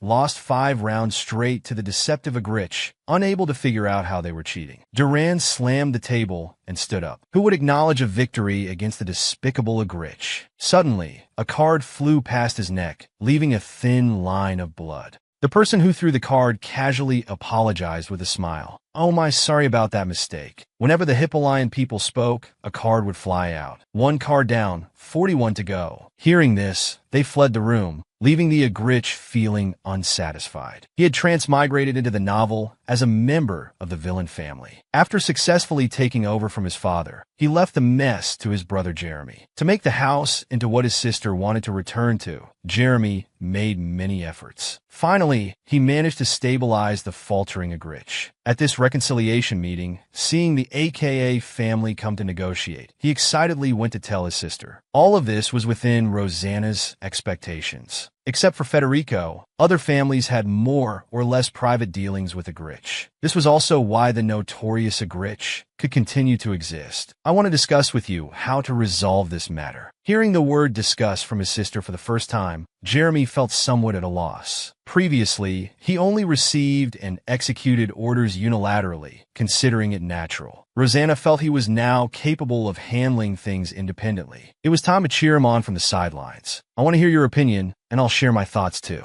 Let's decide together." Hearing this, Jeremy's expression brightened. That evening, Rosanna met Pandora for tea as promised, leisurely waiting for him to explain his purpose. He came to apologize for his previous discourtesy. Seeing him so responsible, whether for his family's welfare or genuine recognition of his mistake, Rosanna chose to forgive him. "I'm sorry too. I went too far and hurt your magical beast. Also, I no longer have any inappropriate thoughts about Cassis. Back then, I just suddenly lost my head." Pandora explained the cause of the incident again. But Rosanna didn't care anymore. The atmosphere between them finally relaxed. "When I first saw you, I thought you were the same kind of person as Orca. Now I see that's not the case." Pandora was indeed genuine inside and out. Miss Agrich truly has keen eyes. Her gaze showed fondness, happy to hear someone say she was unlike Orca. Watching Pandora drink tea, Rosanna began to like her too. She abandoned her previous thoughts of using him when needed. In the evening, the Agrich people knocked on the door. They came looking for Jeremy. His earlier joy of seeing his sister accept and arrange the sea of flowers he brought quickly disappeared. "Jeremy and the others came to discuss some ingredients with you as the leader, so try to be more welcoming." "Fine, why come to me?" Jeremy primarily followed his sister's advice. They timidly entered and told Jeremy about what happened with Hippolyte during the day. Rosanna's poison butterfly had already heard about this incident, so she wasn't surprised. Jeremy, however, had a headache. Just as he was about to get angry, Rosanna spoke first. "It seems your relationship with Hippolyte has become closer." Everyone turned to look at once. Rosanna thought their inability to hide it was quite commendable. Though the Agrich people needed discipline, they also needed some rewards. "Didn't you say you played cards with them friendlily?" "Jeremy often praises you in front of me." Seeing his sister make things up, Jeremy was about to object, but was silenced. Rosanna smiled at him. "Don't be so shy. I've mentioned it several times. Why pretend otherwise?" Sure enough, they all perked up their ears, wanting to hear how Jeremy had praised them. He said you could infer from examples, doing better than expected without detailed reminders. Especially here with Hippolyte, although there were several frictions, you handled them well. Honestly, brothers haven't done anything wrong to face such situations. It's all thanks to Father. Jeremy understood his sister's intention and agreed, putting on a bitter expression. Everyone showed their grievances at this moment. When they made their father the common enemy, Their relationship seemed to become stronger. Now that we don't have father and mother, we should rely on each other. Jeremy and I will always stand on Agrich's side. Since, having removed Pandora from the list of people to use, Rosanna planned to have her brothers give the other Hippolyte members a taste of their own medicine. Everyone hadn't forgotten the purpose of the gathering in this situation, which was remarkable. Since Hippolyte approached us first, it wouldn't be bad to go along with them. Rosanna slightly narrowed her eyes, smiling and saying that regardless, for the sake of the gathering, anything was fine as long as it was behind the light. Rosanna thought that as the notorious Agrich, they should understand her meaning. At night, Rosanna sneaked to the magical beast habitat. It was time to feed the butterflies again. She also brought out the butterfly from Nyx's room. Since she panicked about the room, she had become more well-behaved, though her nightmares increased. Each time she dreamed of being stabbed in the heart by a red-eyed man. Then she would wake up panting, feeling her chest. But this time was different. She sat up with her whole body aching, feeling like Cassis had broken her bones. The headache persisted. She was angry that Tim's people hadn't come to get her yet. Looking at the chains on her hands, she thought of her recent dreams. In the dream, she put handcuffs on herself and was teaching a blonde girl how to unlock them. She felt unable to immediately distinguish between dreams and reality. Rosanna stopped, feeling like someone was behind her. After Cassis safely escorted his sister back from the library, he saw the sneaking Orco approach to chat. Coming out so late must be suspicious. Does the white beast tamer like night walks? Yes, just couldn't sleep, he calmly replied. Cassis remembered Rosanna saying she would go out tonight and specifically asked him to watch this area. I just happened to come out for a walk too. Let's go together, Cassis invited with a fake smile. I don't have a habit of walking with men. Orca also smiled unhappily. But being alone was boring, and knowing Cassis wouldn't let him leave, he resigned to reality. So the two walked and viewed the scenery together unpleasantly. The next day, Noel, whom Nyx had been waiting for, finally arrived. His first action upon arrival was to inquire about the doll's whereabouts. Learning he could only meet at the hearing 3 days later, his expression worsened. He stared blankly at the welcoming crowd and stumbled toward his lodging. Cassis sensitively watched his retreating figure, feeling something must have happened and bit him again. When meeting Rosanna in the corridor, Noel softly called out Luna, but Rosanna wasn't pleased with this name. I thought I told you not to call me that anymore. Luna Luzak happened to pass by, her voice full of confusion. Noel didn't even look at her, following the servant away as if he had given up hope. I heard Red and Black will meet soon. I wonder if the Red family heir will attend, Rosanna asked, pretending not to know. No, only the family heads will attend. Is that so? I think it would be better to discuss together, Rosanna kindly reminded. They might discuss market values that day, things heirs should know. Besides, even if the number of meeting participants changes, Agrich won't mind. Noel kept himself locked in his room, refusing to eat. While Cassis tried to persuade him to eat, he asked why his trusted aide hadn't come this time. The lifeless Noel finally showed some reaction. Gone. Now I need to see Nyx. He stood up in panic, wanted to find Nyx. Cassis watched his confused state, his intuition telling him it was related to Dean. When Cassis found Dean, he was destroying flowers. He certainly didn't have a hobby of flower appreciation, but these flowers looked similar to those in Rosanna's vase, making him believe they were from Beta. Unlike his silence when meeting the white beast leader earlier, upon seeing Cassis, he bristled like a startled cat. His eyes were full of killing intent. Cassis came to ask what he had done for Tim. He calmly admitted he was the one who killed Dante.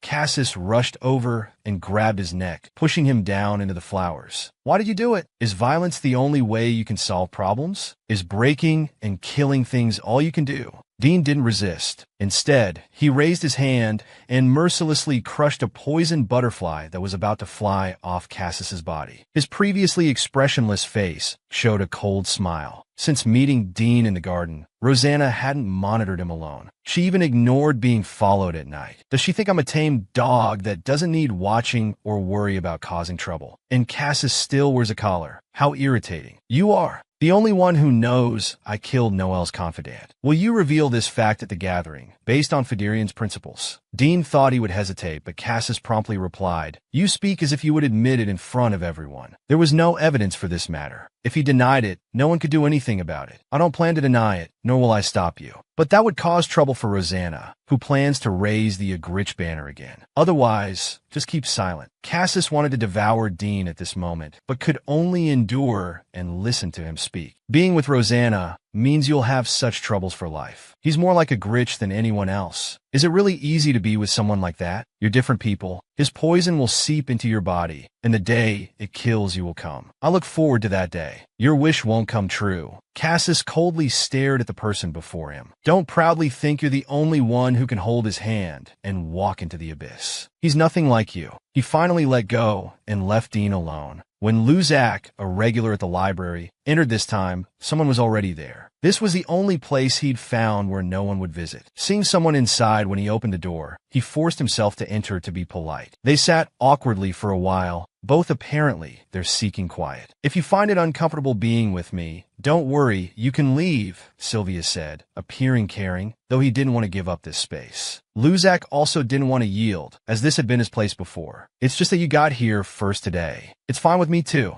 Let's just stay like this. Sylvia adjusted to a more comfortable position. Actually, when you first came in, you were frowning. I thought you didn't like sitting with me. Luzak hadn't realized he had made such an expression. Was I frowning? Yes. Every time you see me, Sylvia said directly. It's just because I don't know how to interact with women. It was an unconscious reaction. If I was rude and hurt you, I'm truly sorry. The two continued sitting awkwardly with nothing to talk about, until Luzak couldn't help but ask if she wasn't going back yet as it was getting late. After speaking, he worried it might be interpreted as rushing her. If it gets late, my brother will come get me. Sylvia felt her brother was overprotective. Even Jeremy had his own things to do, making her feel a sense of distance. Luzak also thought of a Grinch. The Noel siblings seemed to have a deep relationship too, discussing family matters together. Your mother was Gaster's first female leader, right? She was really cool. Sylvia's words interrupted his thoughts. Don't you look more like your mother than your father? Yes, I don't look like my father, he said firmly. Just thinking about those irrational red eyes he saw before leaving Gaster made him feel awkward and sick. He had no one to share these troubles with. To him, a Grinch was unforgivable, but the Grinch siblings he met here didn't seem like bad people. Rather, it was other families' intimidating attitude towards them. He decided to attend tomorrow's meeting with his mother. In the subsequent secret meeting between the three, Luzak learned that half of the family had already been affected by a Grinch's drugs. The Viss family head's husband, Luzak's father, had bought poison from a Grinch in the neutral zone. About half of Jeremy's family members were also affected, reaching a point that could destabilize Gaster. That's why the Red Leader couldn't let a Grinch decline to maintain the trade. You must remember when I kowtowed to other leaders to protect a Grinch. We did this because we siblings have our own beliefs to uphold. Are you sure you're talking about beliefs? Luzak's mother raised her voice. What beliefs could a Grinch possibly have? We overthrew our father, hoping to create an Grinch different from before. The Gaster incident was indeed a Grinch's doing. So what we want to propose is trading antidotes to resolve this matter. Badlisa's heart skipped a beat. She never thought there would be an antidote, nor did she expect this situation. It felt like a dream. Though she hated a Grinch, it was her own people who brought the drugs. Still, she suspected Jeremy's words might be a trap. Then what does a Grinch want in return? A Grinch doesn't need anything in return. We just hope to form a new relationship between our families, different from the past. While Rosanna was waiting in her room for good news from her brother, she learned from the poison butterfly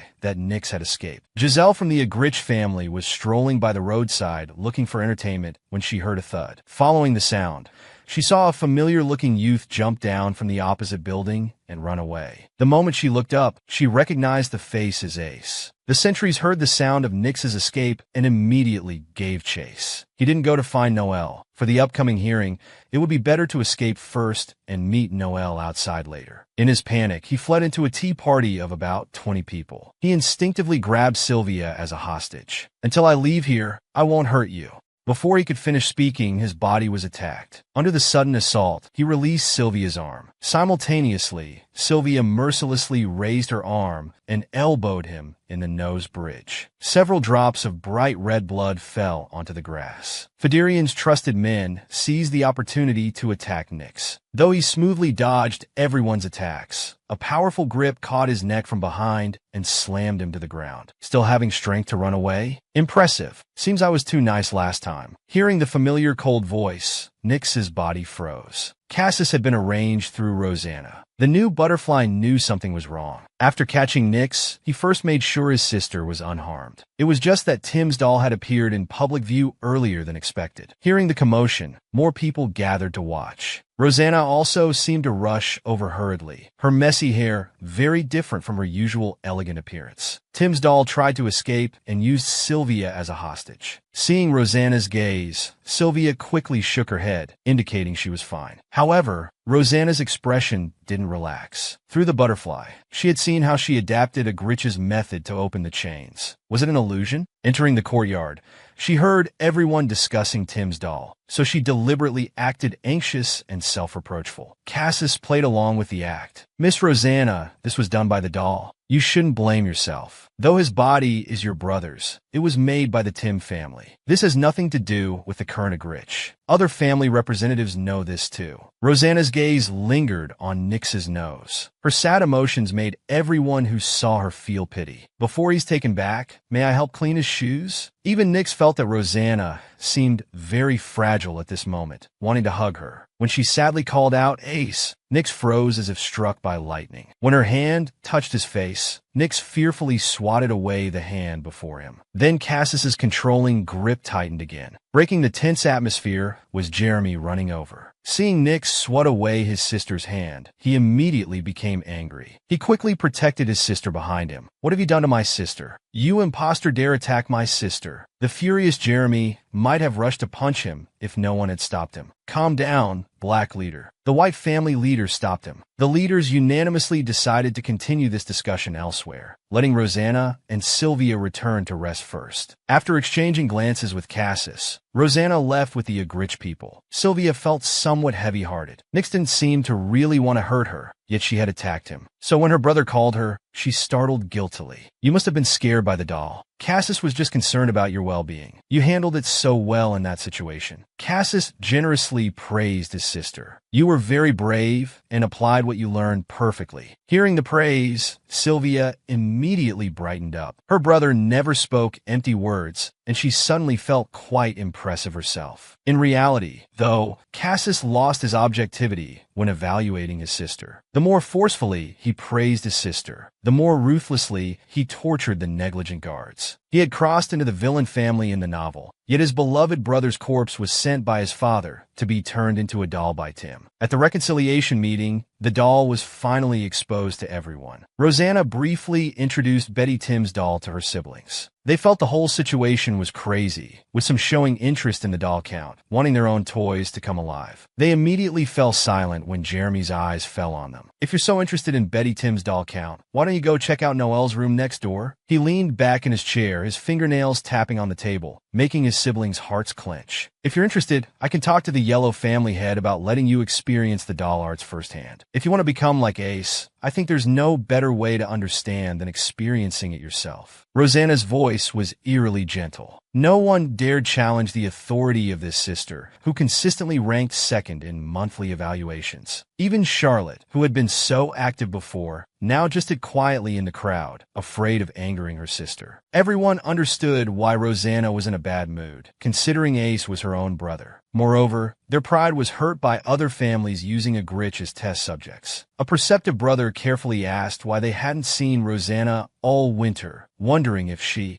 Of course she was dealing with Tim about the doll problem. That's why she was gone so long, was Jeremy's answer to the siblings. After the family meeting ended smoothly, everyone breathed a sigh of relief. Rosanna kept Jeremy behind, wanting to tell him about her relationship with Cassis during her time at Phaedrian. But Jeremy interrupted his sister. "As long as you appear before me again, that's enough. Nothing else matters, so you can do whatever you want." He sensed his sister's friendliness toward Cassis wasn't just for family relations. He only wanted to report to his sister about his meeting with the Red family head. After leaving the room, Jeremy didn't forget to take the brother who had misspoken to have a friendly chat in the alley. Sister Griseldis, who had been waiting outside for a long time, seemed somewhat resentful. "Did you have that much to talk about with Jeremy? I won't do this again, so don't throw me away like other dogs." "Well, I still find being around you more interesting." He mentioned Dean just to provoke Rosanna, hoping to see an interesting reaction. But when Rosanna said she preferred him, she got goosebumps all over. "You're capable and don't cross my boundaries to bother me." However, My sister in Wedhila City can't use spells. I never keep useless burdens around. Hearing Rosanna's characteristic sharp tongue, she felt refreshed. Your words are too harsh. I'm not as brainless as you say. You're as cold to me as ever, completely different from how you treat Jeremy. Though he said this, in his heart, he didn't want Rosanna to treat him like family. Both understood this tacitly, just finding Jeremy and Rosanna's close relationship strange. He suddenly felt today's Rosanna was very similar to Ace. If Ace were still alive, would he be this interesting too? He suddenly felt somewhat regretful. By the way, your acting earlier was Oscar-worthy. If I didn't know what you did to that doll, I would have been fooled. You really wanted to die, painfully, don't you? Faced with Rosanna's cold gaze, he tactfully said, I'll continue monitoring the brothers. While lurking around Noel, I happened to learn that his confidant seems to have died. I think it was done by some loyal dog who got angry while searching for their master's traces. I'm sorry due to my incompetence. That's all I know for now. Afterward, Rosanna met with Sylvia and Johnny to apologize for Nyx's actions, suggesting that Phaedrian could punish Nyx, though of course Phaedrian wouldn't do such a thing. At the banquet, when people learned about Ace being turned into a doll, they all came to comfort Rosanna. Just as Pandora's representative came to comfort Jeremy, a single "haven't we met somewhere" scared them away. This finally gave Cassis and Sylvia an opportunity. After exchanging pleasantries, the four finally sat together. Someone had witnessed Betty Tim's Dante giving flowers to Rosanna at the last reconciliation meeting. Rumors spread that after seeing Rosanna, Noel wanted to make a similar doll, but Cassis had stopped him. Of course, this rumor was deliberately leaked by a Gritch. So at this social gathering, Cassis and Rosanna were often seen together, further confirming the rumors. At the banquet, everyone was discussing Rosanna and Ace's situation, with some noting that they indeed looked very similar. However, Orca didn't think they looked alike. Was it because of the one eye? Or because he died young and wasn't even alive now? Hearing Orca's sharp words, Pandora frowned at him. You haven't been having any strange thoughts lately, have you? You seem unstable again. Pandora's main task this time was to watch her brother, making sure he wouldn't cause any trouble. Orca acted wronged. I've been behaving so gentlemanly lately, but he was a magician. He had more patience than others. It was only because Cassis was watching him closely that he kept himself in check. At midnight, when Cassis left Wedhila under the cover of darkness to clear monsters from nearby monster habitats, although they had swept through a few days ago, the numbers had increased again. He found stones inscribed with spells in the forest, things that attracted monsters to gather. At the next day's hearing, the Agrishas entered wearing black uniforms. Noel had to be supported to enter. As soon as he entered, he started looking for Nyx, and still couldn't help calling Rosanna Luna when he saw her. Luna heard that coming to the venue would reveal where Nyx was hiding. The leaders frowned and told him to return to his seat. He remained unmoved. Finally, Jeremy couldn't take it anymore. Did you just call my sister that? How dare you treat my sister like a doll and call her whatever you want? How far will you go to insult my sister? Noel stared blankly at Jeremy, seemingly not understanding what the problem was. People at the hearing began to discuss among themselves. They decided to bring in the doll first. Because he escaped last time, they used chains meant for restraining monsters this time. When Noel saw Nyx, he lunged at him like a madman. His chaotic gaze made even Nyx shrink back in fear. So Nyx, who had only appeared for a few seconds, was locked away again unchanged. The frenzied Noel was also knocked unconscious and sent to the infirmary. Although he had been uneasy since arriving here, this was the first time he had lost his mind like this. Jeremy, who had been watching the spectacle, suddenly remembered he needed to act. He hurriedly served tea and water to his sister. Sister, weren't you scared? You're already weak here. Have some water. And so the hearing began without the involved parties present. Cassis began speaking as the first witness. Everyone knows that Tim often misses the regular reconciliation meetings. To know the meeting contents, Tim's messengers would substitute. When the leaders visited Wedhila City, this spring's meeting was the same. I saw Tim's messengers collapsed in the hallway. Of course, he concealed the fact that he had knocked them out, so I delivered the letter in their place. When I arrived at Betty Tim's, I found Betty Tim's doll attacking Miss Rosanna. So I detained the doll and protected Miss Agrich. That's the whole story. People found the Phaedrian young master's words very credible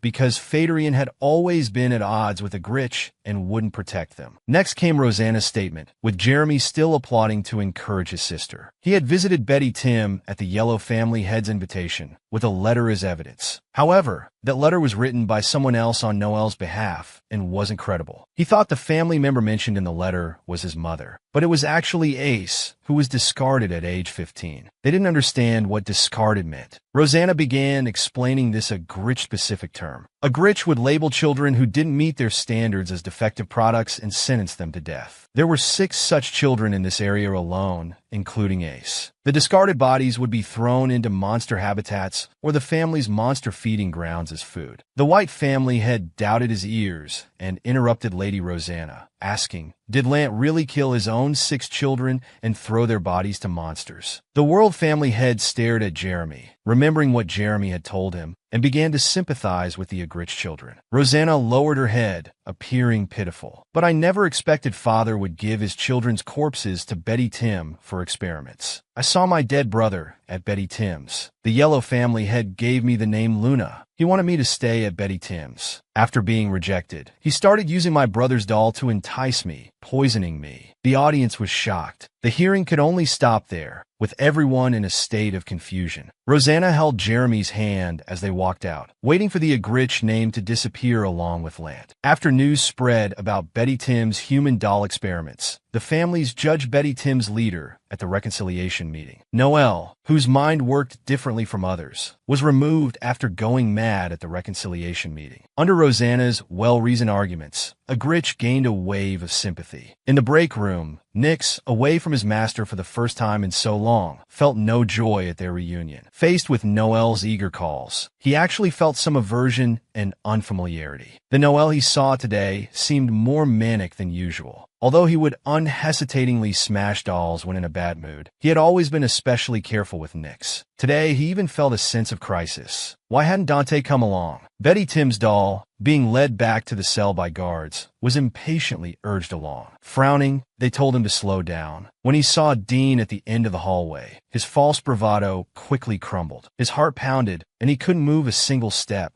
Only when Rosanna appeared and Dean left did he feel liberated. Why are you so nervous? Why are you afraid of him? Rosanna shifted her gaze from the end of the hallway to Nix. Don't misunderstand, Nix. Those aren't your feelings. Her voice was cold, but hearing Nix somehow felt soothing to his ears. Don't imitate Ace in front of me. It makes me sick. I want to kill you. Hearing these words, Nix felt like his heart had been pierced by a poisoned needle. He had felt the same way when facing Noel earlier. At some point, his heart had started to ache whenever he thought of Rosanna. At night, Rosanna and Cassis finally had time alone together. He gently caressed Rosanna's face, his movements careful and tender. He had felt sympathetic after hearing Rosanna's testimony during the day. In the past, Rosanna wouldn't have needed anyone's sympathy, but now it was a guarantee against betrayal. She looked at Cassis and asked about his whereabouts last night. Cassis was downcast, angry at himself, at Lant, and even at Rosanna. I went to the monster habitat. I saw what you wanted me to see. Did you go there recently to feed poison butterflies? The increase in monsters was due to the stones you placed there. What would you do if it was me? I don't want you interfering with my plans, Rosanna probed. The spell-inscribed stones were modeled after Hyperion's monster-taming gems, received from Sister Griselda. They were what a Gritch used for monster hunting. His goal was to attract all monsters from the neutral zone, recreating the massacre from 500 years ago by Hyperion,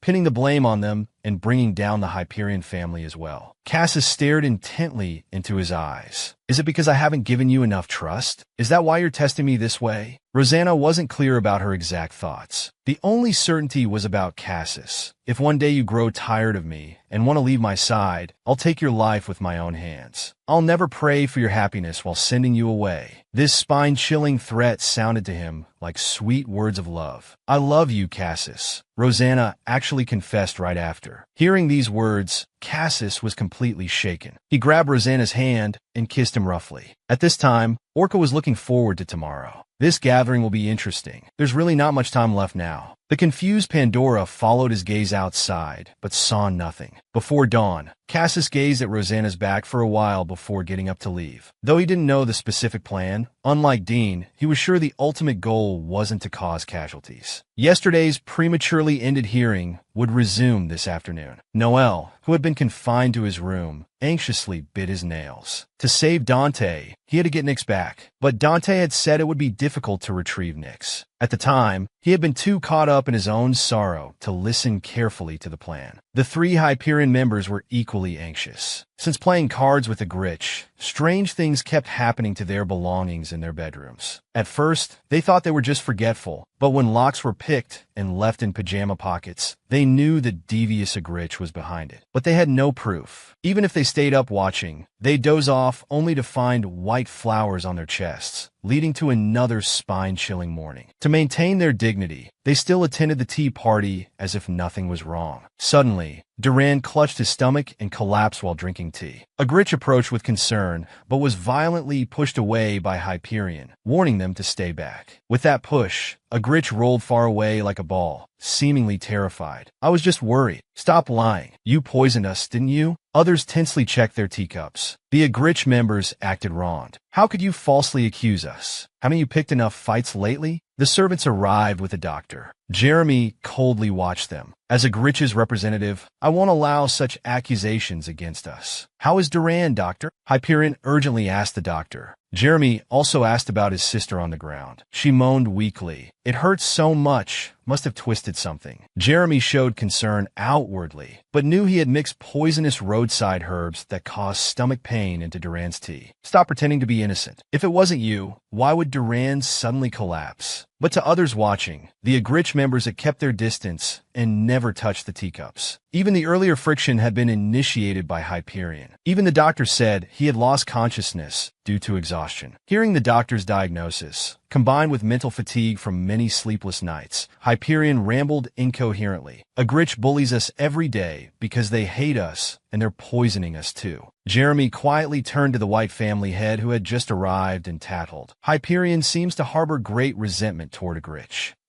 Don't you agree?" After briefly understanding the situation, Hyacinth's expression was unreadable. "It seems my family members have said absurd things." Seeing their leader arrive, they immediately fell silent and obediently went to the infirmary. The white family leader, to be safe, still ordered the teacups to be examined. For his brother's innocence, Jeremy didn't obstruct. Instead, he began complaining. "Seeing my innocent family members constantly being pressured is unbearable. My brother's corpse was turned into a doll. My sister almost met the same fate, and even my younger sister is being falsely accused. For the sake of the Alliance, we've been enduring it all." Hyacinth was also embarrassed and had to bow his head, promising to handle them seriously. At this moment, a blood-covered, blue-haired woman burst in. The Gritch family, once known for their dark deeds, now appeared weak, pitiful, and helpless in everyone's eyes, constantly bullied by the Hyperion family. Even when the white family leader personally intervened, he couldn't say anything good about his own clan members. Without evidence, he had to take his family members back to deal with them, even though they were the victims driven to nervous breakdowns. Even after the white family leader had bowed his head, Jeremy wanted to strike while the iron was hot, reinforcing a Gritch's image as victims. However, a blue-haired woman suddenly bursting and interrupted their friendly negotiation. Jeremy quickly stopped his brother's actions and stepped back, knowing it wasn't appropriate to act without understanding the situation. Wearing servant-like clothes, disheveled all over, she emotionlessly took the lives of passing servants. Meanwhile, Rosanna encountered Luzak and his mother right after leaving. She bowed to greet them. The Red family head looked at her pale face and asked, "You look like you haven't slept all night. Is it because of the hearing?" Though she kept her head down without denying it, the Red family head didn't believe she was someone who would be heartbroken. "If you always appear sad, how can you lead the family?" Hearing his words, Rosanna smiled and stopped pretending. "You're truly perceptive, but I believe everyone knows my brother, and I didn't lie."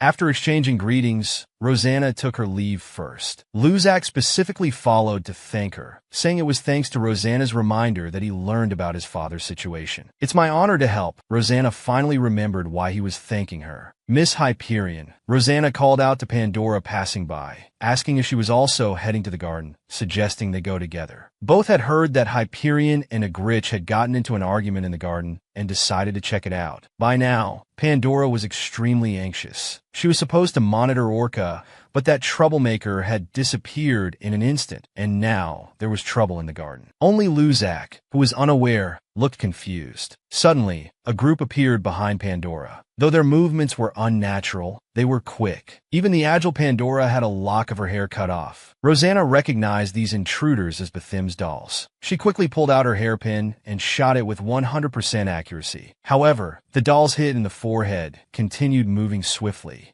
News from the poisoned butterflies indicated dolls were everywhere now. Rosanna drew the knife hidden in her sleeve, preparing for a bloody battle. Now Vidiger's city was in chaos everywhere, with screams echoing throughout. Cassis watched the dolls' one-sided massacre, gritting his teeth. Before Rosanna's plan, Dim had made the first move. The dolls had no vital points and would resolutely execute orders as long as their movements weren't hindered. Although Cassis stopped 2 dolls, others had already attacked inside the building. Rosanna's butterfly fluttered on her hand, warning her that area was also under attack. Cassis knew she wasn't a weakling needing his protection. While Cassis was internally conflicted about whether to protect his wife or save others, news came that Rosanna had split up to act separately. The door to Noel's rest room suddenly opened. The sentinel lay on the ground, and the air was terrifyingly quiet. He felt the dolls should have arrived by now, but the door wasn't opened by dolls. He had no time to think about what happened. Finding Nyx was the top priority. Sensing the chaos outside, Dean sat alone in the dark room. He slowly walked to the window and pulled back the curtains. His eyes showed no emotion as he watched the killing scene, until Noel appeared in his view, which sparked his interest. He must be going to find Ace. Rosanna was also looking for Ace. After moving indoors with Uzak and Pandora, she wanted to find Nyx alone. Through her poisoned butterflies, she discovered that the doll's target this time must also be Nyx, so she had to act first. Due to overusing the poisoned butterflies, she felt dizzy and lightheaded. Suddenly, something wrapped around her waist, even breaking the knife she had swung. "Where are you going, Miss Rosanna?" The culprit behind this was Orca. He descended from the sky riding a magical beast, and it was the vines from the beast that had caught Rosanna. A wave of disgust welled up in her heart. This person really has no sense of boundaries. You're so leisurely? Everything's in chaos outside, yet you have time to come find me? Orca looked at Rosanna, who was like a butterfly caught in a spider's web, and laughed uncontrollably. "Are you angry because you can't summon your poison butterflies? I've waited several days to finally catch this opportunity. Now Cassis isn't here either. If he was really worried about you being taken, he should have kept you in a cage to prevent me from having any chance." Orca, who had been eagerly waiting for many days, finally caught Rosanna and was expressing boundless joy. Previously, he was only interested in the poison butterflies, but now he wanted to possess their master as well. Rosanna guessed from his words that he knew about the doll's impending arrival. "Did you know this would happen today? Is that why you've been waiting here?" "Of course," he answered straightforwardly. "Dim took the dolls. I'll take you.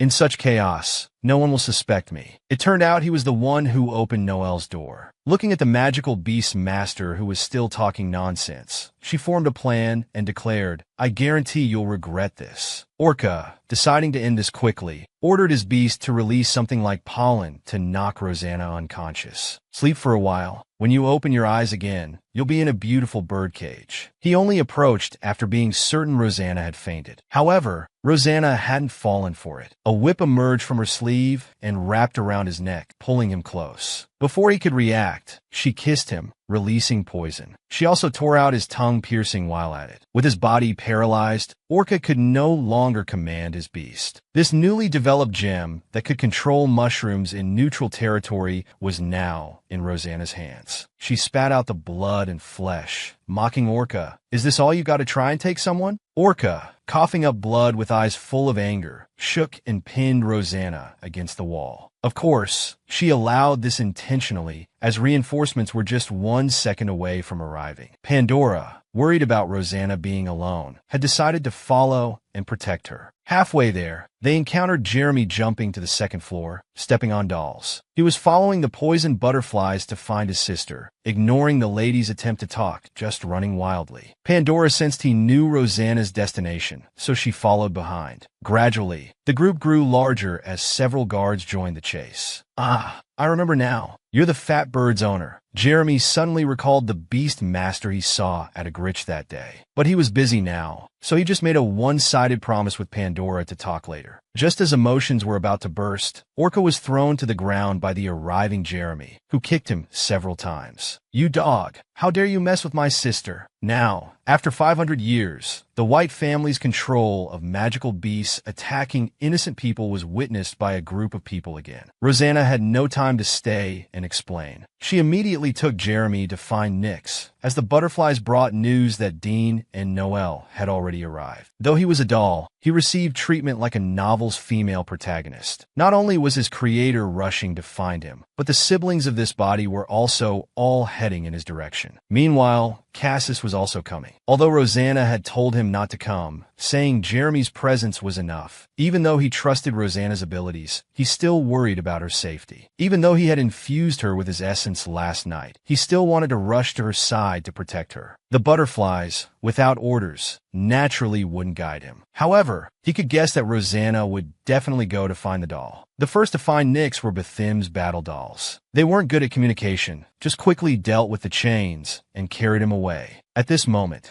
Nyx felt immensely grateful to Noelle, thinking he had misunderstood him at the hearing, and in the end, he came to save him. But when Noelle actually ran towards him, he felt a sense of repulsion, unconsciously avoiding his hand. "Why are you avoiding me?" Noelle's eyes seemed to shoot fire, extremely dissatisfied that the doll had only just fallen into his hands. He ordered the battle dolls to grab him. Nyx, thrown to the ground, became more confused, struggling, and telling Noelle to let go. The sensitive Nyx felt something was wrong and couldn't stop trembling. "You didn't come to save me, did you?" Noelle stood before the doll and revealed what he had been holding back. "Don't is that. I need your heart to make a move. You're my doll. You'll understand me, right?" Nyx gritted his teeth. He had never considered this person his master. Even though Noelle had treated him differently before, in the end, his situation was no different from other dolls. He wasn't created willingly in the first place, and now they arbitrarily wanted to take his heart, treating dolls like objects to be manipulated at will. "Don't be ridiculous, you fool." Strange visions floated before Nyx's eyes again, memories of Ace being treated like garbage,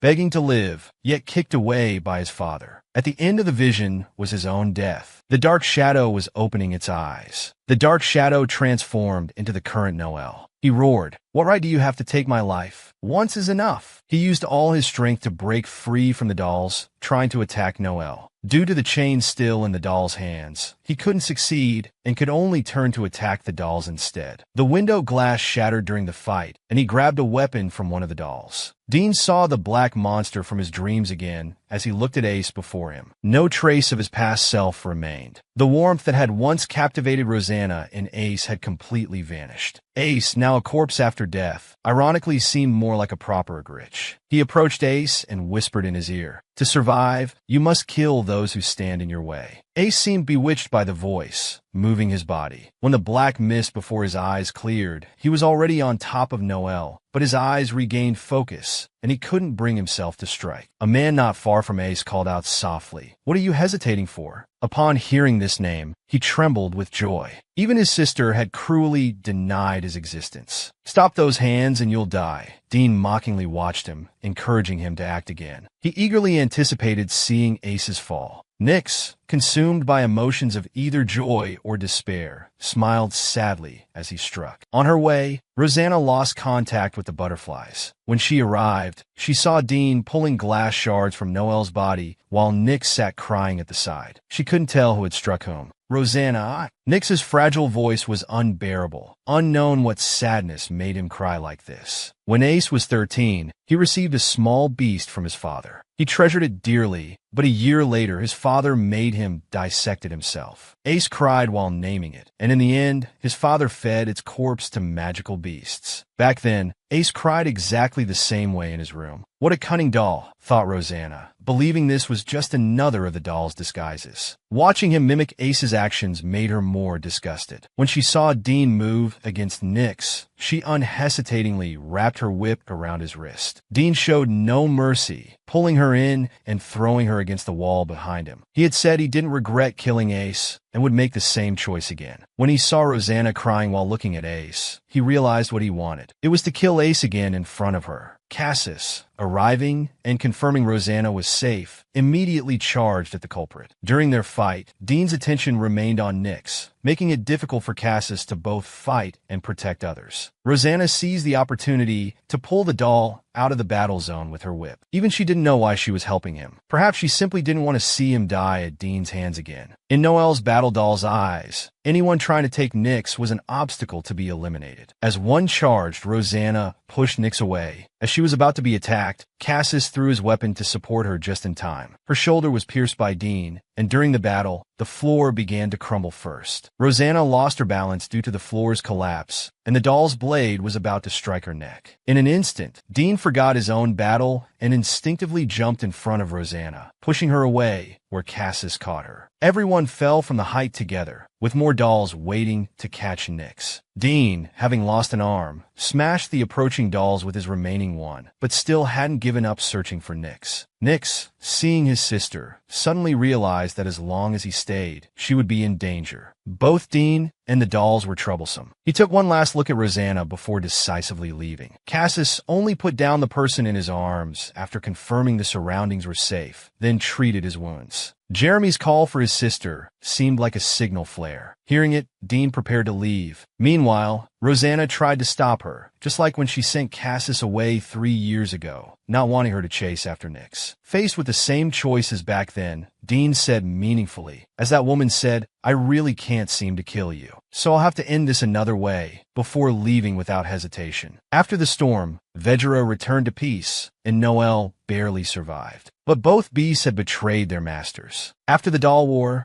Vedra became quiet. In the end, no one emerged as the victor. Nyx, with his memories awakened, betrayed his master and chose to flee. The heads of the 5 great families organized another meeting to condemn Noelle's mad actions. At the same time, the Akka family head criticized Hyperion. If they could summon magical mist in Vedra City, why hadn't they summoned fairy mist earlier to fight against the dolls? The White family head also used the incident of Akka secretly storing poison to counterattack, while also dragging down the Agrich. He had clearly seen them fighting dolls in the courtyard. Jeremy calmly responded to their accusations about hidden weapons. How can those be considered weapons? They were merely for self-defense. Besides, we brothers protected the weak well. Our actions are nothing compared to what your people did during the chaos on the island. In the end, only Phaedrian was found faultless in this alliance meeting. The White family had feared whether they would be targeted by other families and suffer the same fate as Agrich. However, Rochelle disagreed with his view, believing that last winter's attack on the Agrich was a stain on their family, even though revenge was a justified reason. But they couldn't feel proud of such actions. So if they were to pursue blame, none present would be innocent. Thus, everyone returned to the main topic, deciding to find the true culprit and destroy Badim's dolls. The White family head left the meeting room furious. Hearing that Orca hadn't awakened yet, his anger grew. While everyone was fighting, this worthless heir only thought about stealing women. Even suspecting he was poisoned, he couldn't be bothered to clean up his mess anymore. He loudly announced the removal of this heir, who didn't consider the family's interests. While others were busy pursuing the dolls, Rochelle came to provide basic treatment to Noelle, hoping he could command the scattered dolls. But after Noelle regained consciousness, he could no longer control the dolls and couldn't even communicate properly. He just kept crying and repeating Dante and Nyx's names, looking utterly pitiful. Rochelle only learned that Dante was dead and Nyx's heart was needed. Jeremy came to ask if his sister needed to act alone. Even Rosanna hadn't expected their family matter to grow so large. Both Dean and Nyx were severely wounded. He struggled internally, thinking of Dean's life-saving grace and Nyx's crying face, unable to make a decision. Seeing his sister's dilemma, Jeremy went out to check on their injured brothers. Cassius was waiting at the door. Though injured, his combat ability remained formidable. As a member of the pursuit team, and with Vedra's doctor deceased, his wounds hadn't fully healed even with natural recovery. This made Rosanna feel apologetic, as he was injured because of her.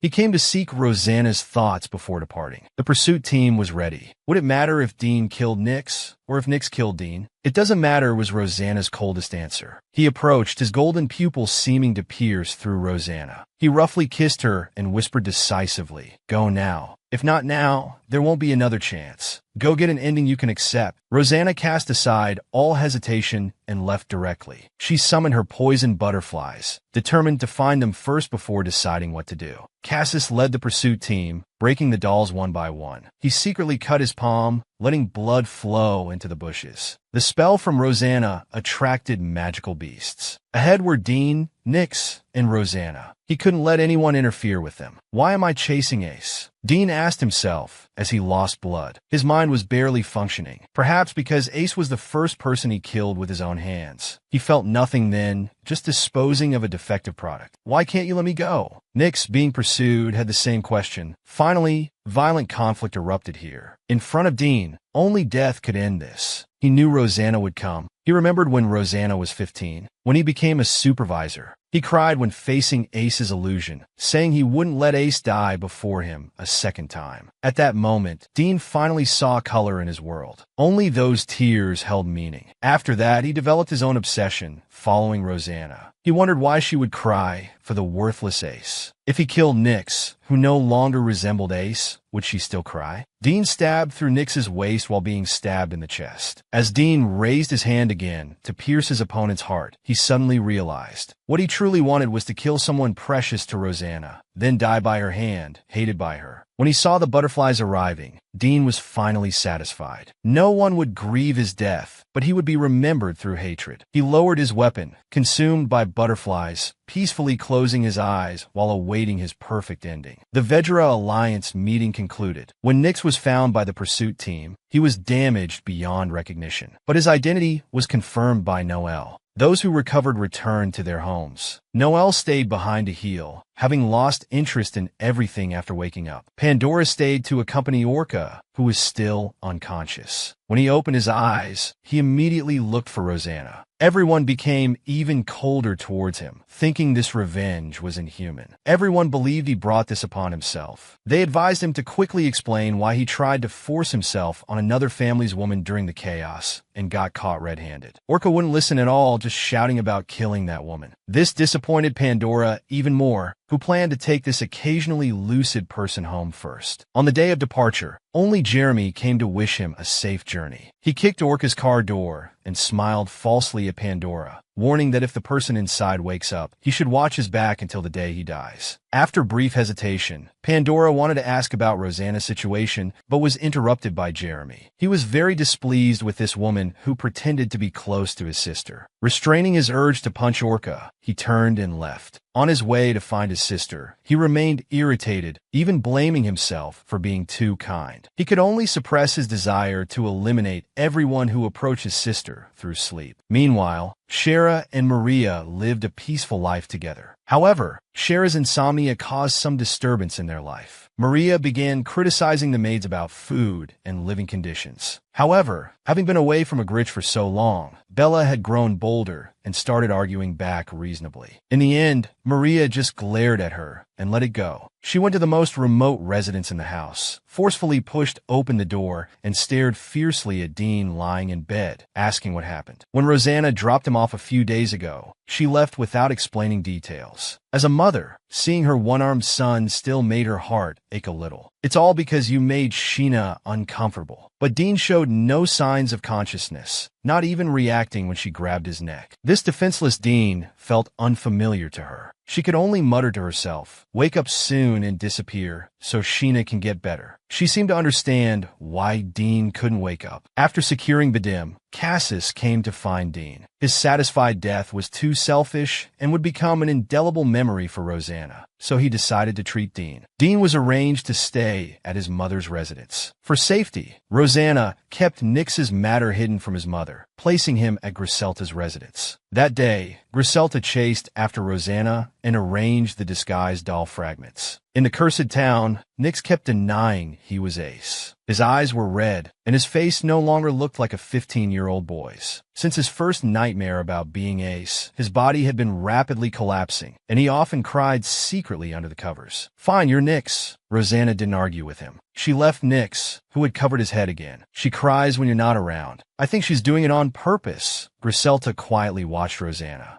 Sister Rosanna, I'm here. Jeremy rushed in impetuously, completely ignoring the room's owner. This displeased Griselda, the host. After reporting the situation of various families, he wanted to see how the doll was doing, but was refused. Nix, who looked like a crumbling plaster statue, refused to see Noelle. He could only slow down the crumbling speed within the magic array. All three could hear faint sobbing from next door. They say rivals in love are especially hostile and must fight to the death, yet Cassis actually saved Dean. All this was witnessed by Rosanna's butterflies. After making eye contact through the poisoned butterflies, Rosanna decided to visit her mother with Jeremy. Of course, her brother followed voluntarily. He was clearly surprised to see Aunt Maria there, admiring her persistence. Still coming to see her? Sheena's attitude toward Dean was cold. She calmly said the doctor reported the patient's condition was worsening. It's fine, he'll wake up today. Rosanna entered Dean's room, coldly looking at the sleeping beauty, still wandering in dreams. You're too thick-skinned. I hadn't agreed, yet you wanted to die like this. In his dream, shadows overlapped with reality, and Dean unconsciously smiled. Dean, you've always envied Ace, haven't you? Because here's what you didn't. You staying by my side, and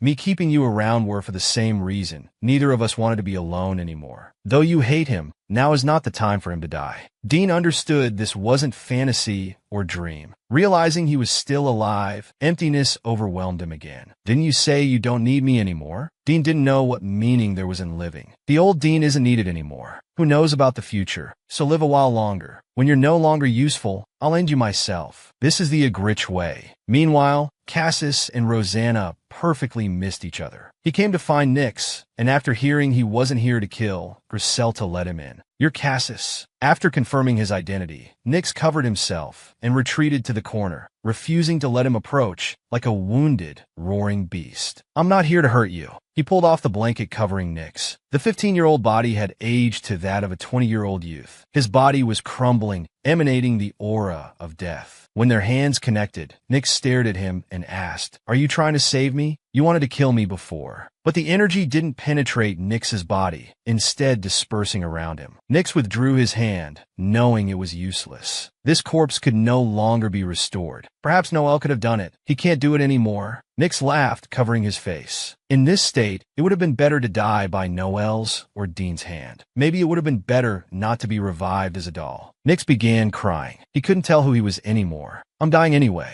Dying as Nix won't leave Rosanna with another painful death memory. Can't let Rosanna be foolish, not abandoning you and trying to prevent your death. Cassis responded, understanding Nix's thoughts. I know you're Nix. When Rosanna returned, Nix was already gone, and she didn't intend to look for him. After wandering for a year, Rosanna finally set foot on Agrich soil again. The mansion wasn't fully repaired yet, and many servants were gone. But John, the former prison guard, was still there. Seeing the young lady return, he excitedly went to greet her. Seeing someone acting familiar with his sister, Jeremy frowned, his face darkening. But hearing that he was just happy about his sister's return, he decided to let it slide this time. Jeremy told his sister to rest first while he checked if their brothers had caused any trouble. Shortly after, Jeremy left for a meeting. He went to his father's former office, which showed no signs of use. He picked up a wine glass and started drinking alone. After half a bottle, his drinking companion arrived. Would you like a glass? Cassis, brought by the butterflies, had walked right through the front door due to Agrich's relaxed security. Do you know what room this is? Cassis bowed slightly, guessing it was the former chief's office. Rosanna looked at the portrait on the wall, deciding to do something interesting in front of Lant. She actively kissed Cassis, ignoring the wine glass falling to the floor. Rosanna was surrounded by a sense of petty achievement. Cassis was her first trophy stolen from Lant's hands. Plus, conspiring with the Federians whom her father hated, forcing him to die like this. Rosanna couldn't hold back her laughter anymore. After all, she was the one who lived and won. Don't cry. Cassis's gentle voice came as he wiped Rosanna's tears. How strange. I clearly won against him, yet I still feel empty inside.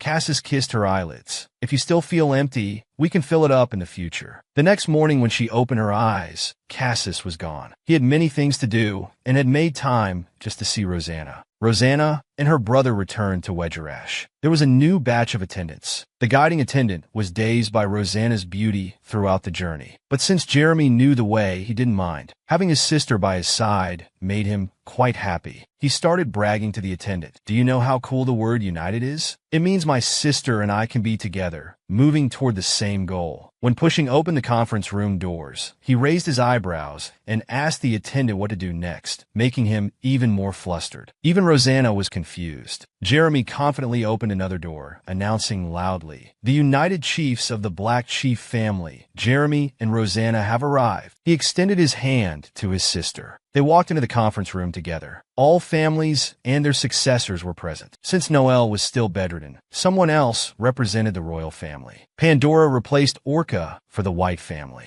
Unknowingly, this marked a new beginning. Emily became distracted after seeing the returned Rosanna. Sheena saw through her thoughts and told her to return to her original master. Maria was in good spirits too. Dean finally woke up. She tripled his medicine dosage, hoping her son would recover quickly and leave, not disturbing her life with Sheena. Dean's other arm was bandaged, beyond repair. He was somewhat grateful that he only lost one arm. He no longer wanted to kill anyone around Rosanna. He would rather have Rosanna smiling happily when she ends him on that approaching day. The family meeting ended 3 days later. Surprisingly, Cassis walked together with the Agrich guard. Jeremy was dissatisfied, but had no choice since his sister had spoken. The three of them set out together to find Nyx. Main story ends, extras follow. Jeremy munched on fruit while glaring at Cassis. Though he knew they were discussing Nyx, the way the two chatted and laughed together was too irritating. A rare chance to be close with his sister, yet there's this third wheel. I must beat him to a pulp. When his sister called him, his mood instantly brightened. He wagged his tail and ran over to clear the area of monsters, preparing to set up camp. Rosanna, being led by Jeremy, knew he'd been at odds with Cassis the whole way. She could only helplessly glance back at Cassis. Of course, Cassis didn't stoop to the kid's level. While spending the night in a cave, Jeremy gave Cassis's cloak to his sister, spread it on the ground, and ordered Cassis to stand guard at the entrance like a servant. Cassis didn't argue and calmly tended to the campfire. Rosanna couldn't stand her brother's childish behavior. She coughed to hint at bedtime, but her brother missed her intention. She had to personally make him lie down nearby.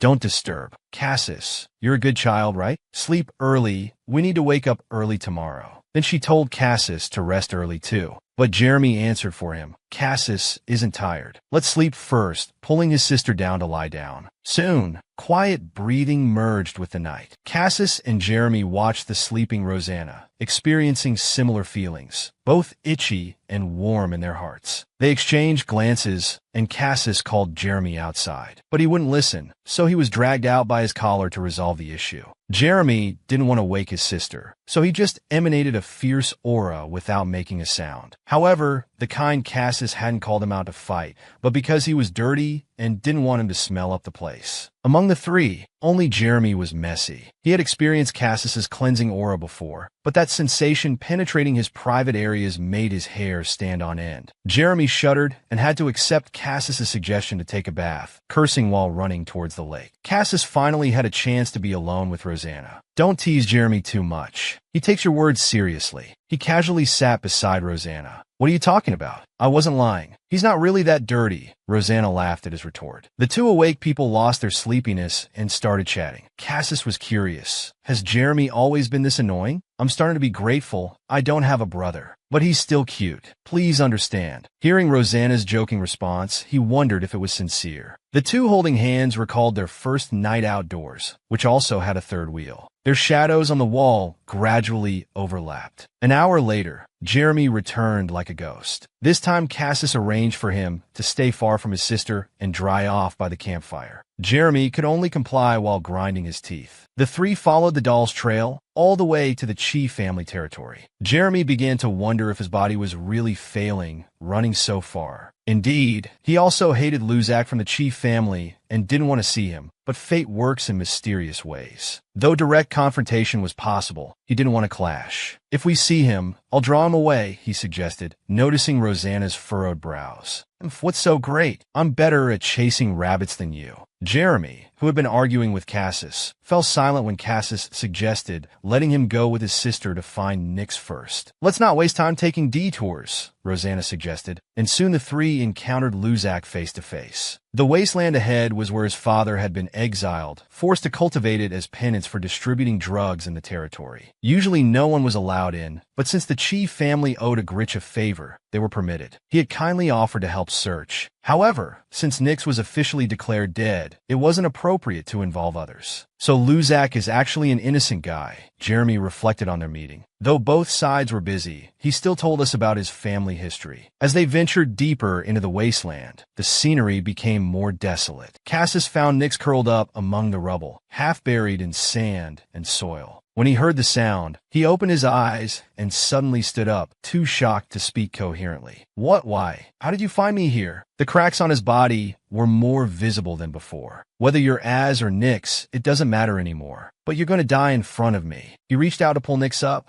but the moment he stood up, his ankle crumbled with a snap. Rosanna froze, not even blinking. Nyx, instead, became calm, wanting to disappear right there. Cassis approached to help support Nyx, intending to carry him. But Jeremy beat him to it, carrying him on his back. Cassis saw Jeremy's determined and calm face and stepped back. On their way back, they met Luzak again. He looked curiously at the strange-smelling newcomer in their group, but didn't ask questions, kindly offering them a carriage. In the carriage, Nyx's body continued to deteriorate. They weren't sure if he could hold on until they reached the neutral territory to see Mother. Hearing Rosanna's words, Nyx's body stiffened. "No, I can't appear before Mother like this. Don't worry, I don't want Mother to see you like this either, but you can watch her from afar." Then the carriage fell silent. "You really are a fool. So stupid." Intermittent sounds came from under the cloak. His body was getting smaller and smaller. During a rest stop, everyone except Nyx got out of the carriage. "Whose illusion did you see in your last month before death?" Rosanna suddenly asked, noticing Nyx's gaze. Nyx flinched but quickly regained composure. "I don't remember. Do you think it was you?" He seemed unwilling to continue the topic and shifted his gaze. "I saw your illusion," Rosanna said, watching Nyx's body stiffen and his trembling hands quickly hide away. Rosanna acted as if she hadn't noticed and calmly added, "So I killed you with my own hands, didn't I?" "You did well," Nyx praised, having calmed himself. In such situations, for a 15-year-old child, just following instructions is enough. They were just illusions, not real killing. These were the words Rosanna had used to comfort Jeremy back then. After a silence, Rosanna spoke again. "Since your death, I've been trying hard to learn. I've really been trying to live. I even ranked second and attended many grand dinners you never went to, though I never beat Dean." "I see. That's amazing," Nyx agreed. "You've always been different from ordinary people. Growing up with such effort is truly remarkable." As if forgetting his earlier denial of being Az, he praised and comforted her like a brother would a sister. His fear of enemies had vanished. Meanwhile, Jeremy tactlessly tried to return to the carriage, but was dragged further away by Cassis, struggling unsuccessfully. Upon hearing about Lance's death, Nyx fell silent before responding. "It must have been hard doing all that." "It wasn't that tiring," she said, looking into the distance. "Even without you, Mother, and I will be fine." "Yes, it's been a long time." Nyx wanted to reach out and touch her, but his arms weren't long enough anymore. He gave up, saying, "But now neither Nyx nor Az is alone." While Rosanna was away, Jeremy approached, pretending to adjust his clothes, but actually warning Nyx not to upset his sister with his words. He hadn't accepted this doll as Az, and even if it was, he didn't like him. Jeremy had seen too many people fearful of death lingering in the world. But when the doll's face fell into his hands, Jeremy hastily let go of his collar. "Even if I became like this because of you, don't tell your sister." After warning him, he quickly fled. Nyx recalled who this boy was who had appeared for less than a minute. This was the half-brother whom Rosanna had secretly cared for in childhood. Cassis stood in front of Nyx. As expected of Jeremy, 1 second of inattention and he sneaks in. He carefully adjusted Nyx's clothes. Half of his face was already deteriorating. Jeremy's words weren't entirely wrong. "I agree with his concerns. It seems you understand, so I don't need to warn you." After Cassis finished what he was doing, Nix asked why he didn't stop Rosanna. Cassis's explanation made him fall silent again. Because she doesn't want to, we can only accept it. Hold on a bit longer. There's someone she wants you to see. Please tell Sylvia I'm sorry later. He apologized for kidnapping him before. On the road after death, Nix had been drifting in and out of consciousness, maintaining his last breath. He wanted to see his mother one final time before dying. This was the last thing he could do for Rosanna. Beyond this, his guilt and attachment grew stronger. For the final stretch, Rosanna carried Nix on her back. His request to be carried by someone else was refused. We're almost there. Are you still sleeping? The familiar voice woke Nix again. At the end of the green meadow, a familiar woman's figure appeared. He stared blankly at the woman hanging clothes, his eyes filled with tears. Shara suddenly turned around, as if noticing him. She put down her basket and opened her arms to Nix, just like when he was little. Nix unconsciously stepped forward, trying to reach for those outstretched hands. He extended his broken arms and ran toward the waiting figure. With each step forward, Nix's time flowed backward until he finally returned to his childhood form. Young Rosanna was also there, placing a handmade flower crown on his head. Nix felt happy surrounded by family. He was finally with them. It was nap time now. In the end, Nix never reached where Shara was. He never answered his sister's question. Sensing the end, Rosanna used an illusion of butterflies. In his final moments, Nix turned to dust with a smile. Are you all right, sister? Jeremy carefully asked while helping clean up the remains. It's fine, this is enough. Let's go see Mother. Shara and Maria welcomed Rosanna together. When she received news about Az, she couldn't understand at first, but after hearing her daughter's explanation, she understood. She hugged them both tightly. The family of three was finally reunited. When Dean woke up, he went looking for Gree, Zelta told him. Sensing the poisonous butterfly's presence, he left following the trail without even paying. Maria saw her son on the horizon, but Shadow quickly ran to persuade him to leave. Of course, it was futile, and he could only resignedly follow behind. Dean entered the mansion and stopped in front of the neatly folded white cloth. Shara saw him surprisingly calm and asked him to help carry his out for the funeral. Az was buried in a small box. After everyone left, only Dean remained staring at the gravestone. Stay and sleep here tonight. Today, Rosanna didn't refuse her mother's request and chose to stay. Mother watched Cassis and her daughter's interaction with satisfaction and invited him to stay as well. When Dean looked up, his eyes met another pair of red eyes. She quietly looked at Dean, noticing his new arm. Coming before dinner. Do you want to keep Mother waiting? We're returning to Agrich tomorrow. You should come too. That night, Rosanna slept with her mother. This finally put Jeremy's worried heart at ease. There were only 2 bedrooms, and when he wanted one to himself, everyone objected. Most agreed that even though Dean had become quieter, it wasn't appropriate for him to stay with Cassis. So, poor Jeremy got the chance to sleep with his brother. Late at night, Rosanna heard her mother get up and cry for a while. She pretended not to notice, and after a while, she pretended to roll over and embraced her mother who had returned. Before dawn, Shara came to see Az grave. She found Dean still standing in front of the gravestone, having stayed up all night. He stared blankly at the small hill, lost in thought. In the morning, Rosanna left for Agrich with the 3 men. Jeremy helped his sister into the carriage, then immediately told Cassis to change carriages and go home when they arrived. No, your sister asked me to stay in Agrich for a few days. I plan to listen to her, he said, brushing off the sulking Jeremy, who sat down next to Rosanna. He didn't forget to comfort her. Whenever you want to come back, I'll accompany you.